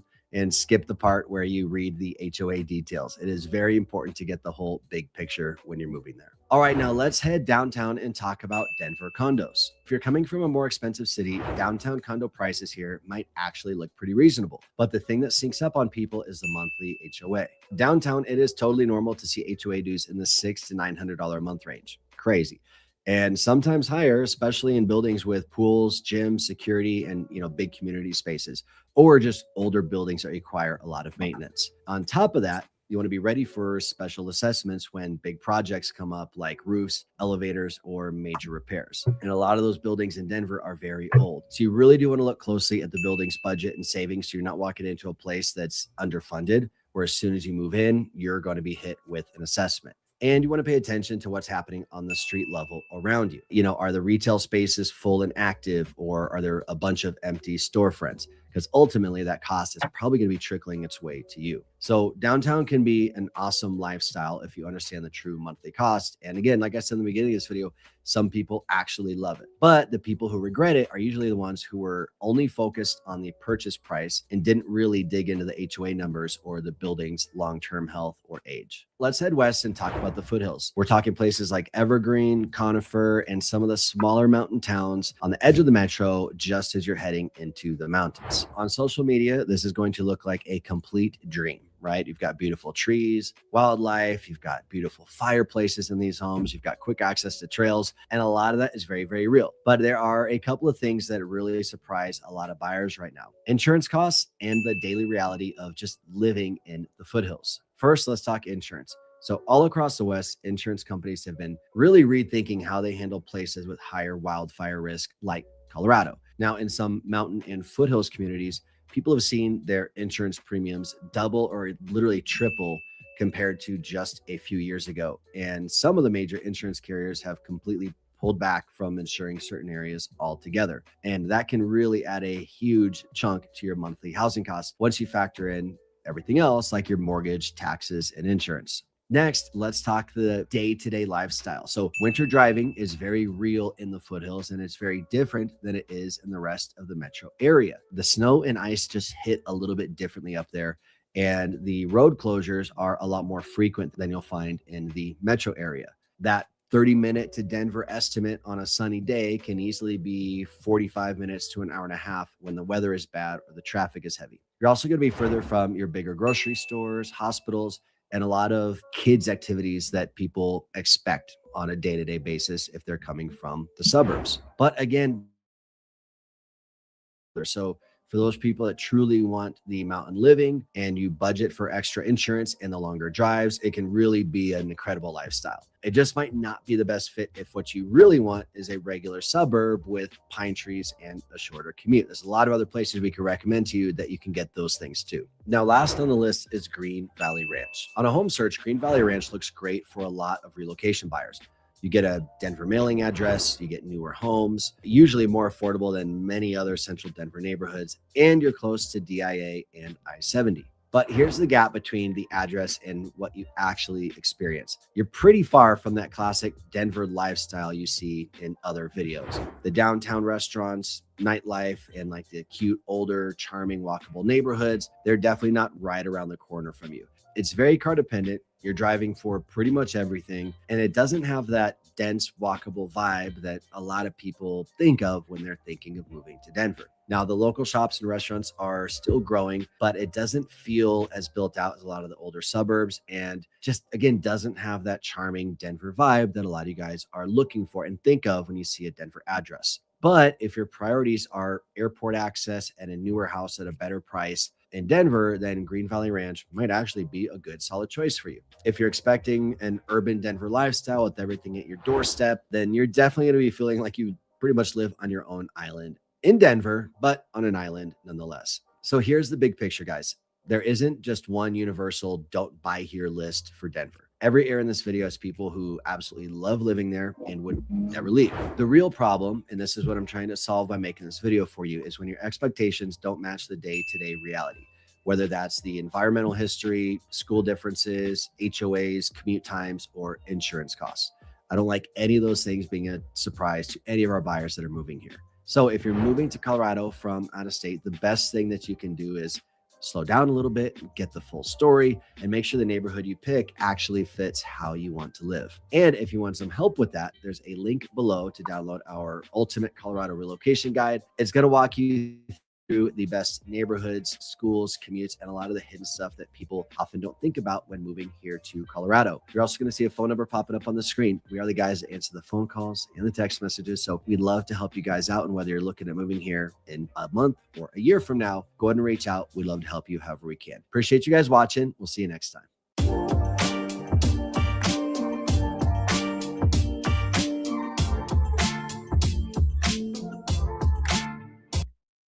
Jesus.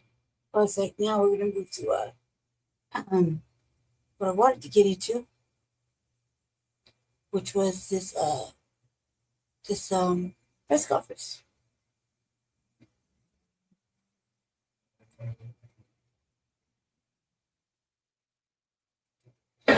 Justice for baby corn. Justice for baby corn. Justice for baby corn. Justice for baby corn. Justice for baby corn. Justice for baby corn. Justice for baby corn. Justice for baby corn. Justice for baby corn. Justice for baby corn. Justice for baby corn. Justice for baby corn. Justice for baby corn. Justice for baby corn.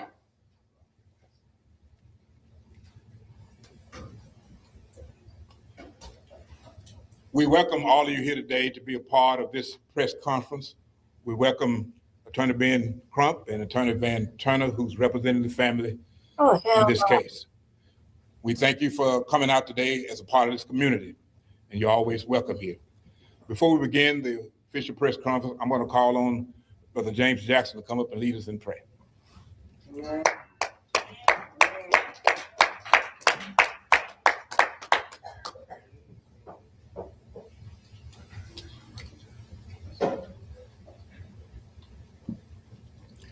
Let us pray.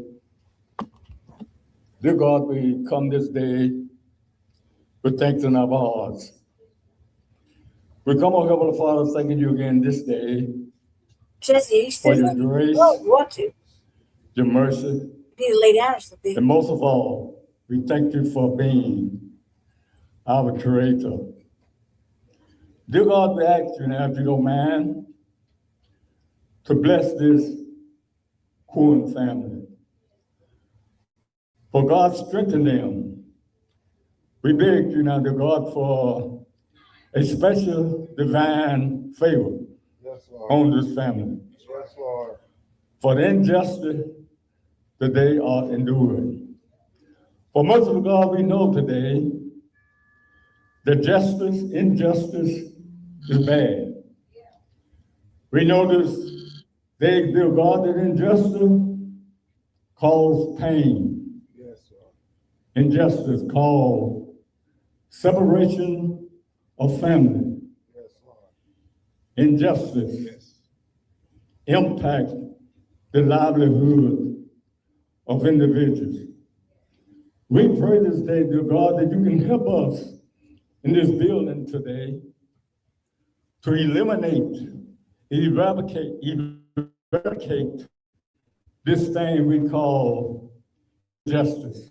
Yes, For most of God, we are determined today to do all we can We are committed and we will stand firm to eliminate and to terminate this bad thing we call injustice. Well, Heavenly Father, we are not asking you today to do for us what we can do for ourselves. We know we need you, dear God, and we need you in all our life endeavors. But now, Heavenly Father, we're asking you to guide and direct us in the path of righteousness, that we will be able to eliminate and stand firm. We don't want you to do, dear God, for us what we can do for ourselves. We just ask you for your guidance and determination. Now, Heavenly Father, when each one of us in this building today, when each one of us will have contributed our strength, when we will have contributed our knowledge toward the path of righteousness, oh, merciful God, we will seek a place within that kingdom. These petitions we submit this morning, in your darling Son Jesus' name, we pray, amen. Amen. Thank you so much to Minister Kathy for allowing us to be here in his cathedral as we fight for justice. Thank you to Brother Jones for that fervent prayer. We are very grateful. I'm Attorney Ben Crump, along with Attorney Van Turner and Kareem Ali. We have the honor of representing the family of baby Cohen. Yes. We also have present with us his grandparents, Carlos and LaShonda. And we know this is going to be an extremely emotional press conference. His parents are still grieving. Obviously, they had the funeral services on Saturday, and this is a lot on any parent, especially young parents. And so keep them in prayer as we continue to fight for justice. We also have Attorney Evan O'Sheehan, who's consulting with us today from Seattle, Washington on our legal team. But as I said before, we're all in this together. We have community activists, community leaders. We're all together. We have Marcus Keith, who's been fighting from day one with the family. We have Patrick Lumumba, who's been fighting with the family in the community. And most importantly, we have you all. You all, we're here together to stand up for baby Cohen. We're here to speak up for baby Cohen. And we're here to fight for baby Cohen. Justice for baby Cohen. Justice for baby Cohen. Justice for baby Cohen. Because today it was Felicia's and Devion's baby, but if we don't stand up to get justice for their baby, then tomorrow it can be your baby. So we fighting for all our babies. And we are here because on June 14th, and it's been over 2 weeks now, right, Attorney Turner? We have been demanding transparency. We have been demanding transparency so we can get to the truth of why a San Antonio police officer felt the need to shoot inside of a moving vehicle that he knew had 2 adults and an infant child that they called a juvenile. They reported they witnessed 2 adults and this child getting into the vehicle, but yet he saw fit to shoot into a moving vehicle when he knew a baby was there. And the reason we're fighting for transparency so we can get to the truth is so we can have some accountability, so we can get to justice for baby Cohen and trust for the community. Now follow me. It is really critical that we all understand why we're here. You see, they want us to believe that it was a life or death situation, because that's the only way you can justify shooting into a vehicle that you know there's a baby in that car. So they gotta be able to show us, to convince us that it was a life or death situation where the use of deadly force was warranted. And sisters and brothers, they told us that, but they have not showed us that. And so we're here fighting for transparency. We don't need you to narrate it for us. Black people got eyes, we can see just like you all can see. If you saw the video, why can't you show us the video?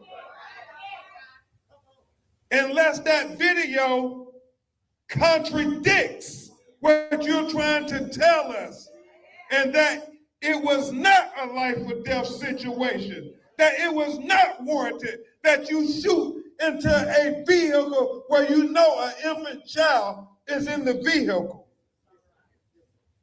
And so, y'all, I can only imagine, Carlos and LaShonda, the lack of peace in your soul every night y'all go to sleep not knowing why this officer killed your grandbaby. And it is critically important to understand that we're having this press conference today to announce the results of our preliminary autopsy review. And the reason we're having to go through such great lengths is because we're trying to put together the puzzle so we can get to the truth and transparency of what happened. But you all, we shouldn't have to do this. This family shouldn't have to do this. This community shouldn't have to do this just to get to the simple truth of what happened, because we know that the San Antonio Police Department, the Mississippi Bureau of Investigations, they have the body cam video, they have the dash cam video, and Walmart has the surveillance video. And so, since this family can't get no peace, we don't want them to get no peace and think that it's gonna be okay for them to sweep baby Cohen death under the rug. We ain't gonna let them sweep baby Cohen death under the rug. We gonna stand up for baby Cohen to get justice. We gonna speak up for baby Cohen to get justice. And we gonna fight for baby Cohen to get justice. Because if it was your baby, you would want us to do the same thing for your baby. I mean, this is a baby. This is a baby. He can't speak up for himself. He can't stand up for himself. He can't cry out for justice for himself. So it's left to us in the community to do that for baby Cohen. No justice, no peace. No justice, no peace. No justice, no peace. No justice, no peace. No justice, no peace. No justice, no peace. No justice, no peace. No justice, no peace. And if we don't all stand up for baby Cohen to get justice, then the lack of transparency will lead to not just blood on the hands of the San Antonio Police Department, or the Mississippi Bureau of Investigations or Walmart, then the blood is on all our hands. So that's why we all got to stand up. That's why I'm so grateful to, Brother Bridges, Markel Bridges, and Patrick Lumumba, and Marcus Keith, and all these community activists, because they refuse to let them get away without having transparency. I mean, Walmart can release that video. That's right. San Antonio Police Department can release that video, but they choose not to. And why? What are they trying to hide from us? I mean, you can shut us all down real simple. Show us a video that warrants why this police officer was shooting that car and killed this beautiful little black baby. I mean, it's real simple. We're not asking for anything extraordinary. We don't need you to say no more, just show the video. Don't say no more, just release the video. They don't need to say no more, just release the video. The Mississippi Bureau of Investigations ain't got to say no more, just release the video. It is that simple. It is that simple, because they have to try to justify that it was a life or death situation. Because if it's not a life or death situation, God have mercy on them for shooting into a car where they knew an infant baby was in that car. Think about that, y'all. Think about the lack of humanity. That's why we got to find out information about the San Antonio police officer who shot in the vehicle. We need to know what his background was. That's right. What did he have any other accusations of excessive force? That's right. Did he have any accusations of bias or discriminatory actions? That's right. We need to check into his background immediately. We need to know what was going through his mind when he shot into a car with an infant baby. And the video is going to show us whether this was a life or death situation. That's right. Where it warranted the use of deadly force. Because think about this. When you really put this in context, they got called for an alleged shoplifting of a box of diapers.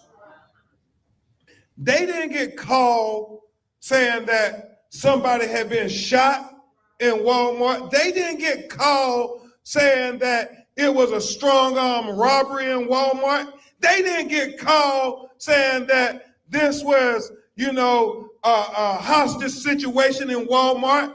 No, we talking about a box of diapers. We talking about a box of diapers.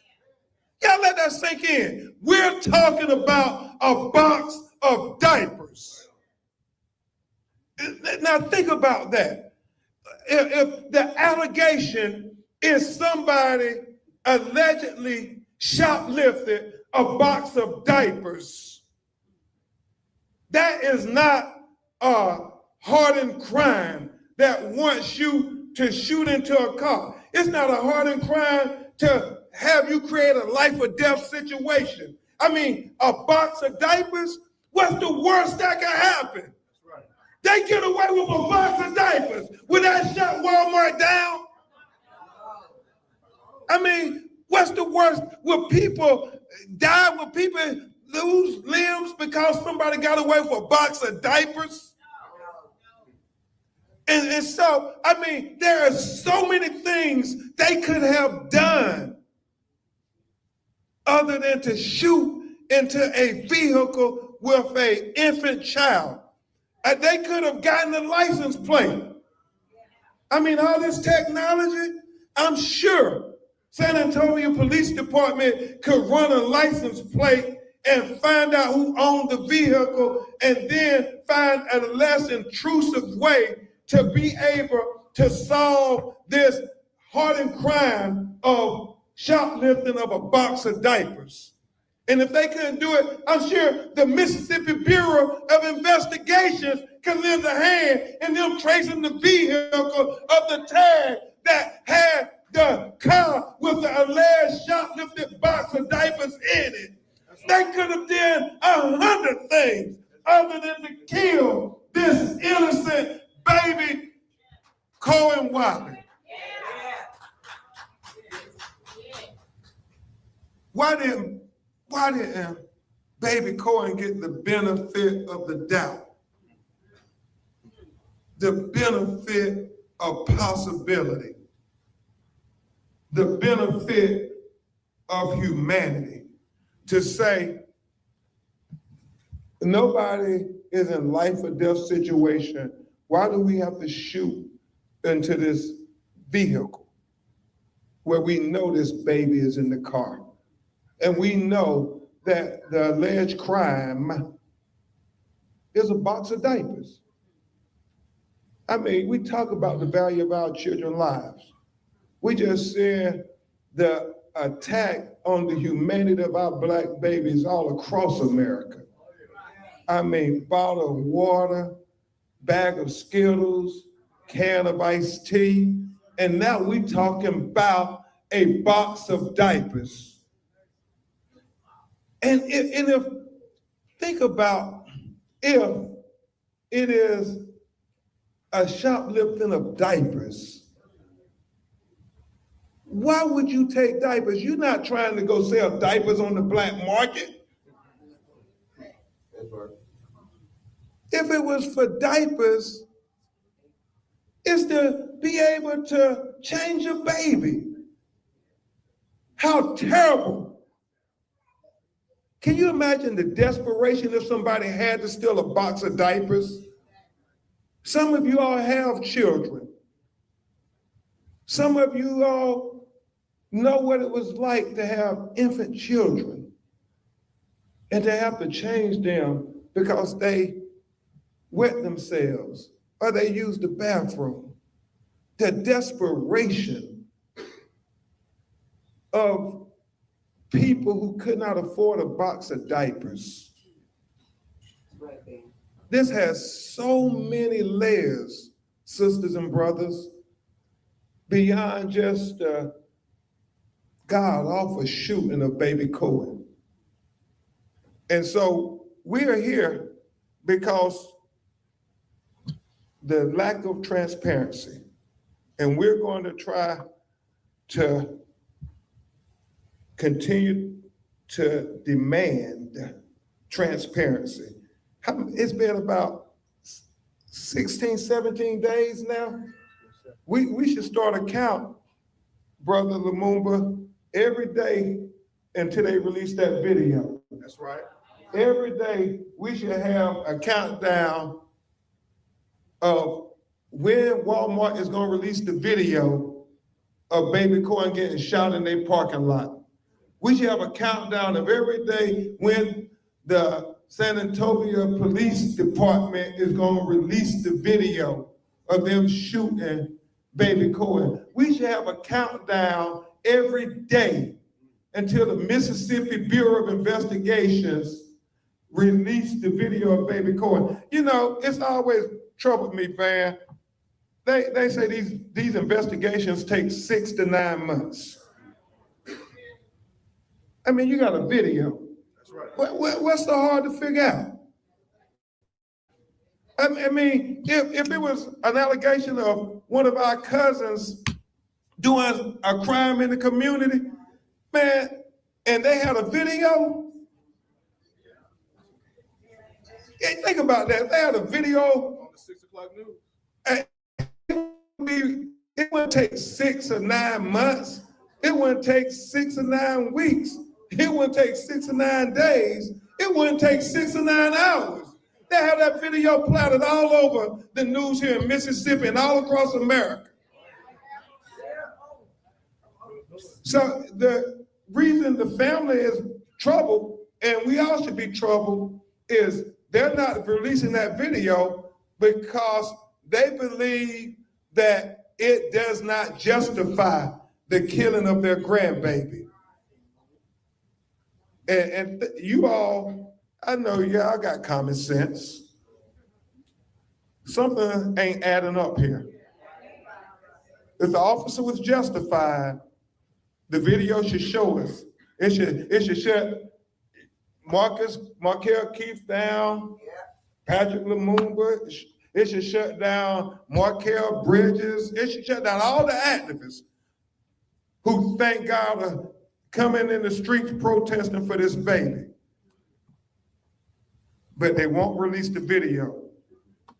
And we can't let our feet off the gas. We can't get complacent. We got to keep going until they release this video. And so today is yet another effort to try to get them to be transparent. We had an independent preliminary review done based by Dr. Roger Mitchell, a board certified forensic pathologist. And we're going to talk about the findings of his initial review. He determined, based on the information that he has in his possession at the time of review, the cause of death, which is no mystery to anyone, shotgun wound of the torso. The manner of death, homicide. State of review. The forensic pathologist was retained to review early investigative information pertaining to the shooting death of the infant Cohen Wiley. The initial question was to ascertain to reasonable degrees of medical probability and medical certainty the positions of the entrance and exit gunshot wounds present on the infant body. Material reviews were photographs of the infant body, photographs of the motor vehicle transporting the infant, and direct observation of the infant body itself. The initial review findings: gunshot wound of the torso, entrance right side of the chest, and that's going to be very important, and I'll explain in a minute. A subsection of this finding of entrance wound right side of the chest is the pseudo-stippling on the right side of the chest and the abdomen. And I'll explain that in just a second. And Dr. Mitchell goes through great detail to explain every aspect of his finding. Exit wound, the left side of the chest. The direction is from right to left, not front to back. That's going to be important. Right to left. And then he has a preliminary explanation, even though he has 2 pages of details. Destruction along the path of the wound track, including tissue and organ involvement, cannot be determined at this time due to the limited materials available for case review.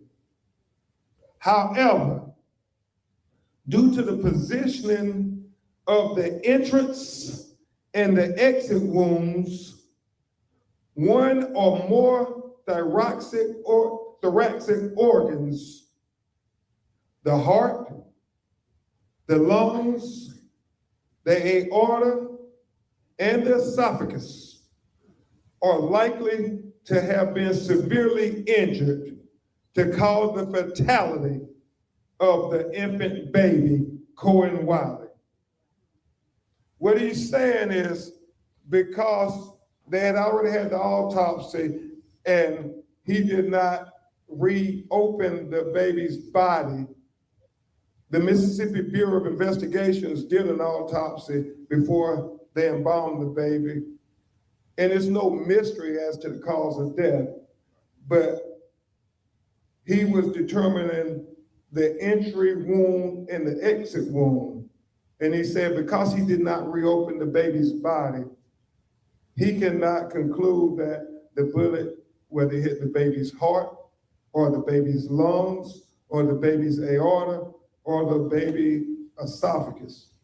But we know because the baby was killed that some of those vital organs was hit by the bullet of this police officer. And so that is the preliminary findings. I won't go into detail. I think we'll try to show you better than we can tell you. I want to see the police car. Let's put the police car up on here. Wait. Put the police car up and put the police car up.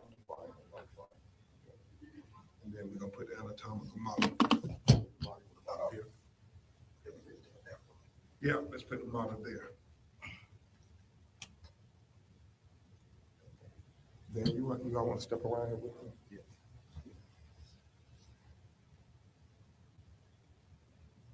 So this is important. And what we're trying to point out is that they need to show us what was warranted to shoot into this vehicle. There was a witness who told a family member that the car was going away from the officers when they shot. And so you see here to the right side, you have a bullet here on the right side of the windshield, and then you have the passenger right side door, the evidence that a bullet shot through that side of the car. And as you know, baby Cohen and his mother was sitting in the right passenger side. That's very important as we try to solve a puzzle. And the reason we're having to try to solve the puzzle is because they won't release the video. Y'all do understand that we wouldn't have to do all of this if they released the video. I mean, with the body camera, the dash cam on the vehicles, Walmart surveillance video. Y'all know Walmart got a lot of surveillance video. We are pretty confident if they release that video, it will show us exactly what happened. Right, Attorney Turner? And so I'm so grateful I got good investigators like Kareem Ali who were able to get photographs of the vehicle, even though the Mississippi Bureau of Investigation hasn't released anything to us. So you got right there, Mama and baby Cohen in the car. And if you look at what Dr. Mitchell said, the shot was from a side, right side, and it went through his body and it exited the left side, not a front or back. So that meant when baby Cohen was shot, this police is shooting from the side. You can't get that shot from the front. And so why would you shoot into a vehicle from the side where you're clearly not in harm's way? And we want to see that video because we want to know, what was the justification for shooting in this vehicle? And so a big part of it, can you hold this for me for a second?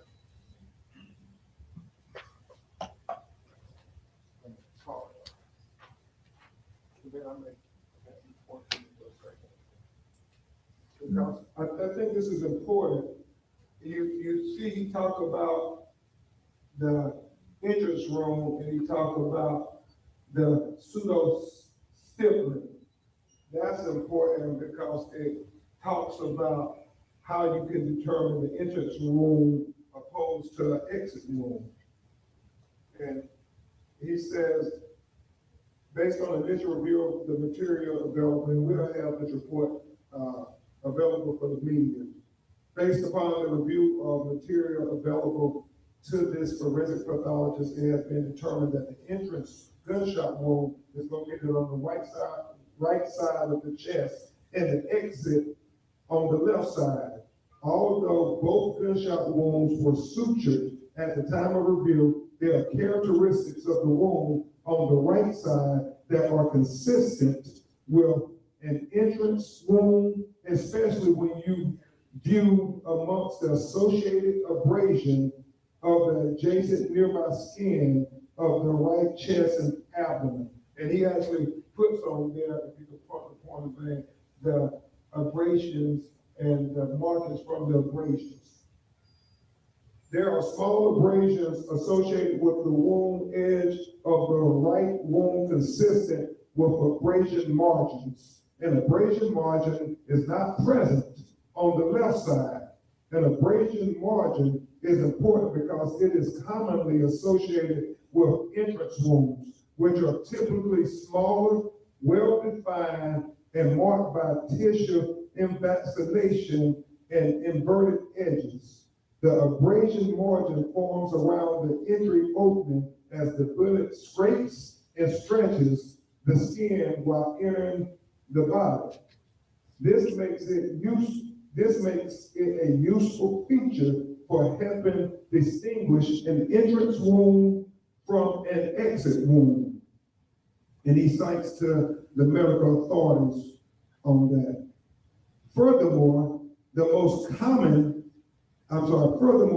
dominant finding on the body of the infant supporting the right wound as the entrance wound are the irregular clusters of numerous abrasions on the right side of the infant's chest and abdomen. The location, size, and appearance, the square, angle, and circular of these abrasions are consistent with pseudo-stippling caused by tempered glass, which could only be present at the site of the entrance. This is also consistent with the gunshot wound on the body when shot through a side car window as an intermediary target. And so what he's saying there is the pseudo-stippling, the tempered glass that he's talking about, we can see. We can see it with our own eye. It's on the right passenger side window. To understand pseudo-stippling, one must first understand normal stippling associated with an entrance wound. Normal stippling, also called powder tattooing, is a pattern of multiple very small puncture abrasions, contusions, and or tiny hemorrhage skin injury around a gunshot entry wound caused by unburned gunpowder particles striking and embedding in the skin during a close to intermediate range firearm discharge. Unlike soot or stippling, stippling cannot be washed away, and its density and distribution may assist in estimating the firing distance, although clothing or other intervening objects can alter the pattern. Again, he points to medical authority. He's saying that normally when you're doing a forensic autopsy review, if you can tell if the person shot close up because you will have the soot from the gun. And so he's pointing out that that's not what we have here.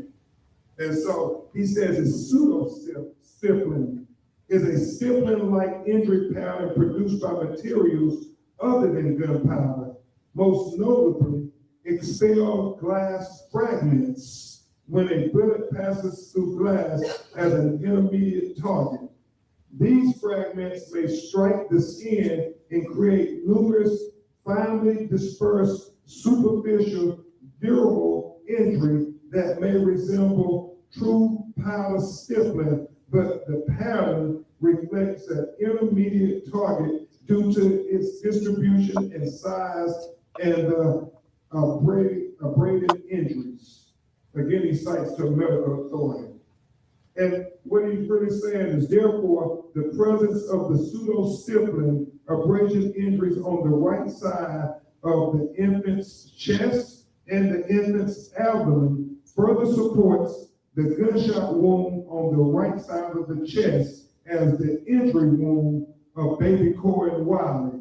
In fact, the pattern of pseudo-stippling supports the bullet that entered the infant first fragmented the tempered glass on the side when the glass bursts.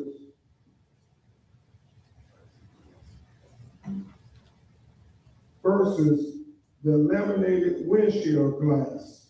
Y'all understand that that's so important what he's saying. Because you have the pseudo-stippling all on the right side towards the injury wound. It tells us that the injury wound happened from this shot here, from the side window. How you feel for your life when you shoot from the side? Yeah. Yeah. Yes. Y'all, I'm trying to make the case. Yeah. It's real clear. Mr. Keith, Mr. Ali, it's the side window from the right side of the car door. That's the bullet that went through that window that killed baby Cole. As I said before, Grumpy over here is chatting the case. God helped them if it's a life or death situation, and you shot into a moving vehicle with an infant baby. How do you justify that? How do you justify that? You cannot justify that.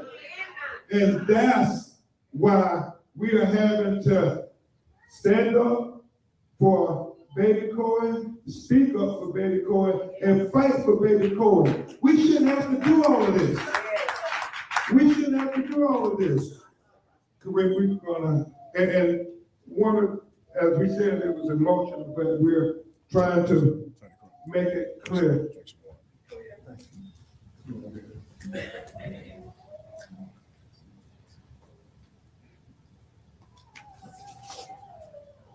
This is the right side.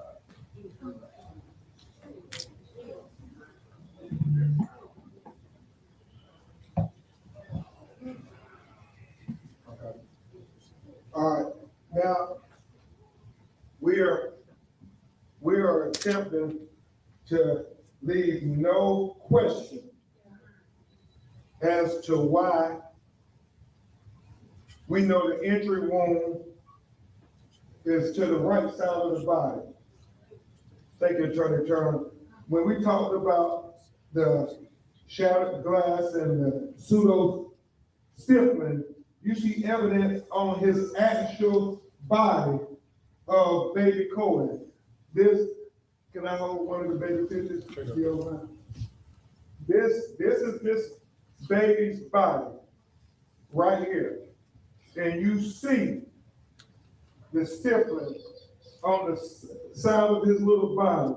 You see the bullet entrance, thank you, Attorney Turner, right there. And you see all the pseudo-stippling that Dr. Mitchell explained in his initial review as how he came to his initial finding that the injury wound was from the right side of the body and it exited then to the left side of the body. That's the exit wound.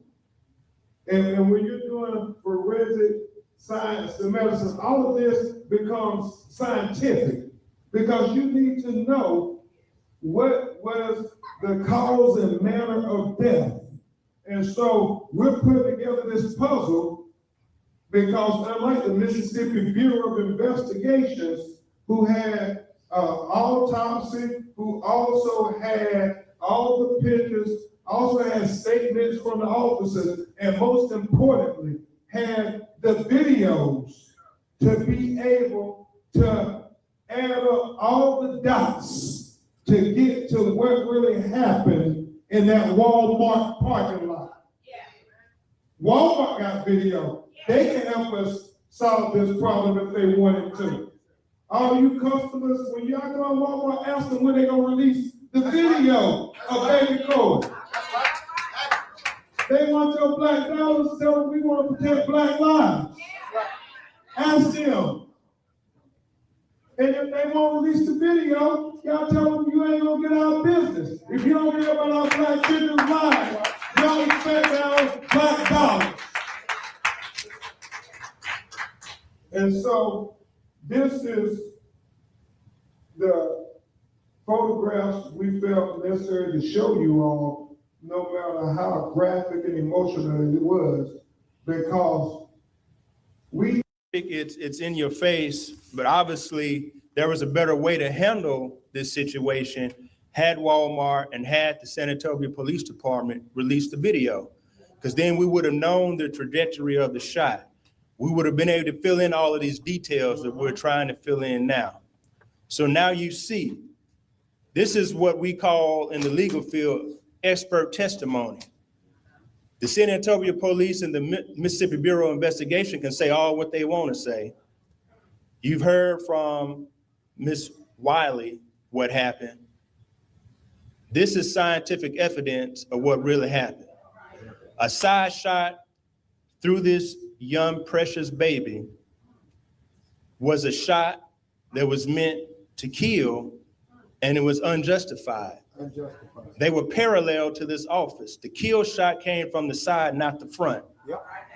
Yep. Now we know how this young, precious child died. The next thing for all the authorities to do is to release the video.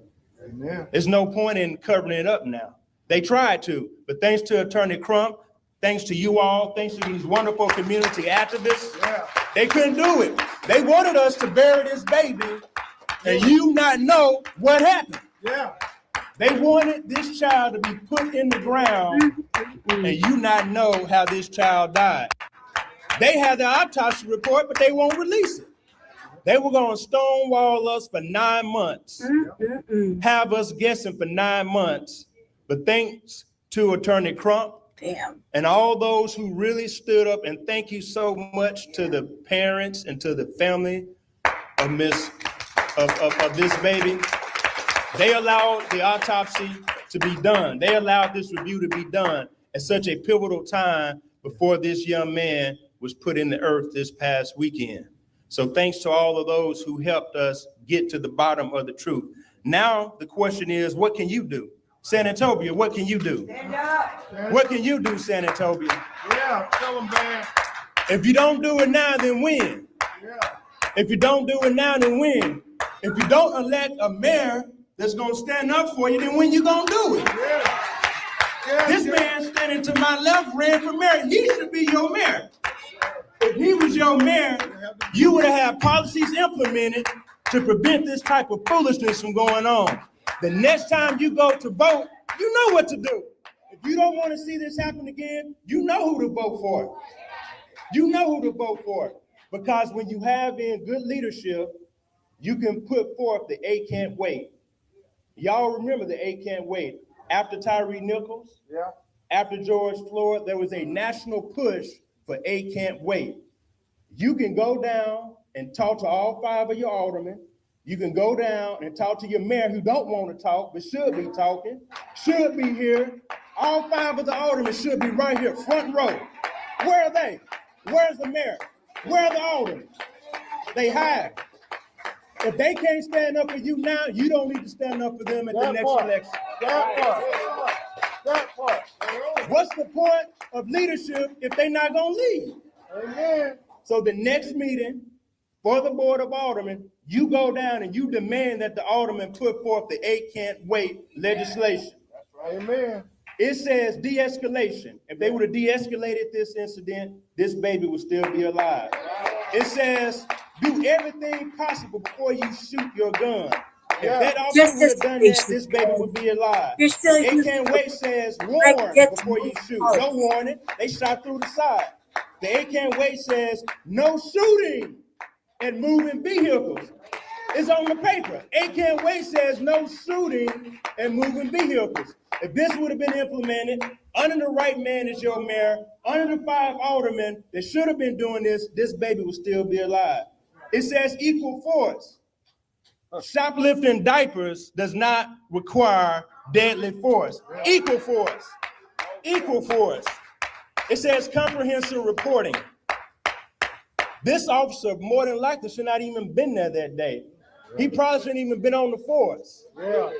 Had the other agencies reported it correctly, San Antonio should not even hire this guy to be a police officer.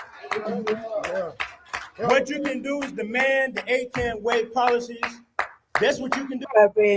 Look, this is shit. This year marks the 60th anniversary of the Black Panther Party, founded That's what I'm in talking Oakland, about, like, California, Black in church and 1866. Today we'll be discussing the right history there. of the Black Panther Party. It's all political. It's like, look, the shit is a motherfucking tragedy. You're asking regular people to help you. You're the lawyers. You know what I mean? You're the ones that can go in there and get that shit done. And you want regular people to, you know, do your job for you, or you ambulance chase all across the motherfucking ambulance chase. What was I saying? Yeah, I just trying to make sure my mute was off. You can ambulance chase all over the motherfucking nation, and you want the public to go do your work, and you politicized it and made it political. So not only that, now they gotta go stand in the polls and vote because, you know, somebody doing their job. What are you talking about? Over Black Death. You know what I mean? Black Death, not time to showcase politics. And that's exactly why those some people are just not like us, you know what I mean?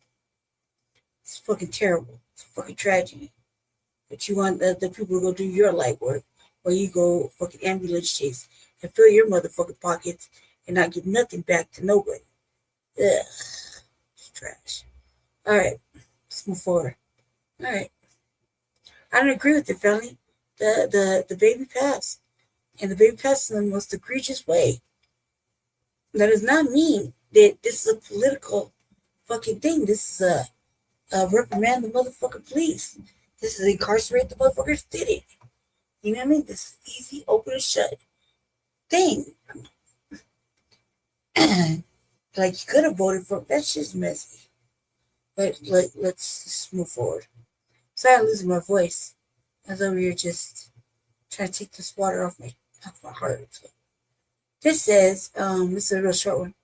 This is like, what would the Panthers think about DSA, Democratic Socialists? Let's find out.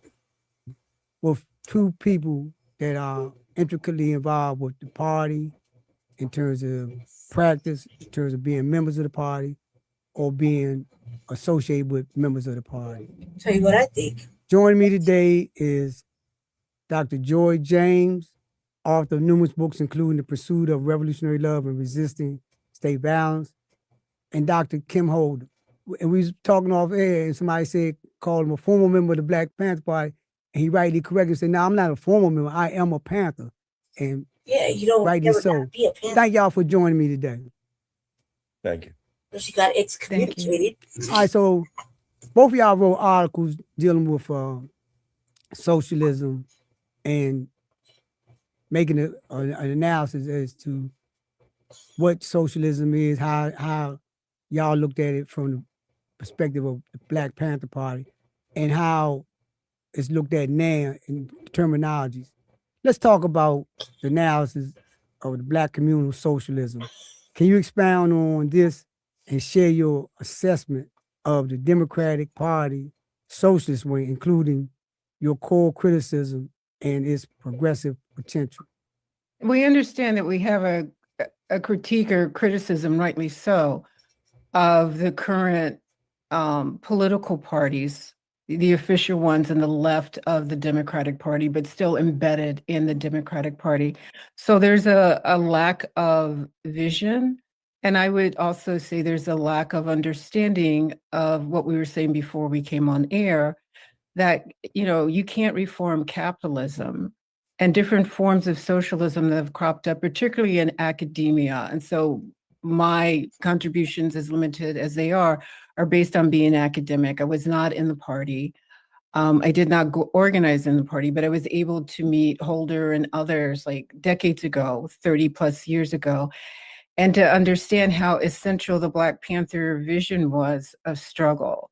And that has not replicated or been reproduced in the current moment, and would not be something that would be the heartbeat of democratic socialism, because I see it as a hybrid with AOC, with Bernie Sanders, and also Cornel West, likely. In the article that Kim was the primary author and I was a joint one, The Evolution of Black Communal Socialism, we talked about AOC, we talked about a bit of Bernie, and we talked about Cornel West, who became an independent presidential candidate in the last cycle. And we've gotten this POTUS fascist in the current moment.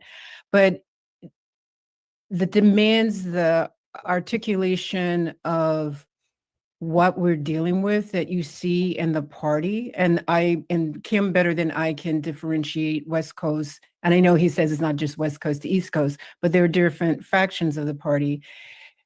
There's capitulation in different forms of socialism because they're trying to accommodate capitalism, which is tied to imperialism. And I think the critique that Holder was talking about, and we could talk about Ella Baker and others, that people were very dedicated to not get captured under a certain kind of democratic socialism that did not understand how violent the repression is emanating from all factions tied to the state. Dr. Holder? The Black Panther Party's embracing of socialism was clearly with the acknowledgement that this was an alternative to the present condition, and that this was could be a foundation, but it was independent. What I see today with people is they're trying to bring socialist politics into this bourgeois democratic political arena. And while you can utilize electoral politics to get certain things that you want, you're not going to transform. We're not going to get socialism through reforms in the democratic system in this country. You're going to get them from creating institutions within the people, and that those institutions overtake the institutions of government. What's the importance of this conversation right at this point in time in terms of moving the narrative about changing the ideology, raising people's conscience, and getting people to understand that right now, where we at right now, we need a Black Panther Party mentality. We need to be in a space where we're organizing our communities. We're telling our people how to develop an autonomous infrastructure. We're moving in that direction. Because we got to get from where the people are today to where we would like them to be. And so right now, I look at this as kind of like the mid to early 60s, that where there's a wide tent, and that we could then, within the context of them, for example, the mayor of New York, within that context, we can get some things out of there that will help our position at this particular time. There's resources and there's organizational opportunities to working with these people, because there's a wide tent right now, because we haven't focused enough and we haven't developed enough, so right now there's, this is the anti-Trump. Well, to me, is very much similar to the 60s of the anti-war movement and the civil rights movement. So we could take the opportunity to point out the differences and to also engage and show them how those particular actions and stuff are fruitful, and show them within that context the things that are productive. I'll give you an example. So we know that the mayor of New York is not going to overthrow capitalists and kick them out, but we also know that we could take some of that food money or some of that housing money and develop programs and get the support of the system right this minute, you know, of City Hall. And then when they get kicked out, we could still continue as long as we don't base it there. Right. Okay? So, you know, the Panthers were not against electoral politics, but it wasn't to get elected. It was about using it as a megaphone and as an organizational tool, particularly, you know, initially, you know, let's be honest, up until the 1970, it was a free UE organization. And that was our major thing. But, you know, so we could utilize those platforms to point out the contradictions and also get some resources so we can develop those people's institutions in the communities. Dr. Joy, what's your perspective? I kind of echo or maybe expand on what you both have been talking about. In part, again, I wasn't in the movement the way both of you were. I didn't have the experiential struggles and I didn't have the level of risk. But based on what we're seeing right now, I think we as a collective of people, we're more timid. And I think that timidity is tied in point of like your first Black president with Obama and others running through the Democratic Party that promised certain kind of deliveries that they weren't going to make in terms of equality, in terms of the needs of people, and also stopping these fascist wars. Right. And when you lose your imagination or you're told that there was a victory around the Panthers, I think what's happened, and you guys, you can say I'm wrong, what's happened to the Panthers is they turned into icons. Like even what Kim was saying earlier, the Free Huey movement, if I understand, through Eldridge and Kathleen Cleaver, who are primary, you know, architects of that, was to keep him alive and make sure he came out of prison. But then if you come out of prison, or like with Davis, it goes back and forth as whether or not she was a Panther, but when you get acquitted or when you're like made free and then you become an icon, I think we become distracted. So as an academic, when I'm trying to teach about the Panthers or talking to my students about it, in some ways they see the Panthers as kind of some shiny beacon on the hill that's compatible with capitalism, which I don't even know, you know, how they got there, but they got there, right? Right. Because there's a design to co-opt the clarity of who and what the Panthers were and what they stood for. And then, you know, I'm going to make a connection, maybe they may sound weird, but through the Doge guys, there's like, you know, white teenagers or whoever were running with Elon Musk. They decimated over 300,000 jobs for Black women in the federal government. Now, that's a lot of pay for housing, for food, for cars, for leisure, for travel, et cetera, et cetera. But you can see how we became dependent on the state itself. So that once it started to shrink or white supremacy started to become full blown as it is now, there's a lot of confusion and less clarity about the radicalism and the revolutionary potential of the Black Panther Party. Because we agreed to take certain, you know, perks from this. I mean, I have a perk because I have a job. Perks from the state and for nonprofits. A lot of that Black Lives Matter money that flowed in, people became millionaires. There are different ways that you can buy off a Black liberation movement. And the state used multiple avenues to do that. The system is designed such that they're not going to concede no territory under no terms without it being taken from them. That's just a reality. But I was saying how they was going to co-opt the Black Lives Matter movement, and that's how they did it. They did it with money. I went down to the anniversary of the March on Washington. It was one of them, 30th or something, and from one end of DC, the Lincoln Memorial, to the other end, all you seen was Black Lives Matter paraphernalia being sold. Fast forward, they didn't create no infrastructure. They didn't create no free breakfast program. They ain't free no medicals, and no, they ain't institute no ideas that was going to get the community become more involved with their self-determination. It wasn't just Black Lives Matter and the grants and stuff. It's also somehow or another, like you say, from in the transition to the next century, the movement got tied to professionalism. Yeah. And then and look, everybody got a job. I've got a job and they better pay. Yeah. Because I gotta live and I got people I gotta feed too. So I'm getting paid, but I can't be defined by my job. That's why I don't go by what I do in my job. I don't go by Dr. Holder per se. Okay, that's my job. And somehow or another, we got this mixed up, and our professionalism became the center of our organizing instead of the community. Right.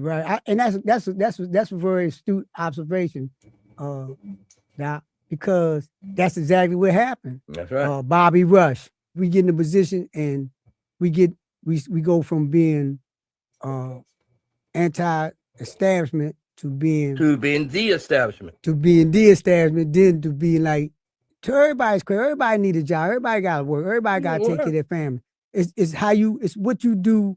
What are you willing to sacrifice when you're working? Are you willing to say certain things just to maintain the paycheck? I'm gonna give you an example, and I'm gonna ask the next question.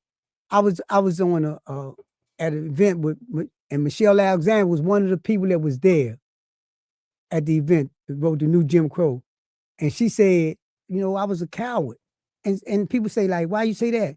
She said because when the question of the genocide that's taking place in occupied territory was going on, and people was asking them to like take a position, and they was heavy-handed on, if you open your mouth up and say anything, you're gonna be scorched up. You ain't gonna have your job, you ain't gonna have your tenure, you ain't gonna have nothing. We're gonna blackball you. And she said that that's why everybody wouldn't speak up because they didn't want she wanted to hold on to this arrested for a job. to the image that she had created. And then she said that it got to a point where her consciousness wouldn't let her continue down that path. So she wound up like going to somebody and telling them what she get ready to do. They said, man, are you crazy? You get ready to commit suicide. I mean, I respect her. She's at Union Theological Seminary, right? And there's a number of prominent theologians there, including Cornel West. And I know some of the people who were in the encampments in Columbia University, and especially the young brother who had to leave, go to Canada, and now is back in Egypt. He was one of the organizers.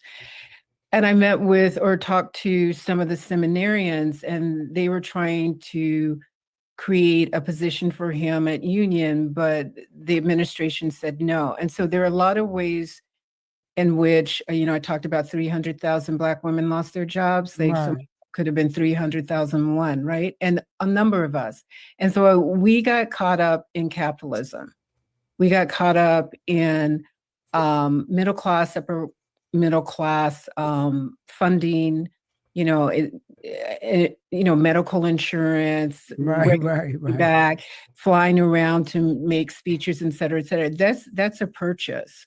And I want to give it like an example, because when y'all were talking, it reminded me of 2016. For whatever reason, I ended up in Philly when Bernie Sanders was going to concede to Hillary Clinton. Mm-hmm. And I was sitting up in the bleachers, and then I hear people chant Black Lives Matter. And I was like, that's not real, because nobody cares about Black people being gunned down by the police, right? Or disappeared in prisons. But it turned out after Bill Clinton was literally booed on stage, they brought in 5 mothers, and then there were Black mothers of children who'd been slain. Trayvon Martin, we can do a whole list. And they were wearing corsages and color coordinated, and they were there to advocate for Clinton, even though if you looked at Hillary Clinton's record and her husband's record, Bill Clinton, right, they are not Black friendly. And you see what she did in Libya and elsewhere. It's just imperial capture. But sitting there and listening to these cheers, Black Lives Matter, I was like, that's not real. And then later, is looking at the news, and John Podesta, who's a DNC like headhunter, it turned out that he had told everybody, chant Black Lives Matter, but if they ask you how to stop police or state violence and killings, don't say a word. So Right. everything was being orchestrated, and we agreed to be in the play. And once you agree to take your character and place yourself in the play, it's really difficult to get out. So I applaud Michelle for being honest, because a lot of people know this is bullshit, but we continue to stick with it because there's a payout. Yeah, but also I agree 100%. But also we have to look at it too, and that is that there needs to be a bridge in order to survive. You can't just reject your job. You have to be able to get your strength in your center from somewhere. And so while we could criticize and we could say I'm a coward or so-and-so is a coward, but we also have to look at this too. You know, I don't even know what community means in 2026. That's something that the next generation really has to define. But there needs to be a connection so these people aren't off by themselves and jeopardizing everything they're set up, that they get health care from somewhere, that there has a community outside of their job, okay, and stuff. So that also has, we tend to look at it because they're getting privilege too. Yes, that's true. They're getting paid, but there also has to be something for them to go to. George Jackson called it autonomous infrastructure.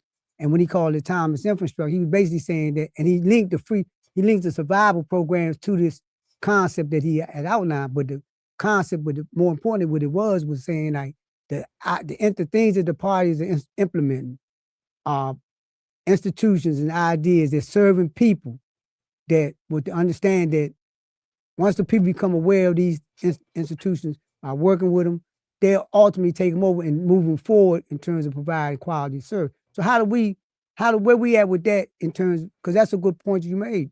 Well, I'm gonna quote Ella Baker, Kim's article, The Evolution of Black Communal Socialism. I don't know if you guys are gonna post it, but if you can, that might be helpful.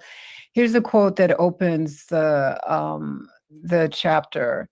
And this is from Miss Baker, who she's a civil rights organizer. Let me just say a little bit about her. And because the contradictions we're talking about now were the contradictions in the 1950s too, right? So she's in Harlem. She comes down after the Montgomery bus boycott. She gets hired by Reverend King. He doesn't really want her. One, he doesn't want female leadership, but also she moves like a socialist, right? And so eventually when the youth were organizing and Reverend King wanted to turn the youth into a young people's wing of the Southern Christian Leadership Conference, SELC, she encouraged them to become SNCC. And that's when you get Stokely, Carmichael, that's what you get. You get all these radicals who understand what the Panthers mean, both the Panthers in Alabama and the Panthers on the West Coast. So here's her quote. You have to go back and reach out to your neighbors who don't speak to you. And you have to reach out to your friends. Get them to understand that they, as well as you and I, cannot be free in America or anywhere else where there is capitalism. And that's from Ella Baker Speaks in 1974. Totally agree with her. Would just add imperialism, given the mass murdering wars that the U.S. has dragged us into and the funding of Israel in terms of the genocide in Gaza, and of course there are genocides in Sudan and other places. But I would say, re-echo what I said about Baker.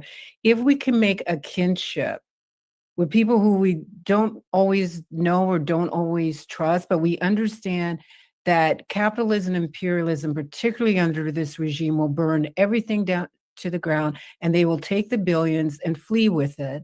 We have to create community that gives us the courage to take to the other steps, which the best parts of the Panthers, and Panthers had contradictions, but the best part of the Panthers knew to be the pathway. Right. I like what you said in the beginning about you're just the megaphone for people to express themselves. We need to be able to take our skills and apply them outside of the institutions to allow people to gain control over their lives. and develop people's institutions.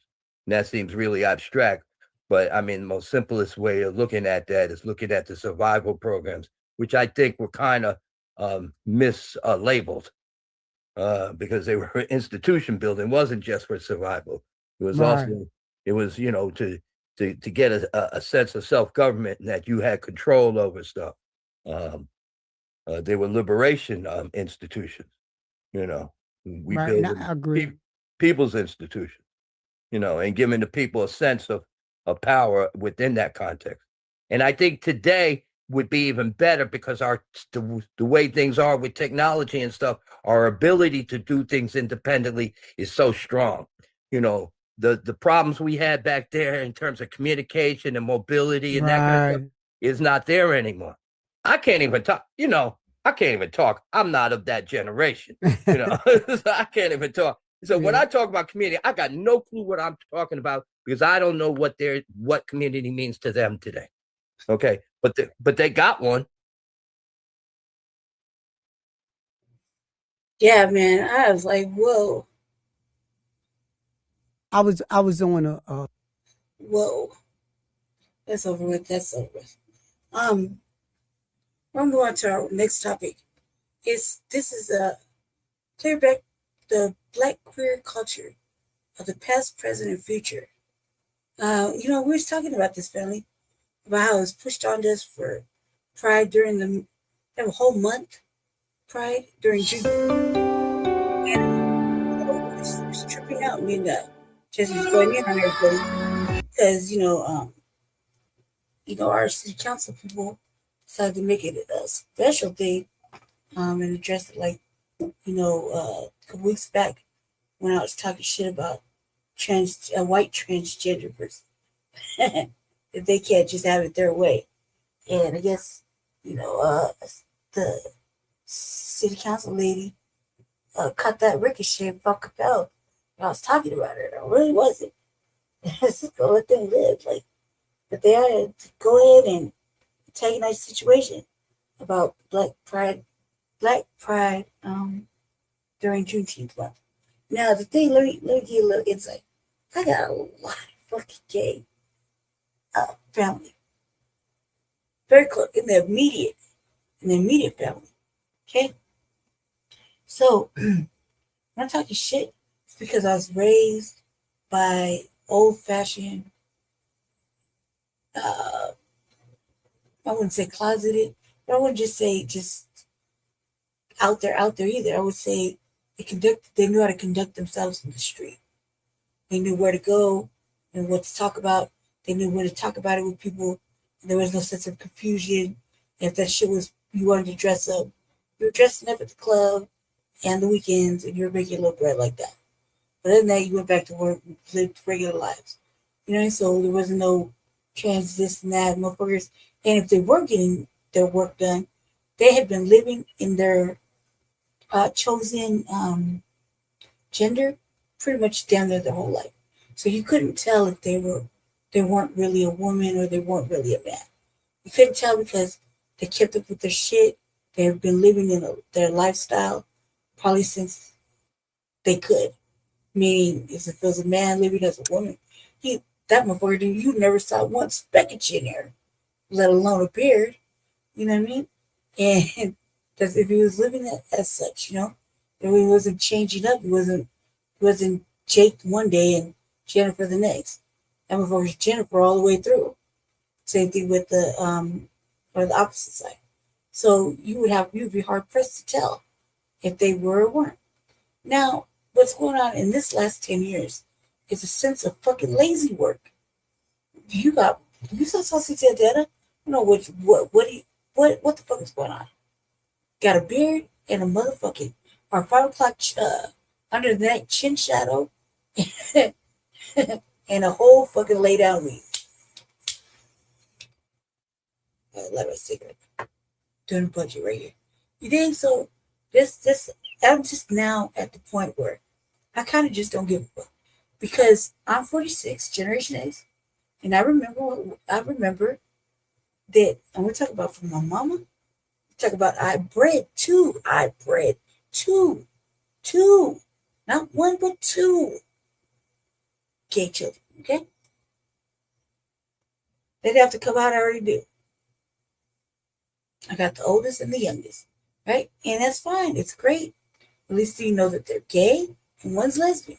That's cool. That's fine. It's great. Not to mention, motherfuckers that helped me be the best person I am when we grow up. Totally gay and black. Okay, it was black ink, black first. You know what I mean? Before anything else. Had whole lives. You know what I mean? And that includes, not limited to the woman I crawled out of, okay? And contrary to popular belief, I really thought I really am so confused by that, by my villain, my fucking tree. I'm the seed of the tree, you know what I mean?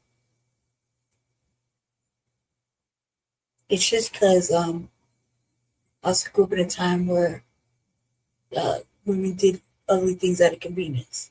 So it was really confusing to me. I didn't believe, I'd heard all along about my villain, didn't believe it until I seen it with my own eyes, wild out, flipped out. I had another ugly little moment in time that I could never take back because my uncle passed on. So when my uncles had passed on, it's so stupid, but I had apologized that I never felt like it was ever forgiven. And I really couldn't expect him to forgive me for the bullshit I said. So that's something. But this, right? So a lot of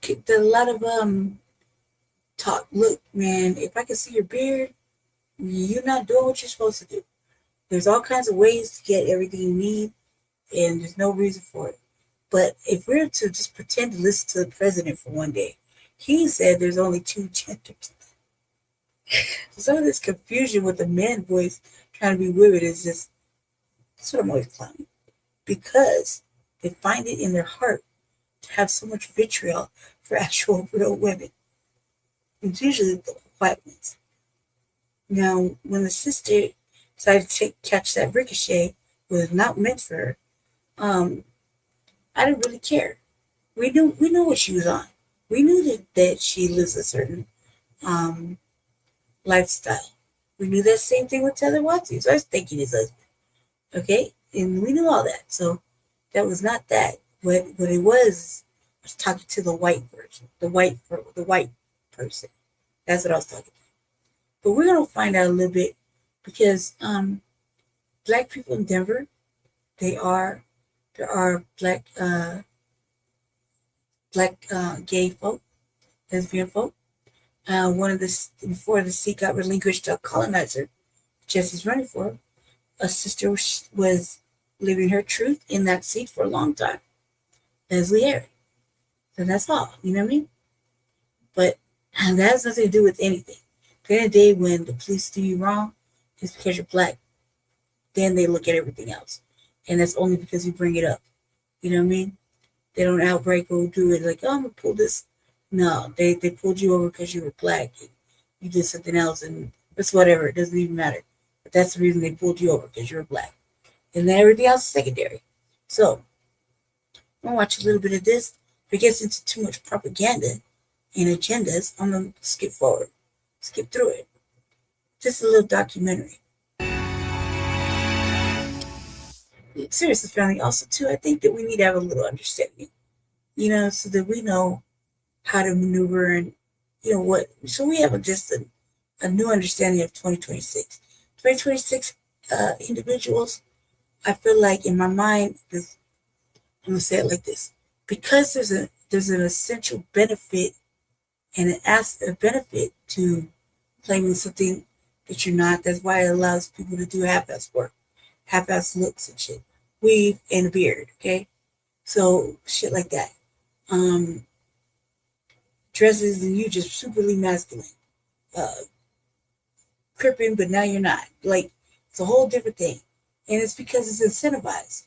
Meaning, if you're on the side of the spectrum, you qualify for housing, you qualify for protection, you qualify for sanctuary, you get everything. You know what I mean? If you have managed, you get different medicines you get prep, you get things to make sure you're safe and secure, so that you're not, getting sick or catching some sort of virus. You know what I mean? We also seen that some things, such as like, remember when monkeypox came, or all that other shit came, it was only affecting one community, which was very sad, because that was like putting everybody on blast. So let's just find out. Let's watch this. It's 2026, so.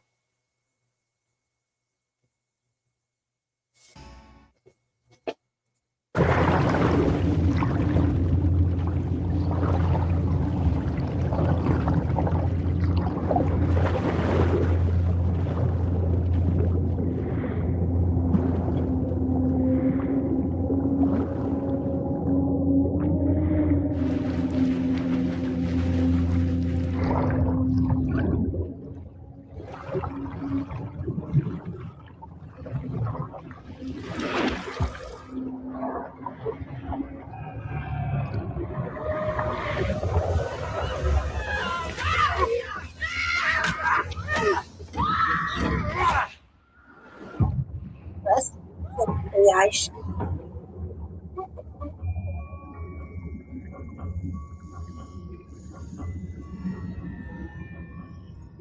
See, I maybe click off this. Come on, yes.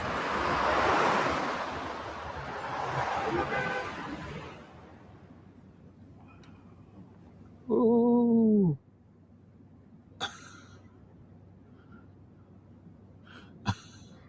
What are you thinking about? This space is amazing. Thinking about how huge it is of a canvas to activate. I mean, who wouldn't walk into this space and feel excited and charged? This space has such a complicated history.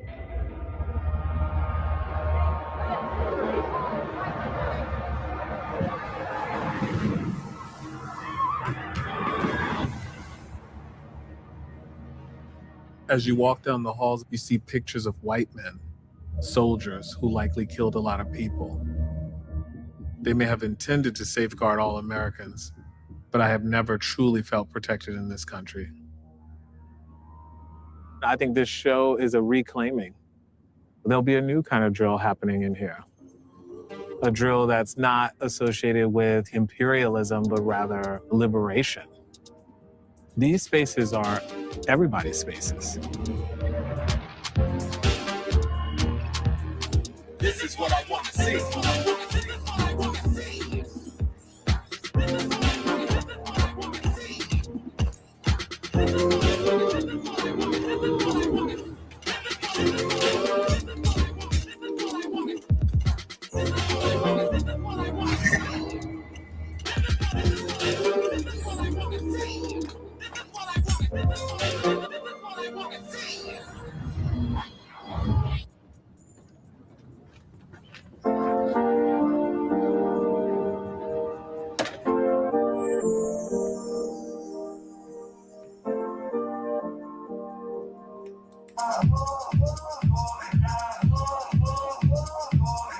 Capoeira move and then going into a dip. Yes, bitch.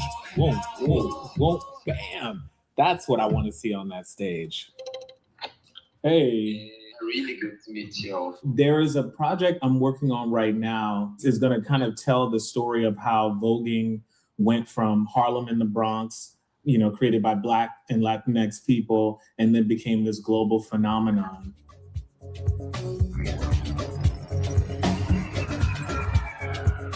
I see Vogue Film Performance as an open source code with its language comprised of 5 elements: hands performance, catwalk, floor performance, spin dips, and duck walking. I'm really interested in what these kids around the globe are doing with this code and how they're mixing it with the traditional dance of their territory. In the show, it's going to be like a global hackathon or code fest with dancers functioning as the programmers. Okay, so nothing. It ain't talking about shit. Your space, turn around, grab hands. All the girls come out, they have their sign. Okay, that's not what we signed up for, family. So we're gonna move past that. All right, now we're really gonna take it into something old. I saw this and I thought this may be good to listen to. It's called the Owl Club Debutantes. Debutantes. You gotta get that. When I first heard about like debutantes and like the Owl Club in general, I was shocked that it still existed. This event is very special to our community. The Owl Club's cotillion is the oldest Black cotillion in Colorado. You know, it's just a beautiful thing to be an Owl's Deb. It is really something. It's exciting to like surround yourself by a bunch of people who are successful, who are able to like help you grow and also to learn from each other. That was something I think the Owl Club really wanted to emphasize, was that you could come from anywhere and you could do great things. So I think it's important to be in a club that celebrates like Black excellence and especially women, because I feel like that's kind of two strikes you already have against you, like being a woman and also just being a minority. So it's important that some of us in our community still come and show like what it is to be Black, because like being Black isn't just like pigmentation in your skin. It's being a part of a lifestyle, a generation, a history of people that have fought to be here. And I think it's important to represent that. Ladies and gentlemen, the Owl Club of Denver's debutantes. Good Black family, wish.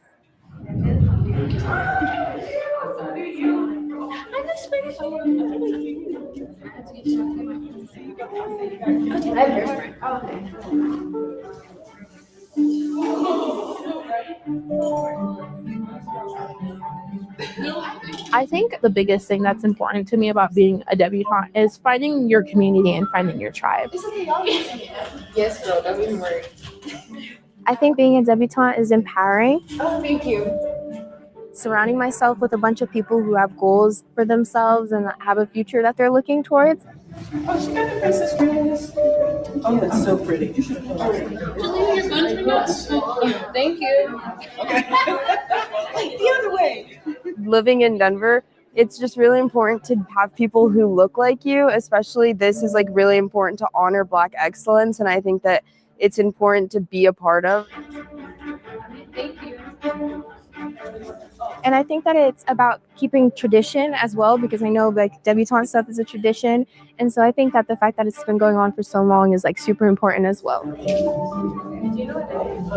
I was super excited to just like hear about the club and like be a part of something like this. You know, it's 2026 and we're all like here together. We're doing the 75th anniversary. Like I'm so excited for it. Give me that smile, yeah. We began the debutante cotillion in 1951. It has meant so much to the young ladies, to our community, and it has been hosted by the Owl Club of Denver for 75 years. The Owls Club was a club that was started for African-American men to fellowship and get together and just enjoy the camaraderie of each other. That's how it started back in 1941. I guess during that time, there wasn't many opportunities or associations or anything that really was attributed to the minority folks at that time, okay? So more or less, they had to make their own way, or as they say, sometimes make their own party happen. In the 1940s in Denver, you do see an influx of African Americans coming to Colorado. This was in the midst of the Great Migration, and the railroad was a huge reason why they employed a lot of African American laborers. However, there was social discrimination here embedded in daily life in Colorado. So African Americans were restricted into areas they could go into, places they could live. And then, of course, there were employment discrimination as well. So there was a need to form strong, interconnected community clubs, social clubs.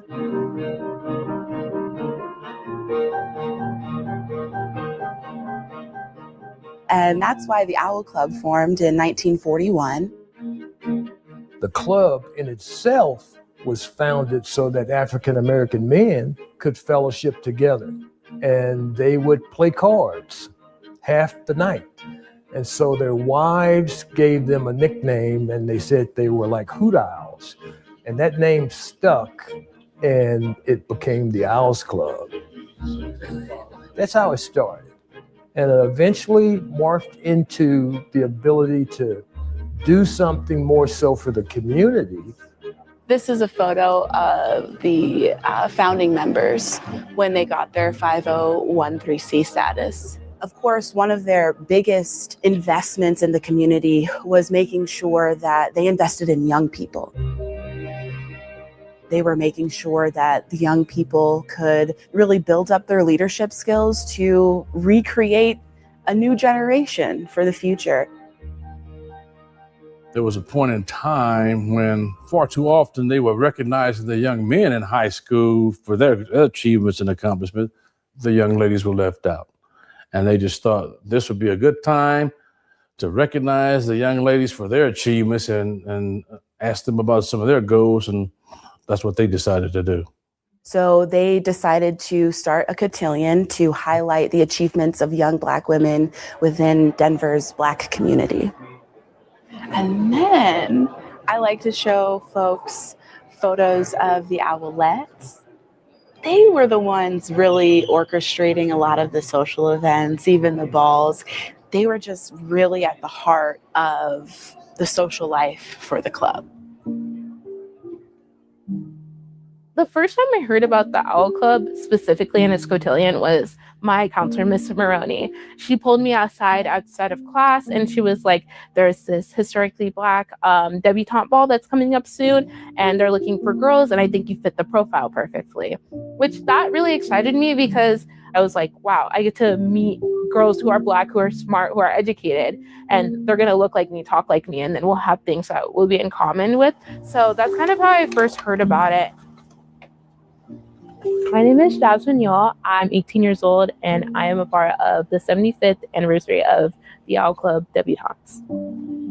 I love doing my makeup. It's kind of like my craft. It's always really fun seeing how it's different, because it's always different for me every single day. Hopefully today will be a good makeup day. It looks like it already is going to be. So in my free time, I do love like fashion, like pop culture, like beauty gurus. I also love watching like movies and TV, and I'm very academically driven. I'm number 7 in my class, so I'm graduating in my school's top 15 of students.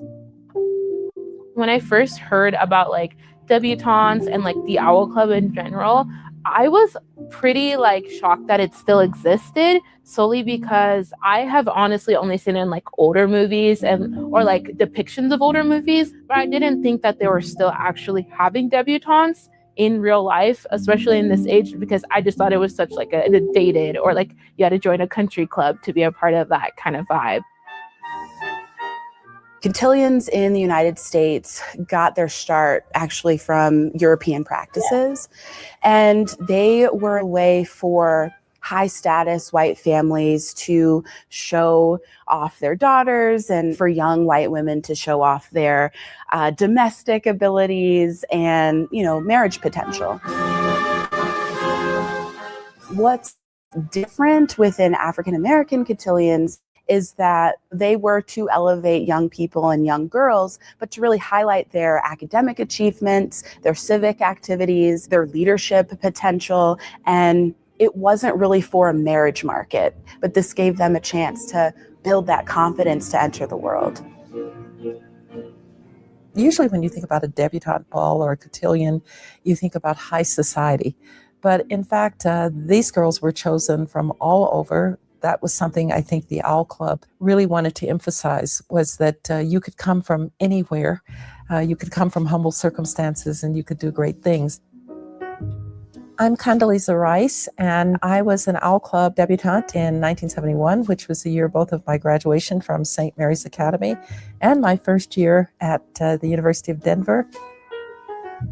Growing up, I knew about debutante balls on the East Coast and the South, and I just thought it was an honor to be represented and included with the outstanding ladies of Denver, Colorado. I am Dr. Dawn Owens Robinson, born and raised in Denver, Colorado, attended Denver Public Schools.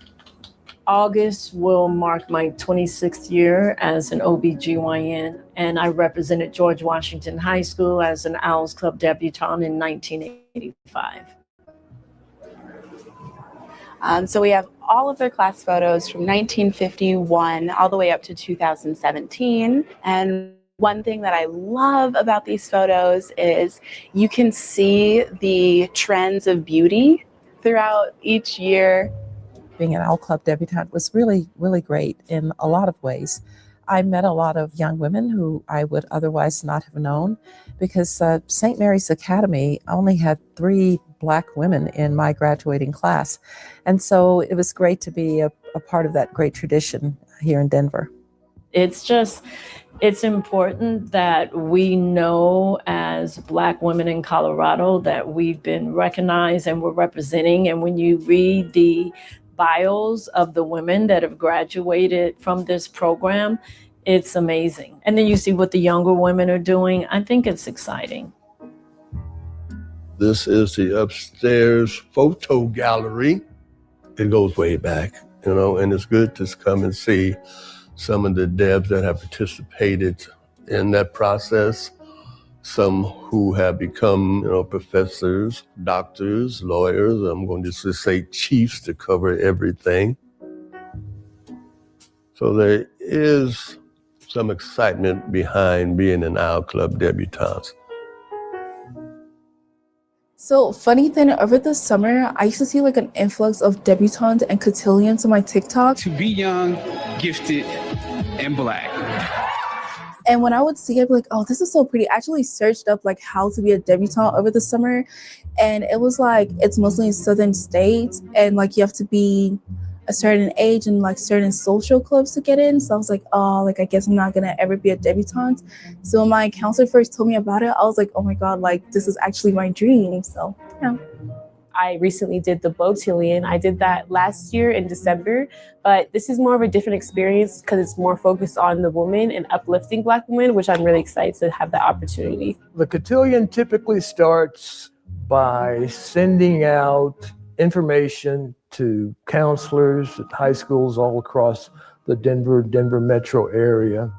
We're looking for girls who have achieved academically, girls that have a commitment to their community.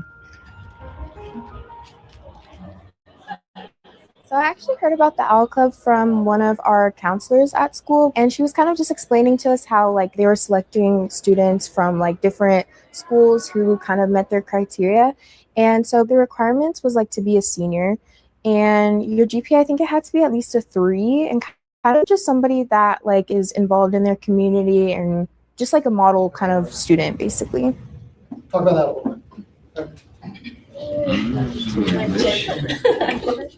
I did apply with my best friend Jasmine, and so coming into it, yeah, I feel like I did kind of have some people, which I think helped ease like the process. From there, it evolves into collecting a list of candidates, evaluating those candidates, and then offering candidates to come in for interviews. Gregory Anderson. Kamaya Jones. Nice to meet you. Nice to meet you. Come on. So today, we're conducting the debutante interviews. We as OWL members, we really enjoy this opportunity to get to meet them face to face. So now that I do know about it, I think it's actually a really cool opportunity to be a part of. Beyond that, we just enjoy, just letting them, get a chance to meet us as well. This you can do that. So today I came here to be interviewed, to be part of the OWL Club as a debutante. And the interview process went well. It was really fun. Everyone's super sweet and welcoming. And when I saw debutante, I was like, oh, that's so cool, because in shows like All American on Netflix, one of the characters, she's a debutante, and I thought that was so cool, like to see on TV. So I was like, to experience that in real life would be even cooler, you know? From there, they will be notified in about a week of their acceptance. And then the debutantes and their parents will be invited to an orientation session. Well, we'll go ahead and get started here. My name is Gregory Anderson. I'm the chairman of the Debutante Committee for the OWL Club of Denver. And I want to just take this opportunity to say congratulations to our debutante candidates.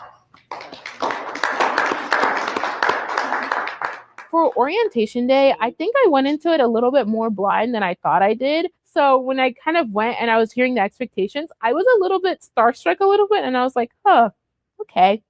We'll go through the rehearsals and also the seminars that we have available, but everything that we have on the calendar is mandatory.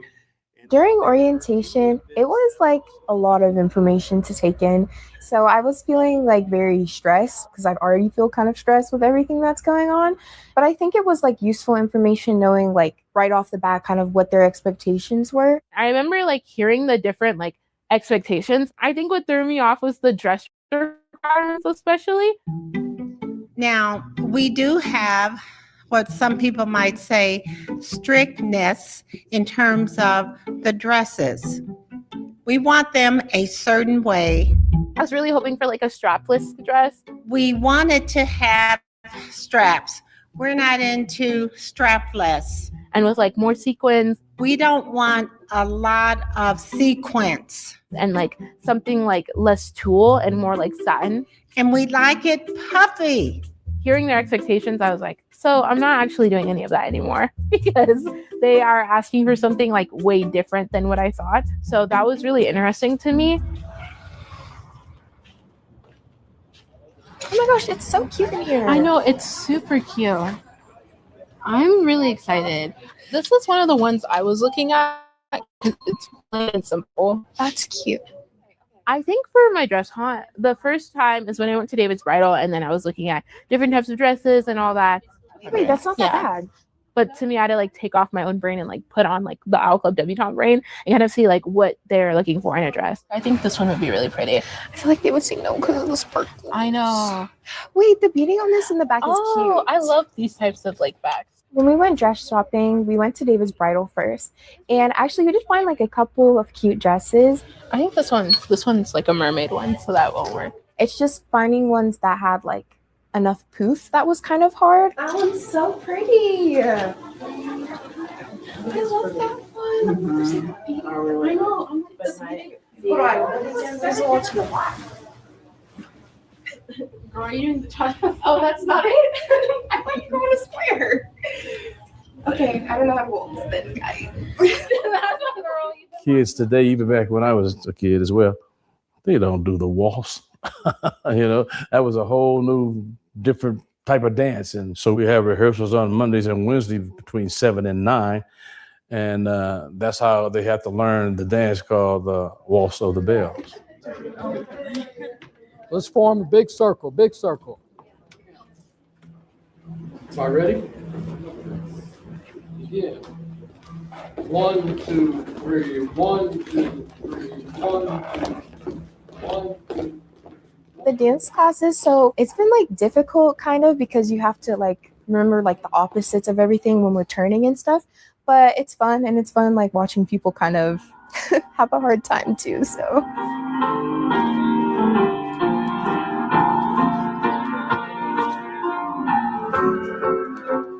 But it's like really funny, like when we're all dancing and like seeing the different people, like watching everyone fail together is kind of fun because I think it's important to celebrate your failures and also to celebrate your successes. And also it's like I'm not feeling bad if I'm doing it wrong or making a mistake. So kind of like experiencing that has been really fun for me.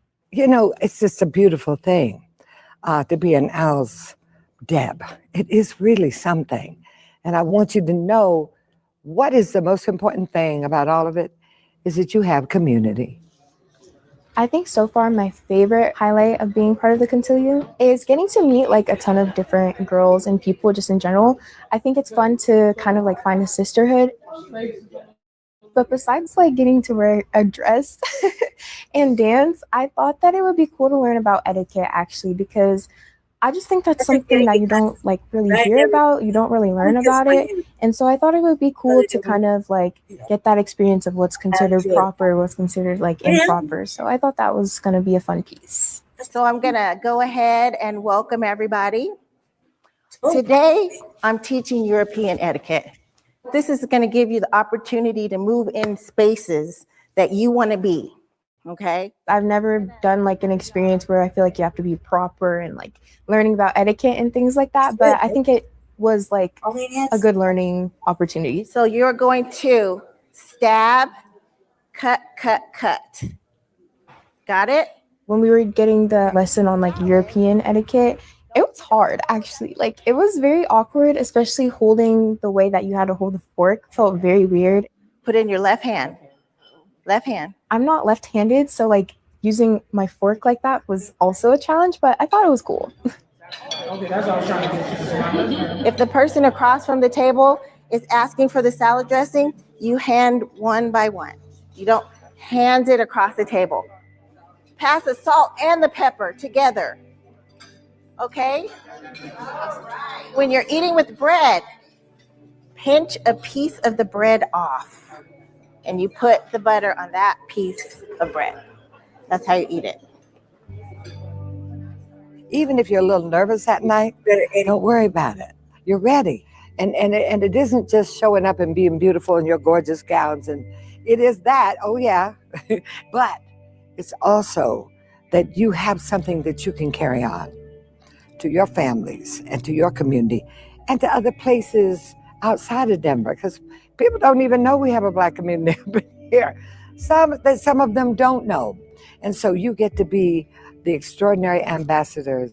So I think it just highlights, even though we're small in Colorado, we're mighty. We only represent 3 to 5% of the demographics of the state, but Colorado is moving and shaking and making a difference in girls' lives. And now you are opening doors, front door, back door, side doors, every kind of door. You're building your own spaces. Then it's your time. So give yourselves a big hand because you were chosen. So I love you, and I thank you. Naya Nicole Lee Williams. Naya is an active member in her community. I think when I'm going up and they're reading like my accomplishments, I think I'm gonna honestly try not to cry probably, because I feel like I get pretty emotional, especially when people are kind of like talking about me and my achievements. Naya has received many accomplishments, such as being on the principal's honor roll and receiving over $130,000 in scholarships. I think for a lot of people, and I feel this way too, sometimes it feels embarrassing to like say your accomplishments and say that what you do, but like being in a room where there's no pressure and everyone's there to truly celebrate you and to make sure that you succeed is something that is probably going to be very emotional for me. Jasmine Yole. Jasmine was a dedicated and accomplished student leader who made a lasting impact within her school and district. The thing that they get out of being a debutante mostly is the recognition of their accomplishments and for other people to see those accomplishments and appreciate those. And the expression on their faces, if I would sum it up into one word, it's joy. The fact that I'm like moving on with my life and just getting older is kind of surreal in a way. Like it's exciting, but also kind of nerve-wracking. So I think I'm gonna be nervous, but also like excited. Now, ladies and gentlemen, the 2026 Owl Club of Denver Debutantes will perform the Waltz of the Bells.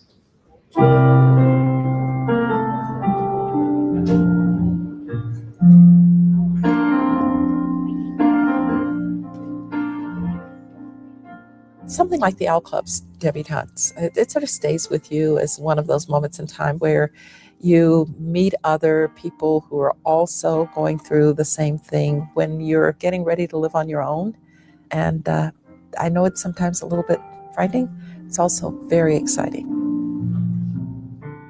I definitely think that being in a group of people and being with people who look like you, talk like you, and have similar experience as you kind of changes your whole worldview and your personality. So it's important that some of us in our community still come and find this sense of community and show like what it is to be Black, because like being Black isn't just like pigmentation in your skin. It's being a part of a lifestyle, a generation, a history of people that have fought to be here. And I think it's important to represent that.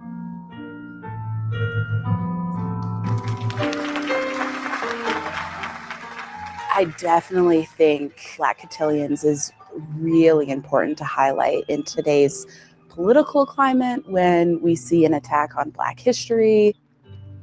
So continuing this practice and providing another avenue to celebrate Black life, I think is amazing. We've always taught our kids Black history and our roots and grandparents and the history of how we came to America. And I think it's even more critical now because of the environment that we live in. And so I think it's important to like surround yourself by a bunch of people who are successful, who are able to like help you grow and also to learn from each other. So I think having that young and also kind of being like a good representation for that can help people hopefully go down like a good path. We say every year that this is the best class. They have gone on to do such spectacular things. They're such outstanding careers, and they're bringing all that back. And we feel it's very important to continue on the legacy of our founders. Learning histories like the Owl Club and social clubs really highlights Black joy and celebration and achievement. But when you look at institutions like the Owl Club that preserve that history, it's just really important to signify that it's still ongoing, that they're still here. These institutions that were built decades before are still doing the work. And I think we need that in today's world. As much time as I spent in the motherfucking East Side, and as much time, man, I've been all over everything when I was growing up. You would think what's going on. I always qualified for good things. That's terrible.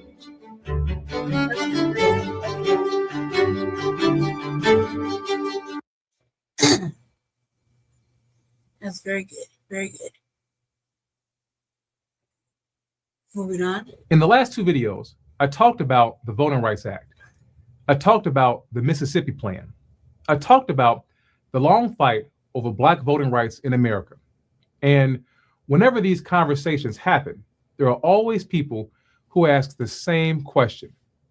Why are we still talking about this? That was a long time ago. Slavery was a long time ago. Jim Crow was a long time ago. Everybody can vote now. So what's the problem? Why are Black people still talking about voting rights? Why are these cases still ending up before the Supreme Court? Why are legislatures still fighting over district lines? Why are voting right laws still being challenged? Why does this issue never seem to go away? Well, I can answer that question myself, but I think history answers it better, because what I'm going to show you is not one story. It's not one tragedy. It's not one bad year. It's not one racist town.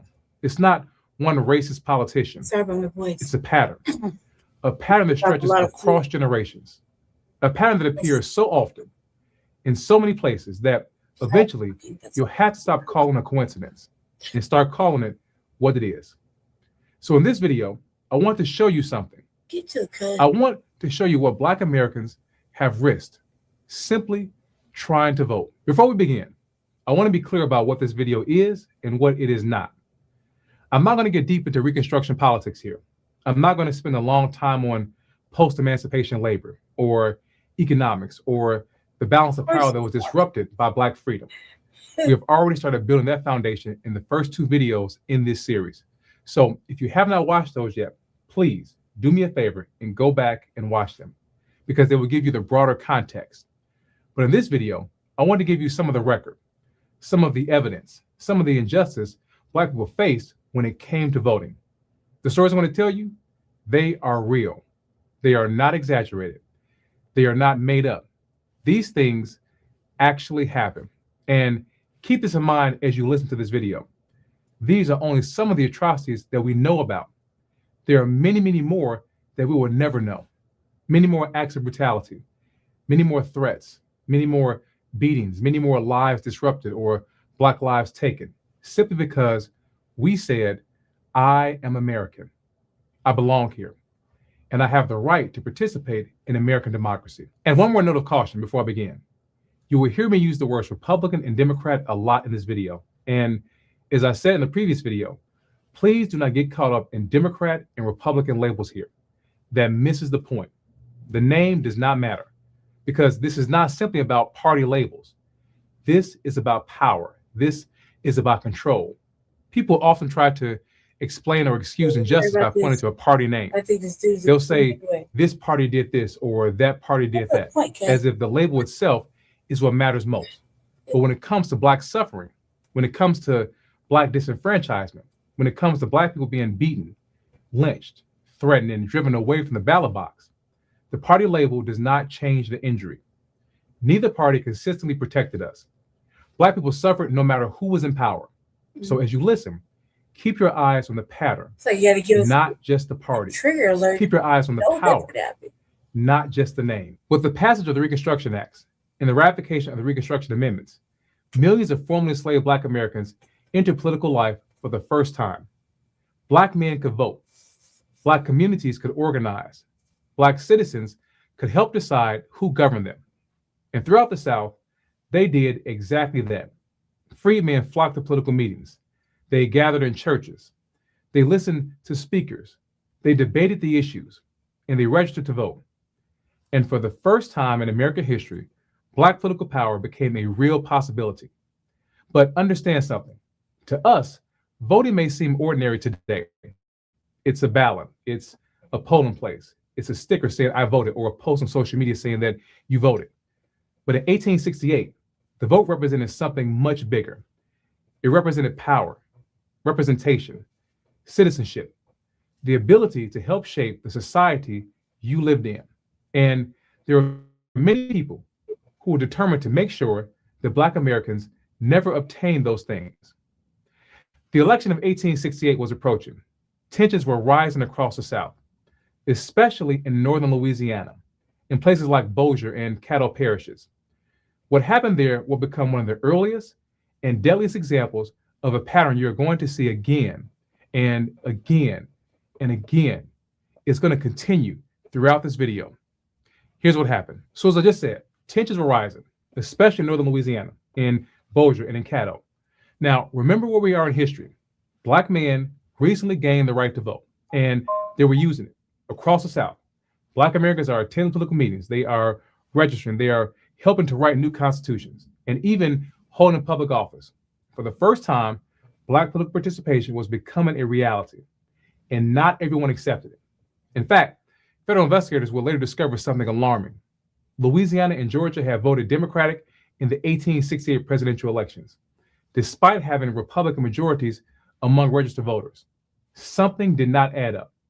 So the federal government began looking into it, and what they found was violence, mass violence in northern Louisiana. Massacres and intimidation had been so severe that Black voter turnout had virtually disappeared. In Bossier and Cattle parishes alone, there were more than 4,500 registered Republicans, most of them Black. Yet in some precincts, only a single Republican vote was cast. Just one. Think about that. Thousands of registered voters, one vote. That doesn't happen naturally. That happens when a people are terrorized. And one of the worst outbreaks of that terror began in the fall of 1868. According to the historical record, it started with a white man named Gibson. Gibson was from Arkansas and was traveling through Bossier Parish and trading in nearby Shreveport. At some point, he stood at the Shady Grove plantation. What happened next depends on which account you read, but every version agrees on one important part: politics. Gibson encountered a Black man, and he wanted to know where he stood politically. One account says he shouted, "You are all damn radicals." Another says he simply asked whether the man was a radical Republican. But either way, the Black man made his position known. He was a Republican, and he intended to vote.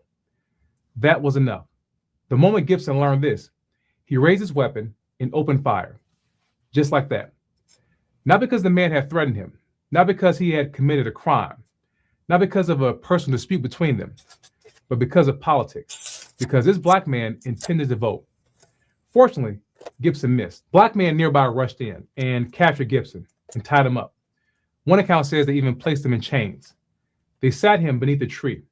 According to witnesses, Gibson admitted that he had come there looking for trouble. News spread quickly. Before long, white men arrived and they freed him. And somewhere during the events that followed, 2 white men ended up dead. The historical record is unclear about exactly how that happened, but what happened next is painfully clear. By the following morning, it became open season on black people. In fact, even the Freedmen's Bureau will later describe what followed as a Negro hunt. Think about that phrase, a Negro hunt. Jesus. Black people being hunted. White vigilantes returned to Shady Grove Plantation and began firing into groups of freed people. 8 black men lost their lives. 2 black women were also killed. And according to one survivor, the women were murdered simply because they begged for the lives of their husbands. The violence spread. The attackers moved to a nearby place called Gum Springs. There they captured 7 black men. 6 were executed. 1 survived the shooting, but when the attackers learned that he was still alive, they came back and finished the job. Then they took his wife's life. And from there, the killing seemed to take on the life of their own. The slightest interaction could become a death sentence for a black person. At Gum Springs, white men encountered a black man who refused to remove his hat. And for that offense, they wrapped a chain around his neck. And then they cut his throat and hanged him from a tree. His body remained there for 3 days. Jesus. People were too afraid to cut him down. In another incident, black carpenters were building a coffin for one of their friends. White men happened upon them and killed them too. Not because of anything that they had done, but because they were black and because they were there and because they could. And according to some other accounts, the violence did not end after a day or two. It continued for weeks. Survivors later described plantation workers being lined up while their names were called from what became known as a death list. Those selected were marched away. Many never returned. One witness later summarized what happened with a sentence, one that I've never forgotten. He said, "They thinned us out." Thin. Think about that. Not arrested, not prosecuted, not tried, but thinned out, like livestock, like game animals, like people whose lives carry no value at all. Another survivor, a man named Henry Ellison, watched as the bodies of a man and a woman and their 4 children were recovered from the Red River. The entire family had been stuffed into a sack. According to Ellison, theirs were not the first bodies found in the river, nor would they be the last. Another survivor, a man named Henry Johnson, described what happened to his father. Robert Johnson was 60 years old. His offense was voting the Republican ticket. According to Henry, white men decided that he was too old to lynch. So instead, they half hanged him. Their words were very chilling. They said that they would hang him a little anyhow, so he would know better by the next election. Robert Johnson never fully recovered. And even after the massacre ended, the terror continued. According to reports, white residents maintained what was called a dead list, a list of survivors, a list of people who had escaped. And they reportedly hired the local sheriff to hunt them down. At least one man was later shot in cold blood, not by a mob, not by vigilantes, but by law enforcement, which tells you something very important. For many black people in Louisiana in 1868, there was no difference between the mob and the law. They worked together. And when it was over, the objective had been achieved. The violence had done exactly what it was intended to do. Black voter turnout collapsed, and in places where thousands of black Republicans had once been registered, only a single Republican vote remained. And there was more, much more. Other survivors gave accounts that were every bit as horrifying as the ones that I've already told you. One man, a man named Henry Jones, was shot in the shoulder during the violence. Believing that he was dead, his attackers dragged him between 2 logs, piled rotten wood on top of him, and then they set it on fire and walked away. Henry Jones survived. He was burned, but he was alive. He managed to crawl out from beneath the fire. Other black men survived by disappearing altogether. 2 men dug holes nearly 4 feet into the ground and hid inside them. They covered the openings with boards and with dirt and with leaves to camouflage their location.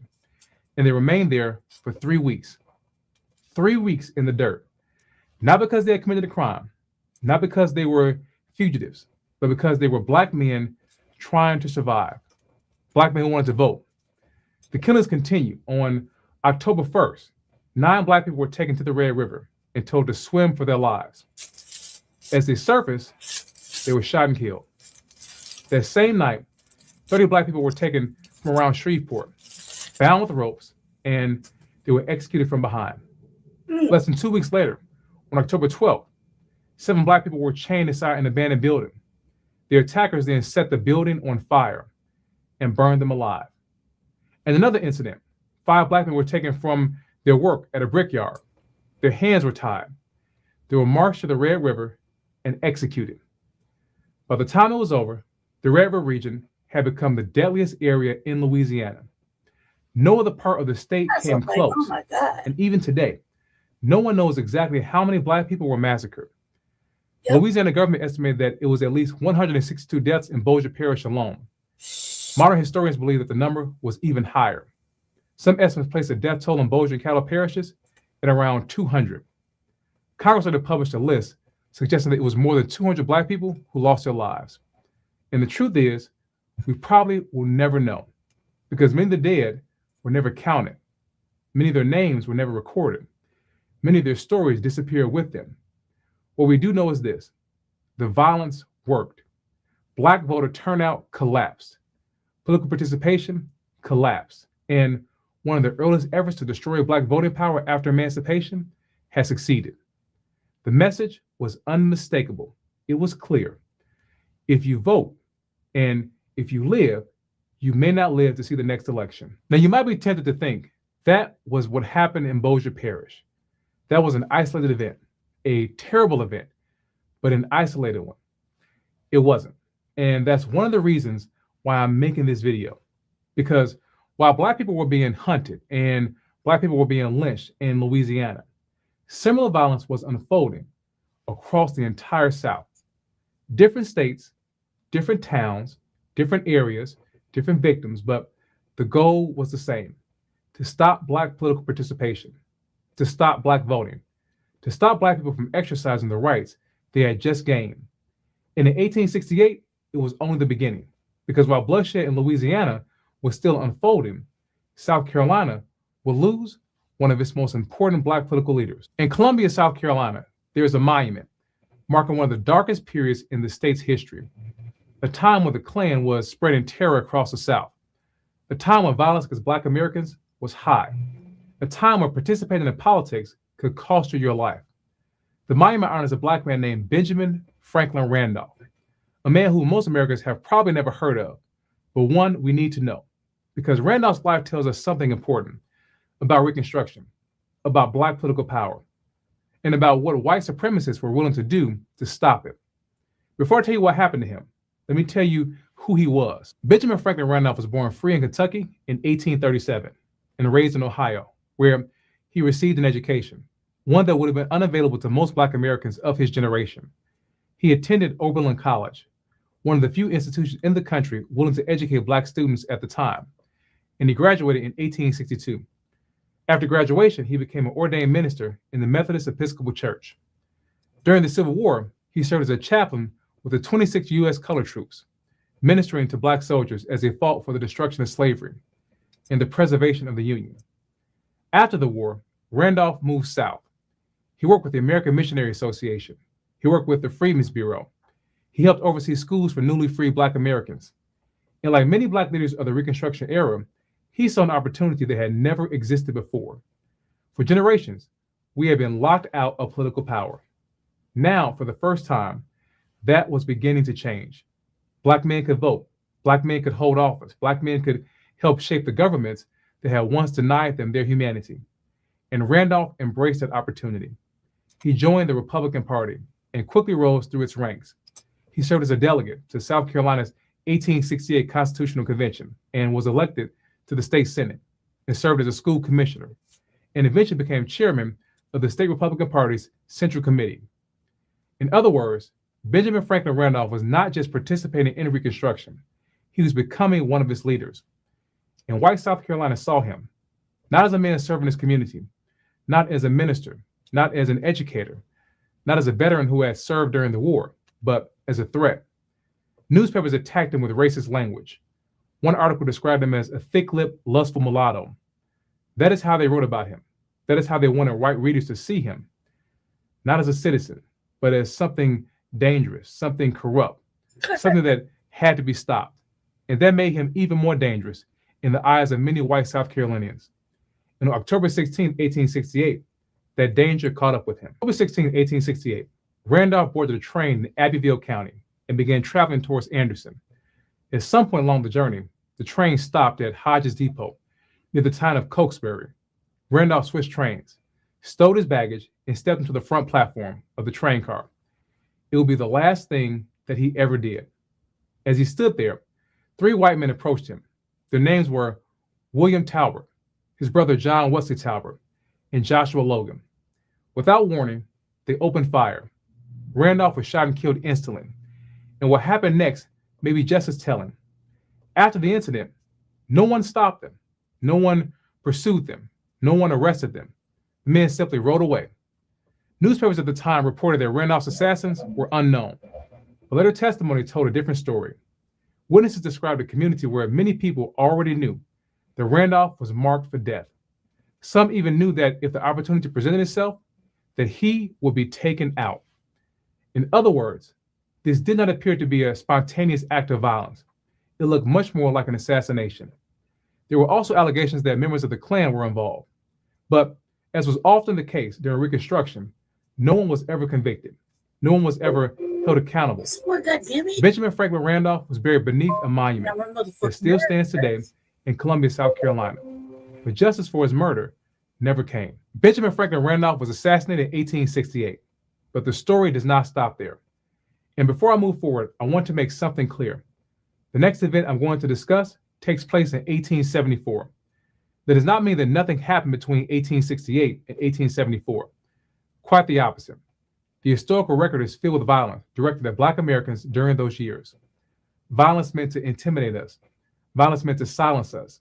Violence meant to keep us away from the ballot box. The truth is, there are simply too many incidents to cover in a single video. Too many lynchings, too many beatings, too many threats, too many Black lives disrupted or destroyed. What I'm showing you are examples that help us see the pattern, examples that help answer the question I asked at the beginning of this video.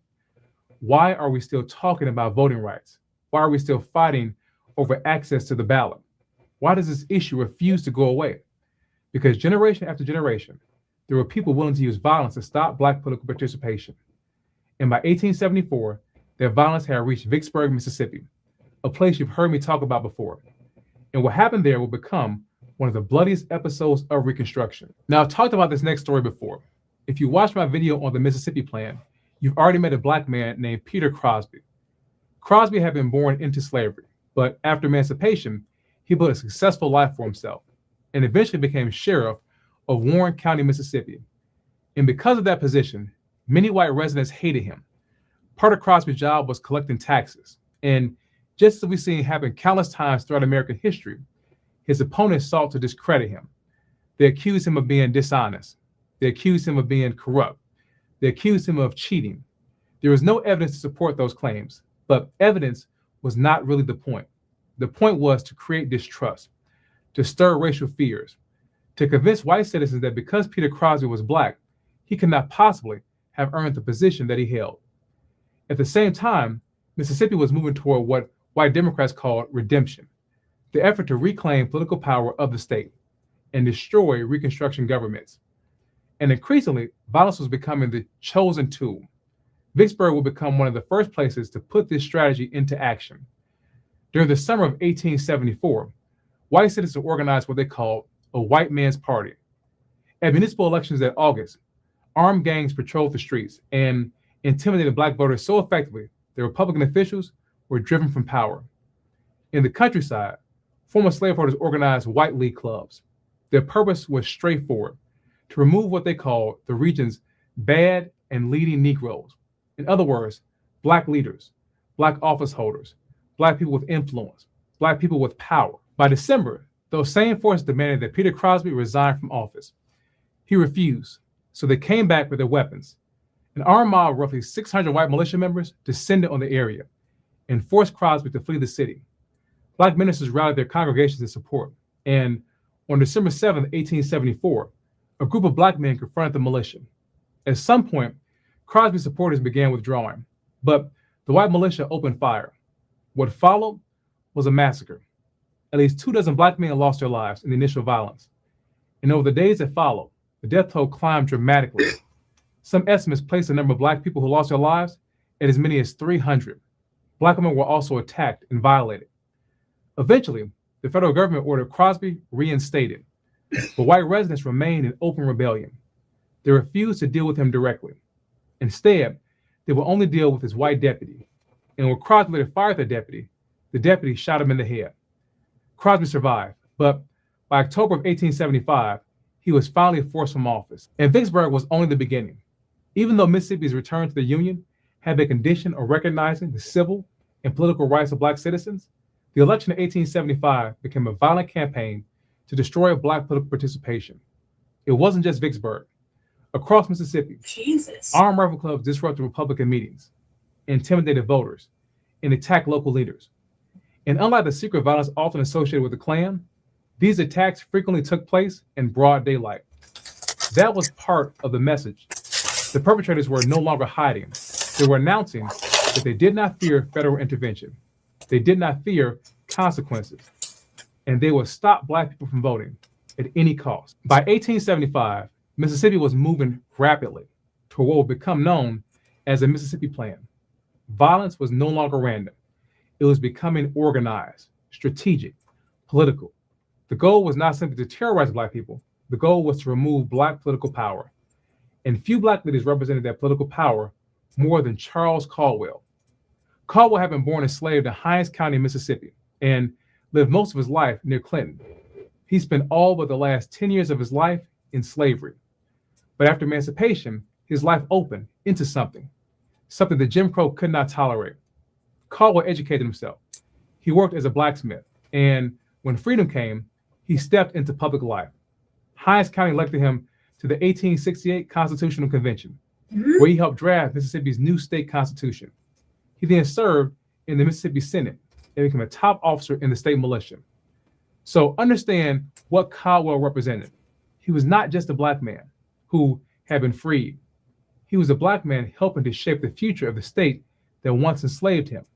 He was a lawmaker, a political leader, a militia officer, a man with influence. And in Mississippi, in 1875, that made him dangerous. As Caldwell was helping to organize and lead a large Republican rally in Clinton on September 4th, 1875, armed white men began showing up. At some point during the gathering, a Democratic speaker addressed the crowd. After he finished speaking, gunfire erupted. Republicans accused a group of drunken white men of starting the violence. Democrats blamed Black people. What is clear is that once the shooting started, the situation quickly spiraled out of control. Several Black people and several white people lost their lives. News spread rapidly throughout the region. Special trains carrying armed white men arrived from Jackson and Vicksburg and Bolton. And what followed was not law enforcement. It was terror. For days, armed white men hunted Black people throughout the Clinton area. Estimates vary, but historians believe somewhere between 20 and 50 Black people lost their lives. The violence did not remain confined to Clinton. At one Republican gathering, roughly 1,500 Black people had assembled for a barbecue. Armed white people appeared and opened fire into a crowd that included women and children. 2 Black women and 2 Black children lost their lives. Meanwhile, armed bands roamed the countryside, searching for Black people to take out. The Hinds County Democratic campaign explained the mindset behind the violence. The chairman said, the question confronting the white people of Hinds County was whether Black people would rule the county, and they were determined to overthrow what they called Negro rule at any cost. Think about that. Not at the ballot box, not through persuasion, not through debate, at any cost.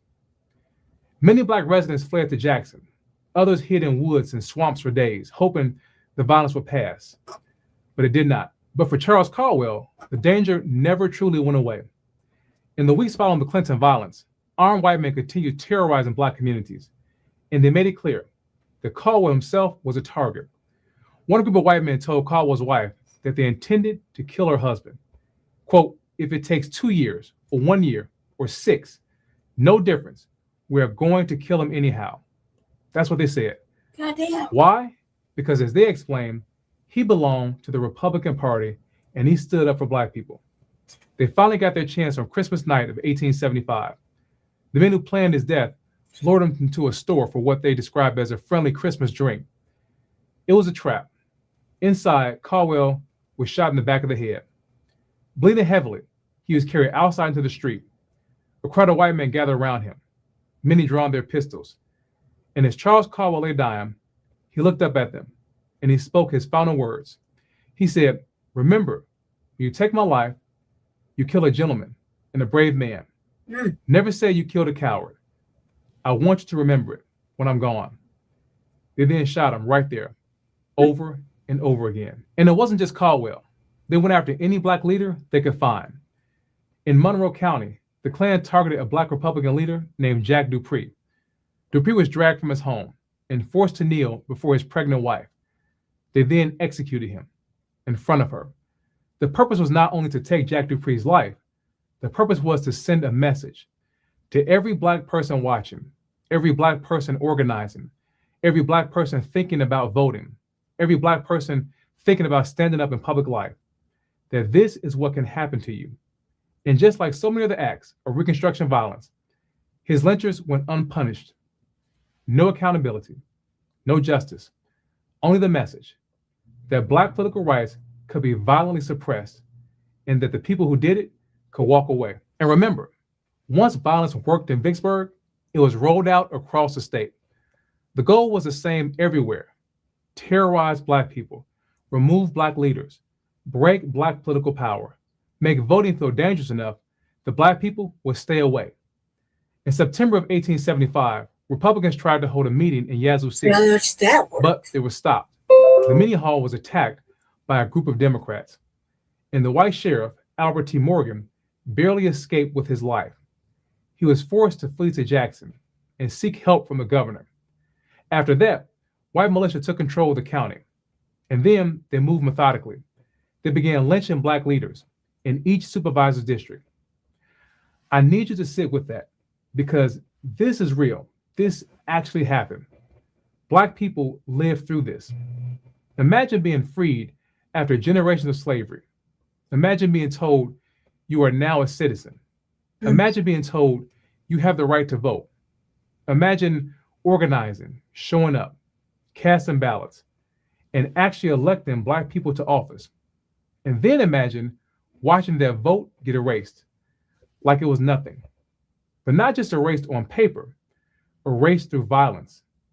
They did not just remove Black people from office. They lynched Black people from office. They lynched Black people for leading. They lynched Black people for organizing. They lynched Black people for voting. They lynched Black people for believing citizenship meant something. That is why voting rights history has to be taken seriously. That is why attempts to restrict Black voting power have to be taken seriously, because we have seen before what happens when this country decides that Black political participation is a problem to be solved. By now, you may have noticed a pattern. Many of the stories that we've discussed involve violence designed to stop Black people from voting, to intimidate us, to keep us away from the ballot box. But sometimes the violence came after the vote. Sometimes Black people voted. Sometimes the Black candidates won. Sometimes Black communities gained political power. And that created a different problem for white rule. What do you do when Black people have already succeeded? What do you do when they have already organized, already voted, already began exercising their rights that they were promised? In those moments, violence was often used for a different purpose, not to stop Black political participation from happening, but to punish it after it happened, to roll it back, to destroy the gains that Black communities had already made. That brings us back to South Carolina, to the Ellington Massacre, and to a Black state legislator named Simon Coker. The Arlington Massacre began in a way that will probably sound familiar to you. In September of 1876, 2 Black men were accused of attacking a white woman named Mrs. Alonzo Harlan. Almost immediately, armed white posses began searching for the suspects. Before long, they identified a Black man named Peter Williams, or at least they thought they did. According to the testimony given later, Williams was seized and beaten. At one point, Harlan's husband struck him repeatedly in the face. Williams tried to run. The posse opened fire, and he fell wounded, but they were not finished. Witnesses reported that they threw him onto a wagon, and after that, while his legs hung over the side, one of the white men deliberately shot him through his foot. They then hauled him back to their Harley home so Mrs. Harley could identify him. And what happened next tells you something, tells you everything you need to know about what this was really about. Mrs. Harley looked at the wounded man and said, "You shot the wrong Negro. He is not the man who attacked me." What followed was not an investigation. It was a massacre. For nearly a week, hundreds of armed white men from South Carolina and from Georgia swept through the countryside. Many belonged to the so-called rifle clubs. They attacked Black communities indiscriminately.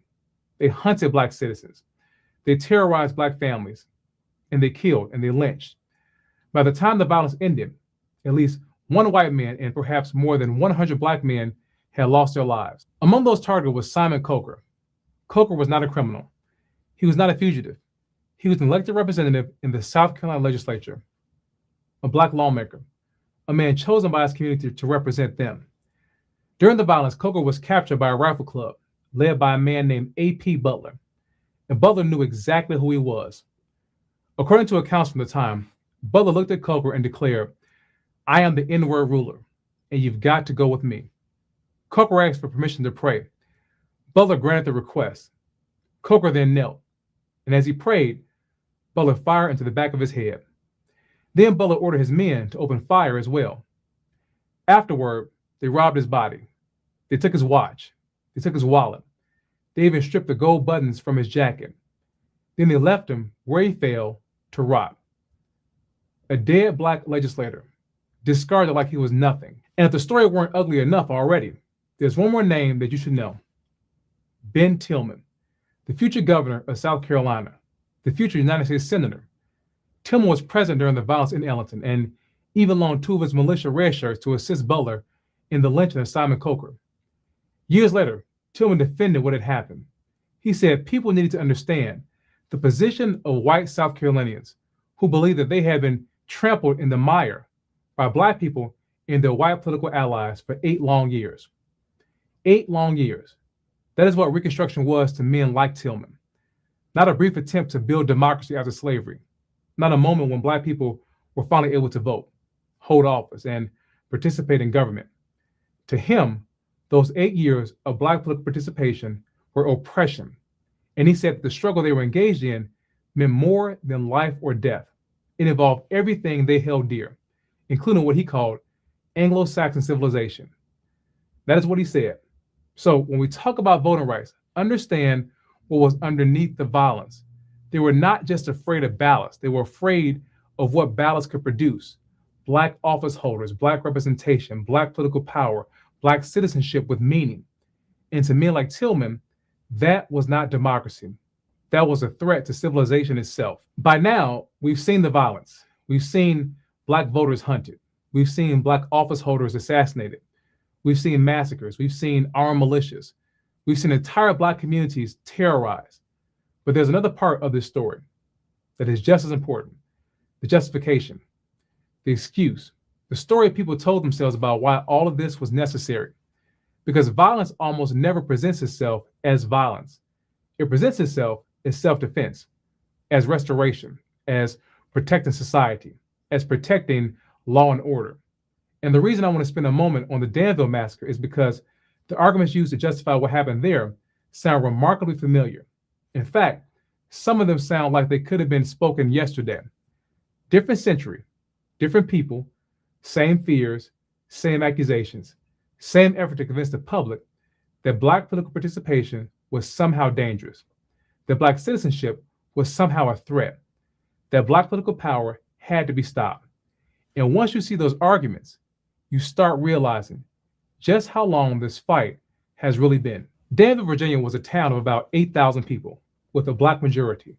And because of that, racial tensions were constantly flaring, especially in the lead up to the 1883 election. Early in the campaign, several newspapers ran an editorial cartoon showing white school children being paddled by a Black schoolmaster. And that image was not accidental.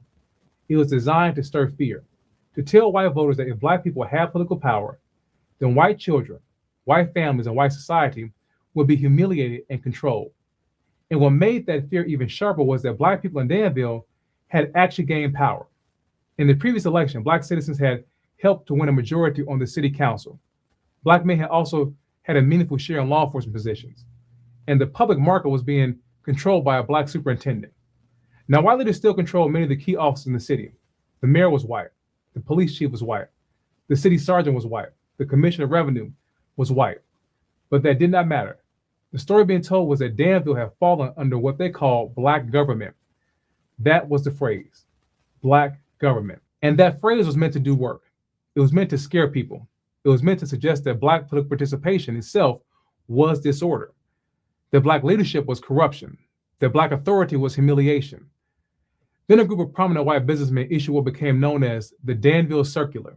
And when you hear what they complained about, listen carefully, because some of it sounds like it could have been said yesterday.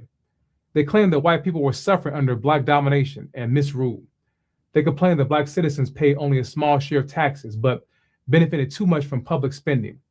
They complained that white men were being arrested by Black policemen for minor offenses.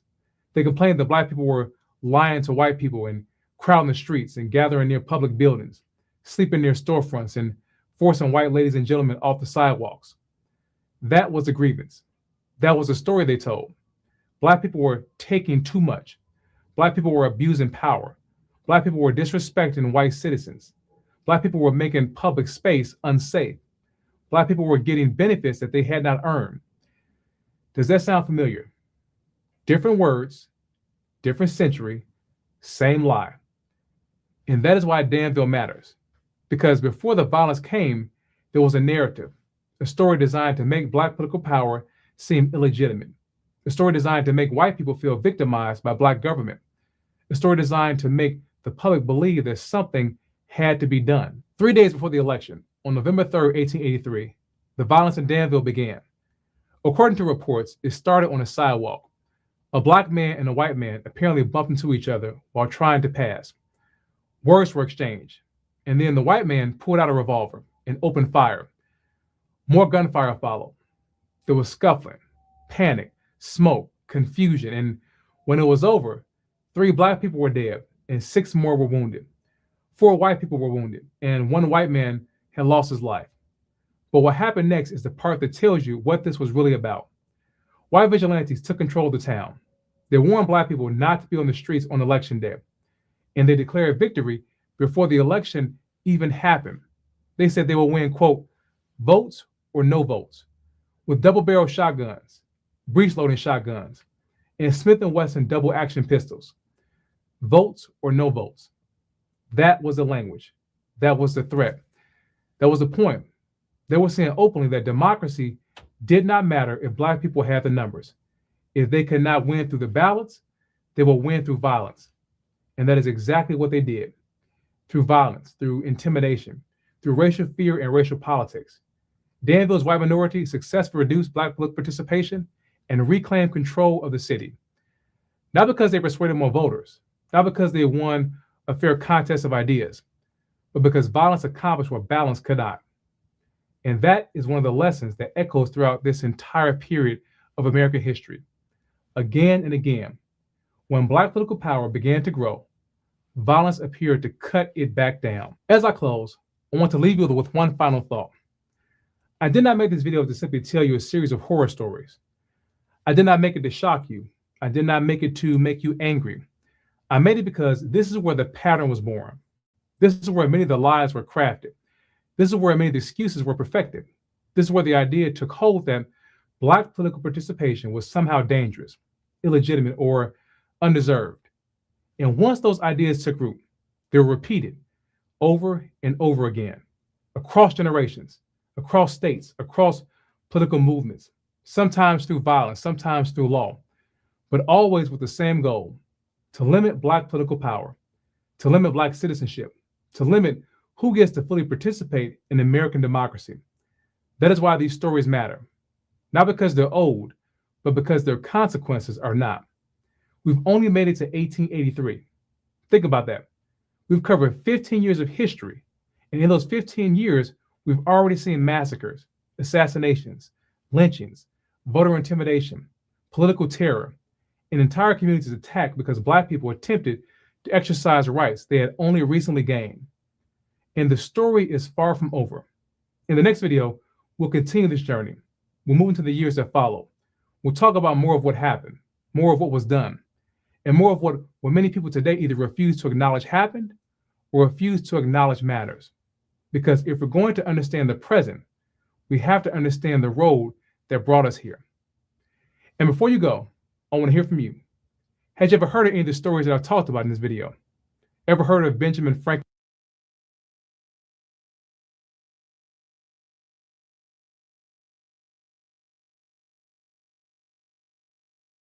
I don't know if you guys have heard about this yet, but the Department of Justice quietly released a new legal opinion that disability advocates are calling one of the biggest threats to disability rights in decades. It is really hard to overstate just how important this is. In the words of the American Association of People with Disabilities, or AAPD, quote, "The DOJ just gave the White House and other federal entities a green light to take disabled people back to a time when the state could at any time strip us of our homes, families, autonomy, and our lives," end quote. This is obviously huge. So what's really happening here? The answer is, of course, complicated.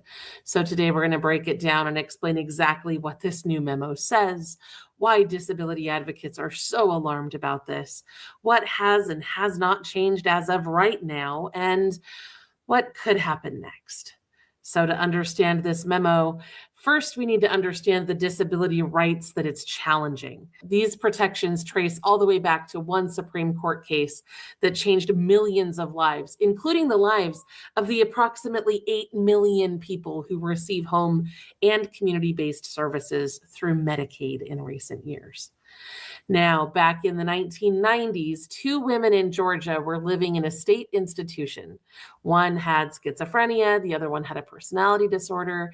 They were both confined to a psychiatric facility during an episode. Eventually, their own treatment professionals determined that they no longer needed to be there and they could safely receive services in the community instead. But here's the thing: the state didn't let them go. So they sued, and their case eventually reached the Supreme Court in 1999, and it became what is now known as Olmstead v. LC. It's one of the most important disability rights cases in American history because they won, and it changed everything. The Supreme Court ruled that unnecessarily keeping people with disabilities confined in institutions when they could safely receive services in the community is a form of disability discrimination. And that ruling became one of the most important decisions in American history. In fact, you might be benefiting from Olmstead right now, even if you've never heard of its name before. Why? Because this wasn't just about where someone sleeps at night. This was about whether people with disabilities had the right to determine where they live, who they live with, when they eat, when they go outside, whether they can spend time with family or friends, and whether they can have really any control or say over their own daily lives. Without those protections, many people who could safely live in the community could instead be required to go to institutions in order to receive the services they need. And despite what some people may imagine, these institutions aren't some nice, rosy retirement home building with extra support. In fact, I saw this write-up by the University of Alabama at Birmingham, and they were quoting a National Council on Disability page that I can't find right now. They were going over what it takes for a facility to count as one of these institutions. And the rules were incredibly strict. They have to have rules about daily lives. Residents may or may not be allowed to lock their bedroom or bathroom doors. Meal times and bedtimes may be set and enforced by the facility. The facility can decide who can visit, when they can visit, and how often. When I got sick, I was in one of these, I was in a nursing home. And they were kind of strict. It was kind of bullshit. I couldn't stop my ways, apparently. And they ended up getting kicked out. So that's on me. Ended up going to another one a little later. And when I was going into hospice, several times, okay? So I'll tell you this. Like, I'm a grown-ass motherfucker now. And unless I invite you to come get me, take me to the motherfucking hospital or whatever, no, I don't go easy. So, I mean, you don't know. Look it up. I don't go easy. It's going to be ugly. I just feel like that Stephen Miller, this motherfucking Antichrist, dude. He's the one that wants to push this shit. The way he's talking about it is like, first of all, karmically, I hope nothing happens to him. Like, you don't take a tumble somewhere and it's paralyzed and he needs disability. So he's getting locked up too. You know what I mean? You better walk that shit back because anything could happen. Nobody's impervious to, fucking karmic justice. So that's just off top. I've been doing the most, and then as above, so below. But what ill will you wish on others can just karmically creep up on you in a situation you would never see coming. You know, and that's what happens. So I'm sorry, man, my voice sounds crazy. Excuse me. Often, or if they can even get visitors at all. Residents may have little control over when they leave the building, who provides their care, or even basic aspects of their daily routine. As disability attorney and advocate Jennifer Mathis told NPR, institutionalization isn't just about being in a building. It's about losing control over your everyday decisions, who you can see, when you can go out, when you can eat, what you eat, who your roommate is, who you can talk to, what your environment is. And for so many people who are institutionalized, she says their life is literally a hallway. That is why the Olmstead decision was so important, because after this ruling, the Department of Justice and the Department of Health and Human Services interpreted that decision to mean that states generally should provide services in the most integrated setting appropriate to a person's needs. In plain English, that means that if someone could safely receive services at home or in their community, then the government generally should not require them to live in an institution just to receive those services. That principle became known as the integration mandate. And for more than 25 years, this integration mandate has shaped disability rights policy across the United States. But now the DOJ has issued this memo that essentially says that everything we understood about Olmstead is wrong. It argues that the agencies can rescind the rules and guidance that have protected people with disabilities from institutionalization for decades. According to this new memo, the Supreme Court did not require states to provide services in the most integrated setting appropriate. Instead, the Justice Department argues that the court only said that states could not institutionalize someone without adequate justification. And then it goes on to say that what qualifies as adequate justification was never fully defined. In other words, the Justice Department isn't saying that Olmstead never happened. It's saying that for more than 25 years, federal agencies and courts and advocates and so on have read that decision in. Let's just be honest about this, okay? You institutionalize me, I'm gonna cancel my Social Security disability. That means the only way to live. Listen. Let me just take it back. I'll take it back to what I know. No way can you go into the motherfucking hospital and be put in a rehab facility, like to rehab your wounds or whatever, hospice if you're dying, elder care, memory care, rehabilitation for, like I said, healing, where they teach you stuff how to walk and stuff again, right? All these little things without having an income. They don't give a fuck. They're all about the money, right? So, like I said, they'll take everybody's income and leave you $85 motherfucking dollars a month. And they don't care whose income. Not everybody gets the same income. Meaning, Mrs. Wilson could get $1,900. They're taking everything but $85. Mr. Jenkins could get $900. They're taking everything but $85. Ms. Becky Snowfall can make $1,200. They're taking everything but $85. And she might even get away with a little bit more. Mrs. Nimble, she's making about $9.45, so take everything but $85. Or for her case, $55. You know what I mean? And they'll take it every motherfucking month. Every fucking month. All these places. They do not take nobody for free. Nobody. If they ain't hitting your Social Security, that's okay. That's one part. Social Security, your disability, right?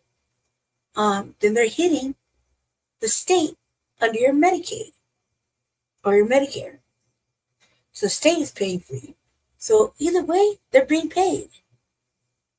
That's not fair. No way do you get to fucking round me up and still make money off of me. And I ain't got no fucking liberties. I don't even get to discuss how much you want to take from me. Keep in mind, everybody's making different things for different goddamn reasons. You know what I mean? I ain't got no say. I can't leave. I can't do whatever. Man, bitch, please. You see what I'm saying? Been there, done that. And the truth is, they only care about what they can receive per month, just like any inmate anywhere. So say they're already being incentivized. Incorrectly, and that Olmstead was never meant to provide the protection that we thought it did. And this, of course, is a disaster. In other words, quote, "It is now the position of the United States government that people with disabilities don't have a right to be part of their communities," end quote, according to disability lawyer and advocate Allison Barkoff. Now, I know there's a lot of scary headlines out there about this because disability advocates are reacting so strongly to this. And I understand why. I've been really open with you guys and sharing that I love a lot of people who have pretty severe disabilities. And this is frankly terrifying. But you don't have to take my word for it. I'm going to let you see what the experts are saying. According to AAPD, quote, "This interpretation will open the door for states to revert to warehousing people with disabilities out of sight and out of mind in institutions." Another one said, "This means that people's ability to live in their homes and in their communities and with their families and their friends that they love is in jeopardy. If states decide not to follow decades of legal precedent and existing civil rights, it means that people with disabilities may be forced into institutions instead of being provided with services that allow them to thrive in their communities." Those are the words of Maria Town, the CEO of AAPD, and she shared that in an NPR interview. And if you're wondering why they're so worked up about this, it's because so many of them remember what these institutions looked like in the past. They don't want to go back to that. And I'm not going to mention specifics, but if you look into it, it's not really a very pleasant thing. So why is this happening right now? There isn't just one easy answer to that. There are a few answers. First, this memo arrives as another major disability rights case, Texas versus Kennedy, is making its way through the courts. That case directly challenges the idea that states have a legal obligation to provide services in the most integrated setting possible. Now, by issuing this memo now, the Justice Department is signaling that it agrees with many of the legal arguments being made in that case. Now, second, this also comes at a time when many states are already facing difficult budgetary decisions, in part due to the One Big Beautiful Bill Act we've been talking about. Now, Medicaid is the primary source of funding for many home and community-based services, and recent federal funding changes mean some states may be looking for places to reduce spending. So disability advocates are worried that this memo could make it easier for states to justify reducing those community-based services in the future. Now, ironically, many studies have shown that institutionalized care costs way more than community and home-based services. But I'm personally assuming, and this is just my assumption here, so this is just coming from me, but I'm assuming that they're expecting people to just choose to go without services instead of accepting institutionalization. And that's how they're expecting to save money here. But that is just my theory. Now, another reason, or a third reason that this may be happening, is that it builds on a previous executive order that was issued by the White House last year. I talked about it when it came out last July, because this executive order calls for involuntary institutionalization for people who are homeless, addicted, or struggling with mental health challenges. In fact, one could argue that the executive order for involuntary commitment doesn't even work unless states are allowed to institutionalize people with addictions and mental health disabilities and things like that. It is my personal opinion that this is probably the main reason why this is happening right now. But again, that's my assumption based on my own deduction. And part of the reason I think that is because the DOJ memo specifically says that those who are prematurely released from inpatient care end up homeless or even incarcerated in a lot of cases. But regardless of the reasons why they're doing this, here is the really important part that you need to know. This memo does not change the law overnight. Thank goodness. The Americans with Disabilities Act is still the law. The Olmstead decision has not been overturned, and the Justice Department cannot simply erase Supreme Court precedent simply by issuing a legal opinion, because it's federal courts, not the Justice Department itself, that ultimately decide what the law means. And honestly, they know they're in for a fight on this one. Even within the memo, the author acknowledges that their interpretation is out of step with the common understanding of that decision within the federal courts. So they know this one isn't going to go over easily. And even though the courts inevitably will have to weigh in on this, disability advocates say that it's important to take this seriously. AAPD cautioned, quote, "Let us be clear, the Office of Legal Counsel is incorrect in its interpretation of Olmstead and its assumptions about what Congress intended. But the fact that their conclusion is unjustified and incorrect doesn't change the fact that they will seek to use said interpretation to hurt disabled people, lock us away, and our autonomy over our lives, and in many cases, end our lives altogether." End quote. Now that sounds terrifying. Right? It sounds terrifying. So I want to make this as clear as I possibly can for right now. Right now, as of the creation of this video, home and community-based services are not automatically ending just because this memo was released. Existing Medicaid waiver programs remain in place unless states change them through their own legal and administrative processes. Existing federal regulations also remain in effect. Those regulations cannot simply disappear overnight. Changing them would require a formal rulemaking process that usually includes public notice and an opportunity for public comment, and we'll be watching for that opportunity. People with disabilities still have the right to challenge unlawful institutionalization in court. So what has changed as a result of this memo? The biggest change is that the Justice Department is signaling how it plans to approach disability rights going forward. If this interpretation is adopted through future regulations, or if it's accepted by the courts, it could significantly change how disability rights are enforced in the years ahead. In other words, this memo is better understood as the beginning of a legal and a policy battle, not the end of one. So ultimately, are all those viral posts about this right? Not exactly. No one is being forced into an institution today because this memo was released. But disability advocates aren't overreacting either. This opinion represents a major change, one of the most significant shifts in the federal government's interpretation of disability rights in decades. It raises serious questions about the future of home and community-based services that so many people rely on and that are expected to only become more important and more needed as our population ages. And it also threatens a lot of the protections that Americans with disabilities have relied on for more than 25 years. So if this issue matters to you, and I know it matters to me, but if it matters to you, please consider contacting your elected officials and letting them know why protecting community-based services is so important. Personal stories often have a much greater impact than form letters. I know I will be writing in about this one because, as you know, my brother passed away not long ago, and he was living in a group home in the community where he could be visited by our mom, and we could go see him, and my kids could go see him. If it wasn't for those home-based options, I assume that his condition would have warranted institutionalization because it was really, really bad, especially there at the end. This bitch trying to be all sentimental and shit. No, because she'd be worried because Here's something that might genuinely surprise you. Stephen Miller. For the first Hey. 124 years of its existence, the United States of America did not pay permanent income tax. No April 15th deadline on your neck. And yet, somehow, roads were built, wars were fought, a military was maintained, territories were purchased, an entire continental empire was stitched together from the Atlantic to the Pacific. So the question isn't just academic, it's actually kind of urgent. How did the most powerful nation on earth finance itself for over a century without ever taking a cut of your paycheck?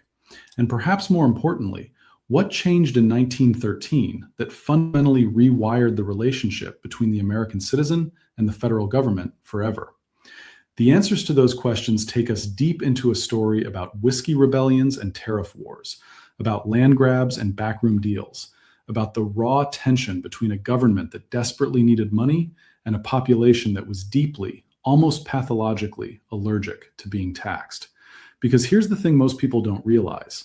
The founding fathers didn't just avoid income taxes by accident. They built an entire constitutional architecture designed to make a direct tax on income almost impossible. And the story of how that architecture was eventually dismantled, piece by piece, over more than a century of conflict, economic upheaval, and political maneuvering, well, that story is one of the most revealing chapters in American history. A chapter that explains, in many ways, why the government we have today looks nothing like the one the founders originally designed. So let me take you back to the beginning, to a moment when America was flat broke, drowning in debt, and scrambling to figure out how to keep the lights on without tearing itself apart. When the American Revolution ended in 1783, the newly independent United States was not exactly in a position to celebrate. The war had been won, yes, but the financial cost had been staggering. The federal government, under the Articles of Confederation, had accumulated roughly $54 million in debt. The individual states had piled on another $25 million. And here was the problem. Under the Articles of Confederation, the national government had no independent power to levy taxes. None. It could request money from the states, which sounds polite until you realize that the states routinely ignored those requests. The central government was essentially a beggar in its own house, and by the mid-1780s, the country's finances were in complete disarray. This financial crisis was one of the driving forces behind the Constitutional Convention in 1787.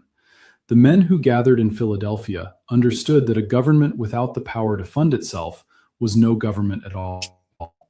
And so, when they drafted the new Constitution, they explicitly granted Congress the authority to lay and collect taxes, duties, imposts, and excises. But here's the critical detail that most people overlook. The founders were deeply suspicious of direct taxation, meaning any tax levied directly on individuals or their property. They had just fought a revolution against a king who taxed them without representation. The last thing they wanted was to create a new government with the unchecked power to reach into people's pockets whenever it pleased. So they built in a safeguard. Article Section 9 of the Constitution stated that no capitation or other direct tax could be laid unless apportioned among the states according to their population. Now, this might sound like a minor technicality, but it was actually a near impossible hurdle. Apportionment meant if the federal government wanted to raise, say, $10 million through a direct tax, it couldn't simply charge every citizen the same rate. Instead, it would have to divide that $10 million among the states based on how many people lived in each one. A state with 10% of the population would owe $1 million, regardless of whether its citizens were rich or poor. This made direct taxation absurdly impractical and unfair. a poor farmer in Georgia would end up paying a higher effective rate than a wealthy merchant in New York, simply because their states had different population to wealth ratios. The founders knew exactly what they were doing. They were making direct taxation so cumbersome that the government would almost never resort to it. And for the most part, that's exactly how things played out. For the next 124 years, the federal government funded itself through a completely different set of mechanisms that seem almost alien to us today. The first and most important of these mechanisms was the tariff. When George Washington took office in 1789, the very first major piece of legislation signed into law was the Tariff Act of 1789, also known as the Hamilton Tariff, named after Treasury Secretary Alexander Hamilton, who championed it. The concept was beautifully simple. Every time a foreign good, whether it was British textiles, French wine, Caribbean sugar, or Chinese tea, entered an American port, the importer would pay a duty on it to the federal government. These duties were collected at a relatively small number of harbors along the eastern seaboard, which made enforcement straightforward. You didn't need a massive bureaucracy to make it work. You just needed customs collectors stationed at the docks. And for a young agricultural nation that imported a huge proportion of its manufactured goods from Europe, tariffs were extraordinarily effective at generating revenue. From 1790 to 1860, tariffs accounted for roughly 90% of all federal revenue, according to economic historian Douglas Irwin of Dartmouth College. In some years, that figure climbed as high as 95%. The tariff was the engine that kept the entire federal machine running. It paid for the Army, it paid for the Navy, it serviced the national debt, and it did all of this without the government ever having to knock on a single citizen's door and demand a percentage of their earnings. But Hamilton didn't just see tariffs as a revenue tool. He was thinking several moves ahead, like the financial chess player he was. In his 1791 Report on Manufactures, Hamilton argued that tariffs could serve a dual purpose. Yes, they would fill the treasury, but they could also protect America's fledgling industrial sector from being crushed by the far more advanced manufacturing economies of Britain and Europe. By making imported goods more expensive, tariffs would encourage Americans to buy domestically produced alternatives, which would in turn nurture homegrown industry. It was protectionism dressed up as fiscal policy, and it worked spectacularly well. By 1800, federal revenues had nearly tripled from a mere $3.7 million in 1792 to $10.8 million, and roughly 90% of that came from tariffs. The United States suddenly had the best credit rating in Europe, its government bonds selling above par. For a nation that had been effectively bankrupt just a decade earlier, it was an astonishing turnaround. Now, exclusively wars, diplomatic imports, and with them, so he also pushed for income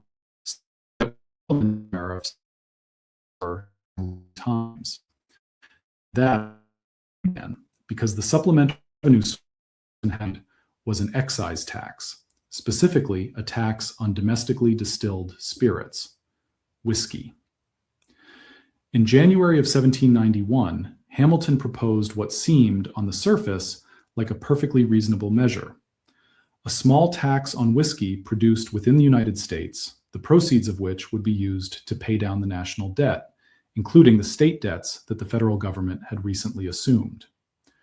Congress passed the measure, and President Washington signed it into law. But Hamilton had badly miscalculated the reaction. On the western frontier of Pennsylvania, whiskey was not a luxury. It was an economic lifeline. Farmers west of the Appalachian Mountains grew corn, rye, and grain in abundance. But shipping raw crops eastward over terrible mountain roads was prohibitively expensive. So they distilled their grain into whiskey, which was lighter, more durable, and far easier to transport. In many frontier communities, whiskey literally served as currency. People paid their debts in whiskey. They traded whiskey for tools and supplies. And now the federal government is demanding a tax on every gallon produced. The backlash was immediate and vicious. Tax collectors who ventured into Western Pennsylvania were met with threats, beatings, and worse. One particularly unfortunate revenue officer named Robert Johnson was stripped naked, tarred and feathered, and left tied to a tree in the middle of the forest. Others had their homes burned. Those who cooperated with federal officials faced anonymous threats signed by a mysterious figure known as Tom the Tinker.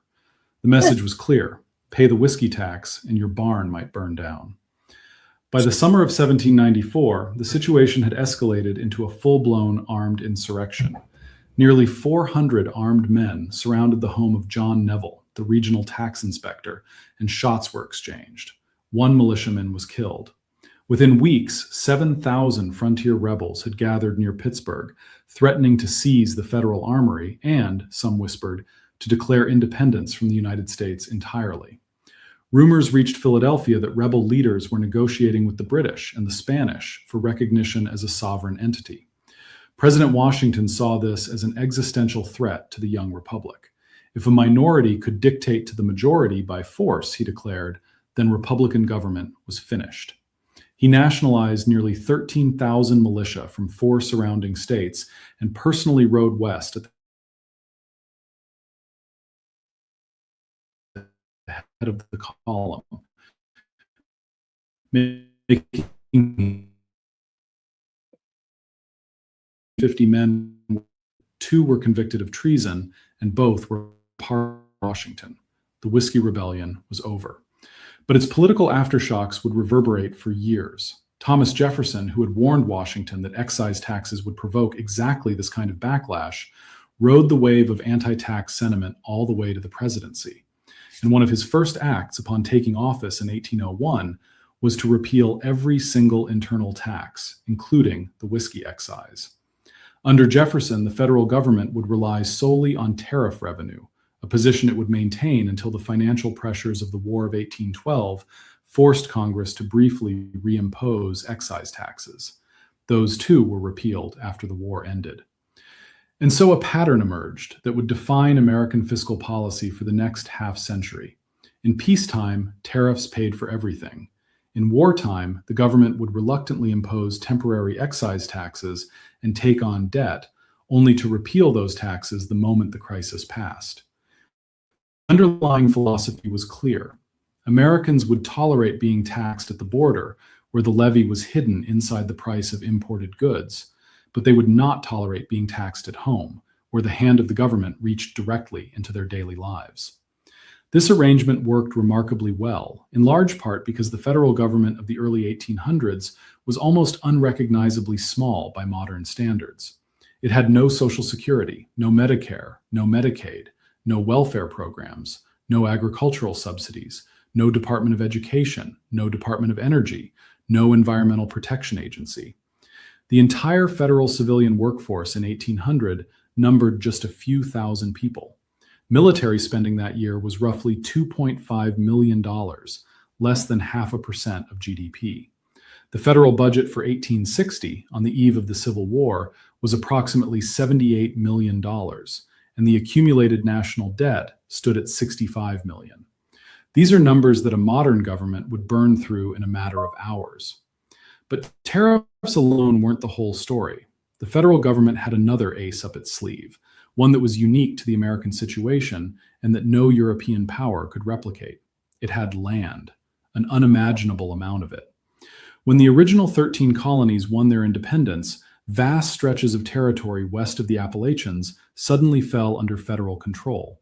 And as the nation expanded through purchases, treaties, and conquests, Louisiana, Florida, the Oregon Territory, the Mexican Cession, the federal government found itself sitting on hundreds of millions of acres of public land. This land was a financial asset of almost incomprehensible value, and selling it became a major source of federal revenue. The Land Ordinance of 1785 established a systematic method for surveying and selling public land. Initially, the government required buyers to purchase a minimum of 640 acres at $1 per acre, but over time, the terms became more accessible. The Harrison Land Act of 1800 halved the minimum purchase to 320 acres and allowed buyers to pay in installments. The Land Act of 1820 reduced the minimum further to 80 acres and dropped the price to $1.25 per acre. The revenue from land sales was not trivial. On average, it equaled about 14% of the revenue generated from customs duties. And in certain boom years, especially during the land rushes of the 1830s, when the removal of Native American tribes opened vast new territories in the South and West, land sales spiked dramatically. In 1836 alone, over 20 million acres of public land were sold, generating a torrent of revenue that actually pushed the federal government into surplus. In fact, under President Andrew Jackson in 1835, the United States achieved something that has never been accomplished before or since. The national debt was paid off entirely, reduced to a grand total of $38,000. The proceeds from land sales, pledged by Congress specifically for debt retirement, had achieved what seemed impossible. But the land revenue system was also deeply entangled with some of the darker chapters of American history. Much of the land being sold had been acquired through the forced removal of Native American tribes, whose claims to the territory predated the arrival of Europeans by thousands of years. The revenue pouring into federal coffers was, in a very real sense, built on dispossession.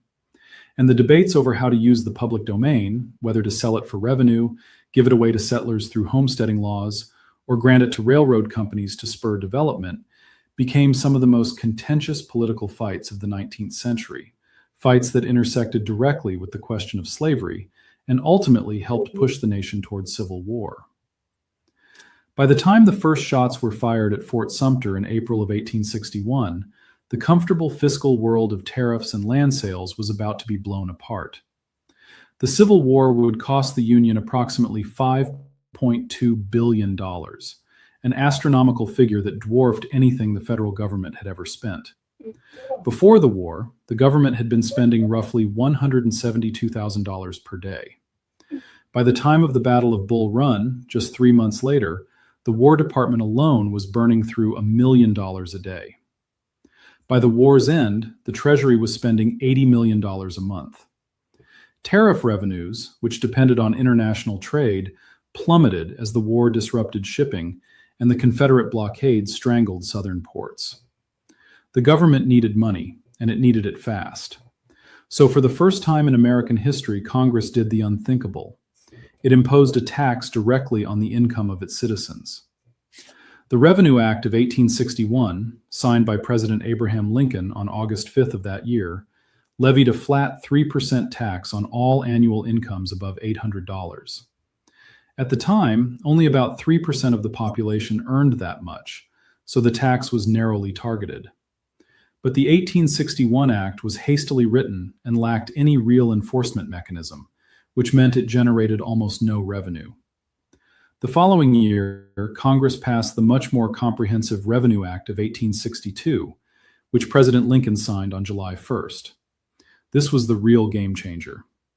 The 1862 Act introduced America's first progressive tax, 3% on incomes between $600 and $10,000, and 5% on everything above that.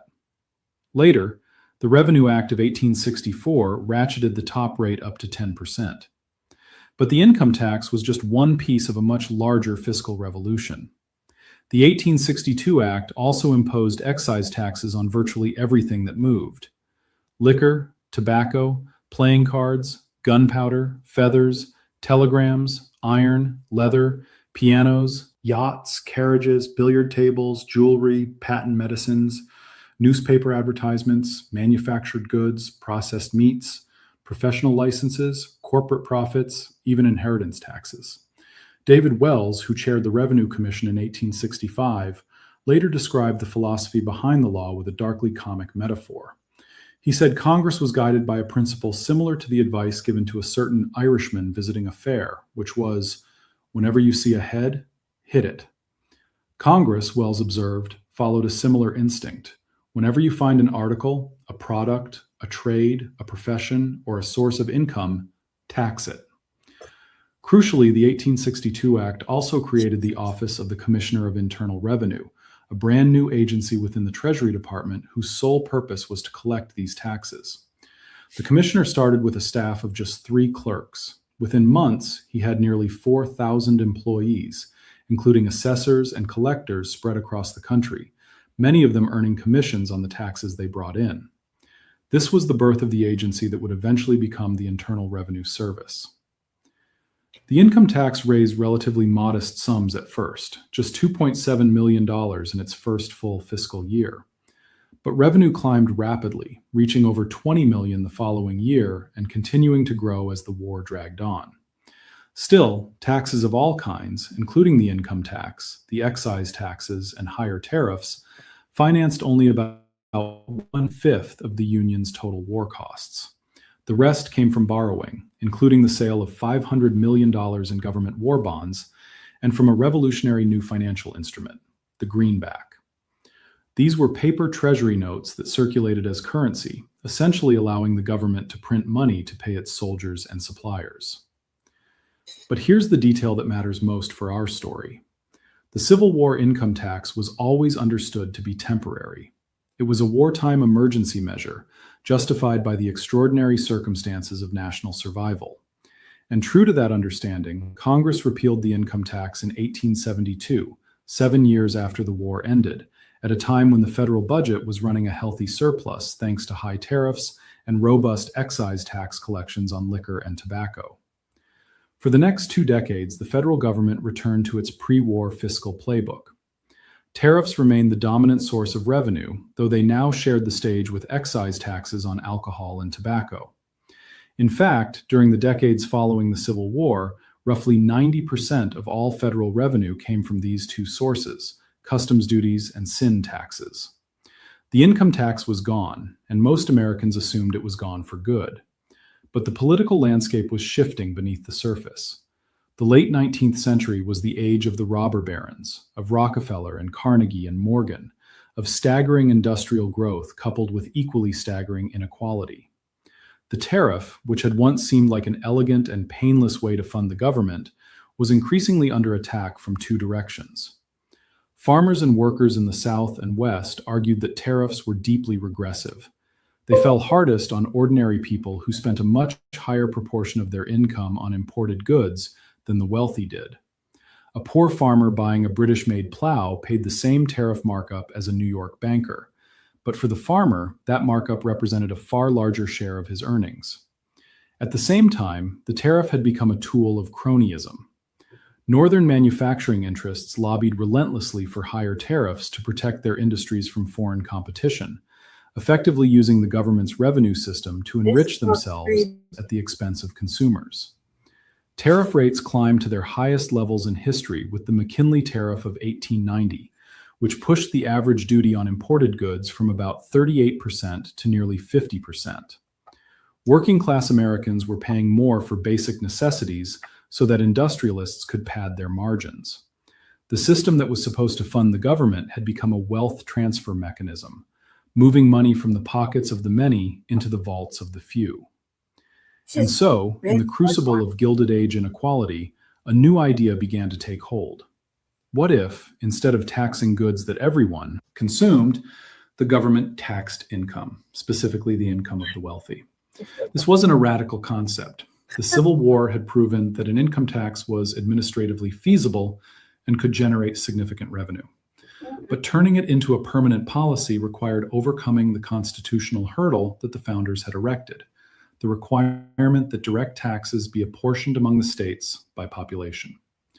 In 1894, amid a severe economic depression that had forced 600 banks to close their doors, Congress passed the Wilson-Gorman Tariff Act, which included a provision for a 2% tax on incomes exceeding $4,000, roughly the equivalent of $90,000 today. It was America's first peacetime income tax, and it was designed to shift the tax burden toward the wealthy. The political dynamics were fascinating.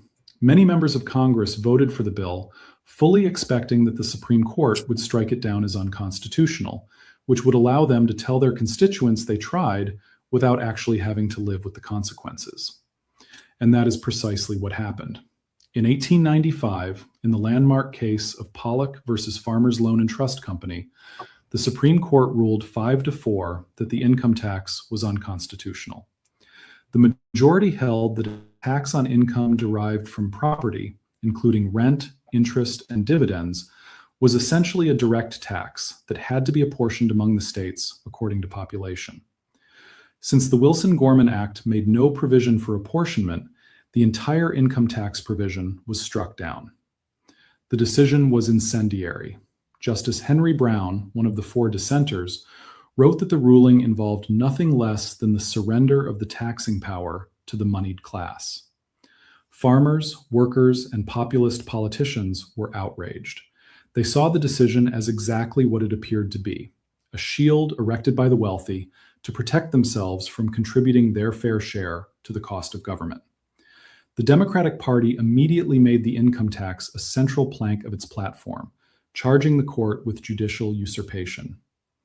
But constitutional amendments are not easy to pass. They require a 2/3 vote in both houses of Congress and ratification by 3/4 of the states. For the next decade and a half, the income tax question simmered, fueled by the rising progressive movement, which argued that the entire political and economic system had been captured by corporate interests and needed to be fundamentally reformed. The breakthrough came from an unlikely champion, President William Howard Taft, a conservative Republican who was hardly a populist firebrand. In 1909, Taft proposed the 16th Amendment to the Constitution, which would give Congress the explicit power to levy taxes on income from whatever source derived, without apportionment among the states and without regard to any census or enumeration. It was a surgical strike against the Pollock decision, removing the constitutional obstacle that had blocked a permanent income tax for over a century. The ratification process took nearly 4 years, during which opponents mounted a fierce resistance. Wealthy industrialists and their allies argued that an income tax would make the federal government dangerously powerful and centralized, that it would punish success and discourage enterprise. Conservative senators with deep ties to major corporations fought the amendment at every turn. But the political winds were against them. The progressive movement was at its peak. The Democratic Party had won the 1912 presidential election with Woodrow Wilson, and the public mood was overwhelmingly in favor of taxing the rich. On February 3, 1913, the 16th Amendment was formally ratified, having been approved by the required 36 states. For the first time in its history, the United States had a constitutional basis for a permanent nationwide income tax. And Congress wasted no time. Later that same year, the Revenue Act of 1913 was signed into law, imposing a 1% tax on incomes above $3,000, with a graduated surtax reaching a maximum of 7% on incomes exceeding $500,000. The rates were modest by today's standards. In its first year, the income tax collected $71 million, a fraction of what the tariff brought in. Only about 3% of American households earned enough to owe any tax at all. But the structure was in place. The legal and institutional machinery that the Civil War income tax had created, the Bureau of Internal Revenue, which had survived the repeal of the income tax in 1872 by continuing to collect excise taxes on alcohol and tobacco, was simply repurposed. When the income tax became permanent in 1913, the government did not need to build a new collection agency from scratch. The infrastructure was already there, waiting. And what happened next confirmed every fear the opponents of the income tax had voiced and vindicated every hope its supporters had held. Within just a few years, the income tax would transform the entire fiscal and political landscape of the United States beyond recognition. When the First World War erupted in 1914, barely a year after the amendment was ratified, the need for revenue exploded. The top income tax rate, which had been 7% in 1913, was raised to 15% in 1916, then to 67% in 1917, and finally to 77% in 1918. The number of Americans required to pay income tax expanded dramatically, and after the war ended, the rates came down, but they never returned anywhere close to the modest levels of 1913. The income tax had taken root, and it would only grow. By the Second World War, the transformation was complete. The tax base expanded to include the majority of working Americans, not just the wealthy elite. In 1943, the government introduced withholding, requiring employers to deduct taxes directly from workers' paychecks before they even saw the money. This was perhaps the most consequential innovation of all. Withholding made the income tax almost invisible. Instead of writing a large check to the government once a year, workers simply received a smaller paycheck every week. The pain of taxation was diffused, spread out, hidden inside the machinery of payroll. It was brilliant, and it permanently altered the relationship between the citizen and the state. But let's step back and consider what was actually lost when America transitioned from a tariff-funded government to an income tax-funded one. Because the pre-1913 system wasn't just a different way of collecting revenue, it reflected a fundamentally different philosophy of government.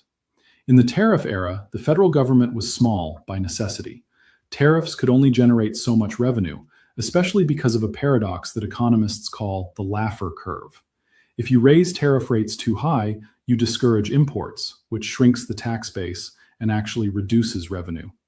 So there was a natural ceiling on how much money the government could raise through tariffs alone, and that ceiling kept the government lean. Federal spending rarely exceeded 3% of GDP, and the government's responsibilities were limited to what today would be considered the bare essentials: national defense, foreign diplomacy, the postal service, customs enforcement, a court system, and the management of public lands. The income tax removed that ceiling. Once the government could tax income directly, there was no theoretical limit to how much revenue it could raise. And with unlimited revenue came unlimited ambition. Social Security was established in 1935. Medicare and Medicaid followed in 1965. The federal government expanded into education, housing, transportation, energy, environmental regulation, and dozens of other domains that would have been unimaginable to Alexander Hamilton or Thomas Jefferson. Today, the federal government collects roughly $4.4 trillion per year in revenue. Individual income taxes account for about $2.5 trillion of that. Payroll taxes for Social Security and Medicare add another $1.7 trillion. Together, these two categories of direct taxation on earned income make up over 90% of federal revenue. Tariffs, which once funded the entire government, now bring in roughly $80 billion, barely 1.5% of the total. The irony is almost poetic. The founders designed a system that was supposed to keep the government small and prevent it from reaching directly into the pockets of its citizens. That system lasted for over a century and funded a remarkable era of national expansion and economic growth. But it was ultimately undone by the very forces it helped create. The Industrial Revolution, which tariffs had helped protect and nurture, produced levels of wealth and inequality that made the tariff system politically unsustainable. The tycoons who benefited most from tariff protection were the same ones whose obscene fortunes fueled the public demand for an income tax. The founders had built a dam, and the pressure of a century of accumulated grievance eventually burst through it. What's perhaps most striking about this entire history is how it illuminates a tension that still defines American politics today. On one side, there's the belief that government should be funded through indirect means, through taxes on transactions and trade, where the cost is spread out and partially hidden. On the other side, there's the belief that the wealthiest members of society have a moral obligation to contribute a larger share of their income to the common good. This tension between hidden and visible taxation, between broad-based and progressive taxation, between a small government funded by tariffs and a large government funded by income taxes, this is not a new debate. It's the oldest debate in American fiscal history. It was there founding. It was there during the Whiskey Rebellion. It was there during the Gilded Age, and it's here right now. The world before 1913 was not some libertarian paradise. The tariff system had real costs, real injustices, and real limitations. It funded a government that neglected vast swaths of its population, tolerated child labor, ignored unsafe working conditions, and provided no safety net for the elderly, the disabled, or the destitute. But it was also a world in which the relationship between the citizen and the state was fundamentally different. You could go through your entire life without ever interacting with a federal tax collector. The government existed, but it existed at a distance, funded by the commerce that flowed through its ports rather than the labor of its people. Whether that world was better or worse than the one we live in now depends entirely on what you value. But understanding that it existed, understanding how it worked. This shit is crazy. So shared it. All right, family. It's very simple to understand. Oh, hold on, Michael. Jump up here. I'm in the show. Just jump up here, though. The link is in. Where's the link? I'm gonna put the link in. It should be in there somewhere. Let's see.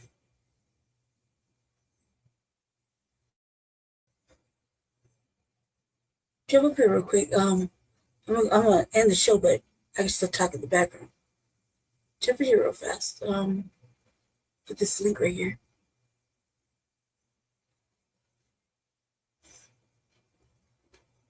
Oh yeah, I know. I know. All right, Black family. I'm going to go ahead and as soon as Michael jumped the link, but I'm going to go ahead and end this. Been on here quite a while. Hope we learned a lot. I want to thank Jesse for coming on earlier. I passed out. Grand Rising, everybody. I hope you learned a lot. Sorry, my voice is kind of gone, but should be back a little later as long as I don't do any more loud talking for the next little bit.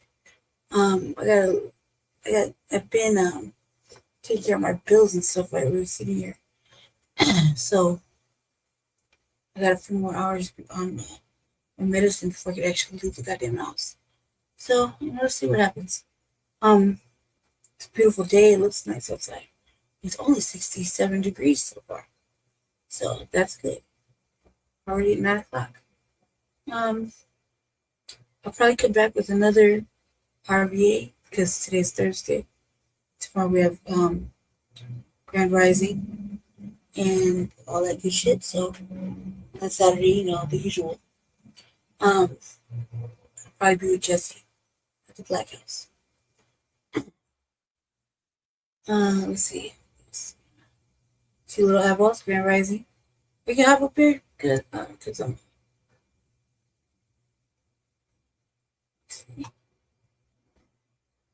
Let's see anybody else. Give you 2 minutes. Yeah. We had a pretty long show. A lot of learning. Lots of learning. I don't know yet. I was looking to see what's on the timeline for later. I'm not sure if anything what I'm going to talk about in a few 10, 12, 13 hours. You know what I mean? Probably like a late night creep like usual. So I thank Sister Navi, Sister Bell, Fresh Always, Mike for swinging through, Ray for swinging through, Coach Jesse. I think that's it. I know it. It's gonna be all right. Okay, well, shit. All right, hold on. Oh, my bad. I wonder why you didn't get ready to even throw the link out there. That's stupid. Told you, moving around too fast. I'm just doing like 15 things right back here. So.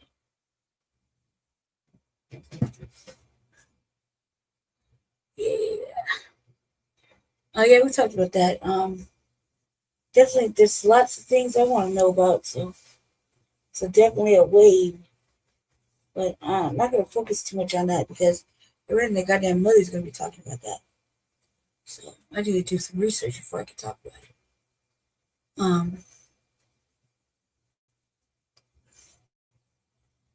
Bed.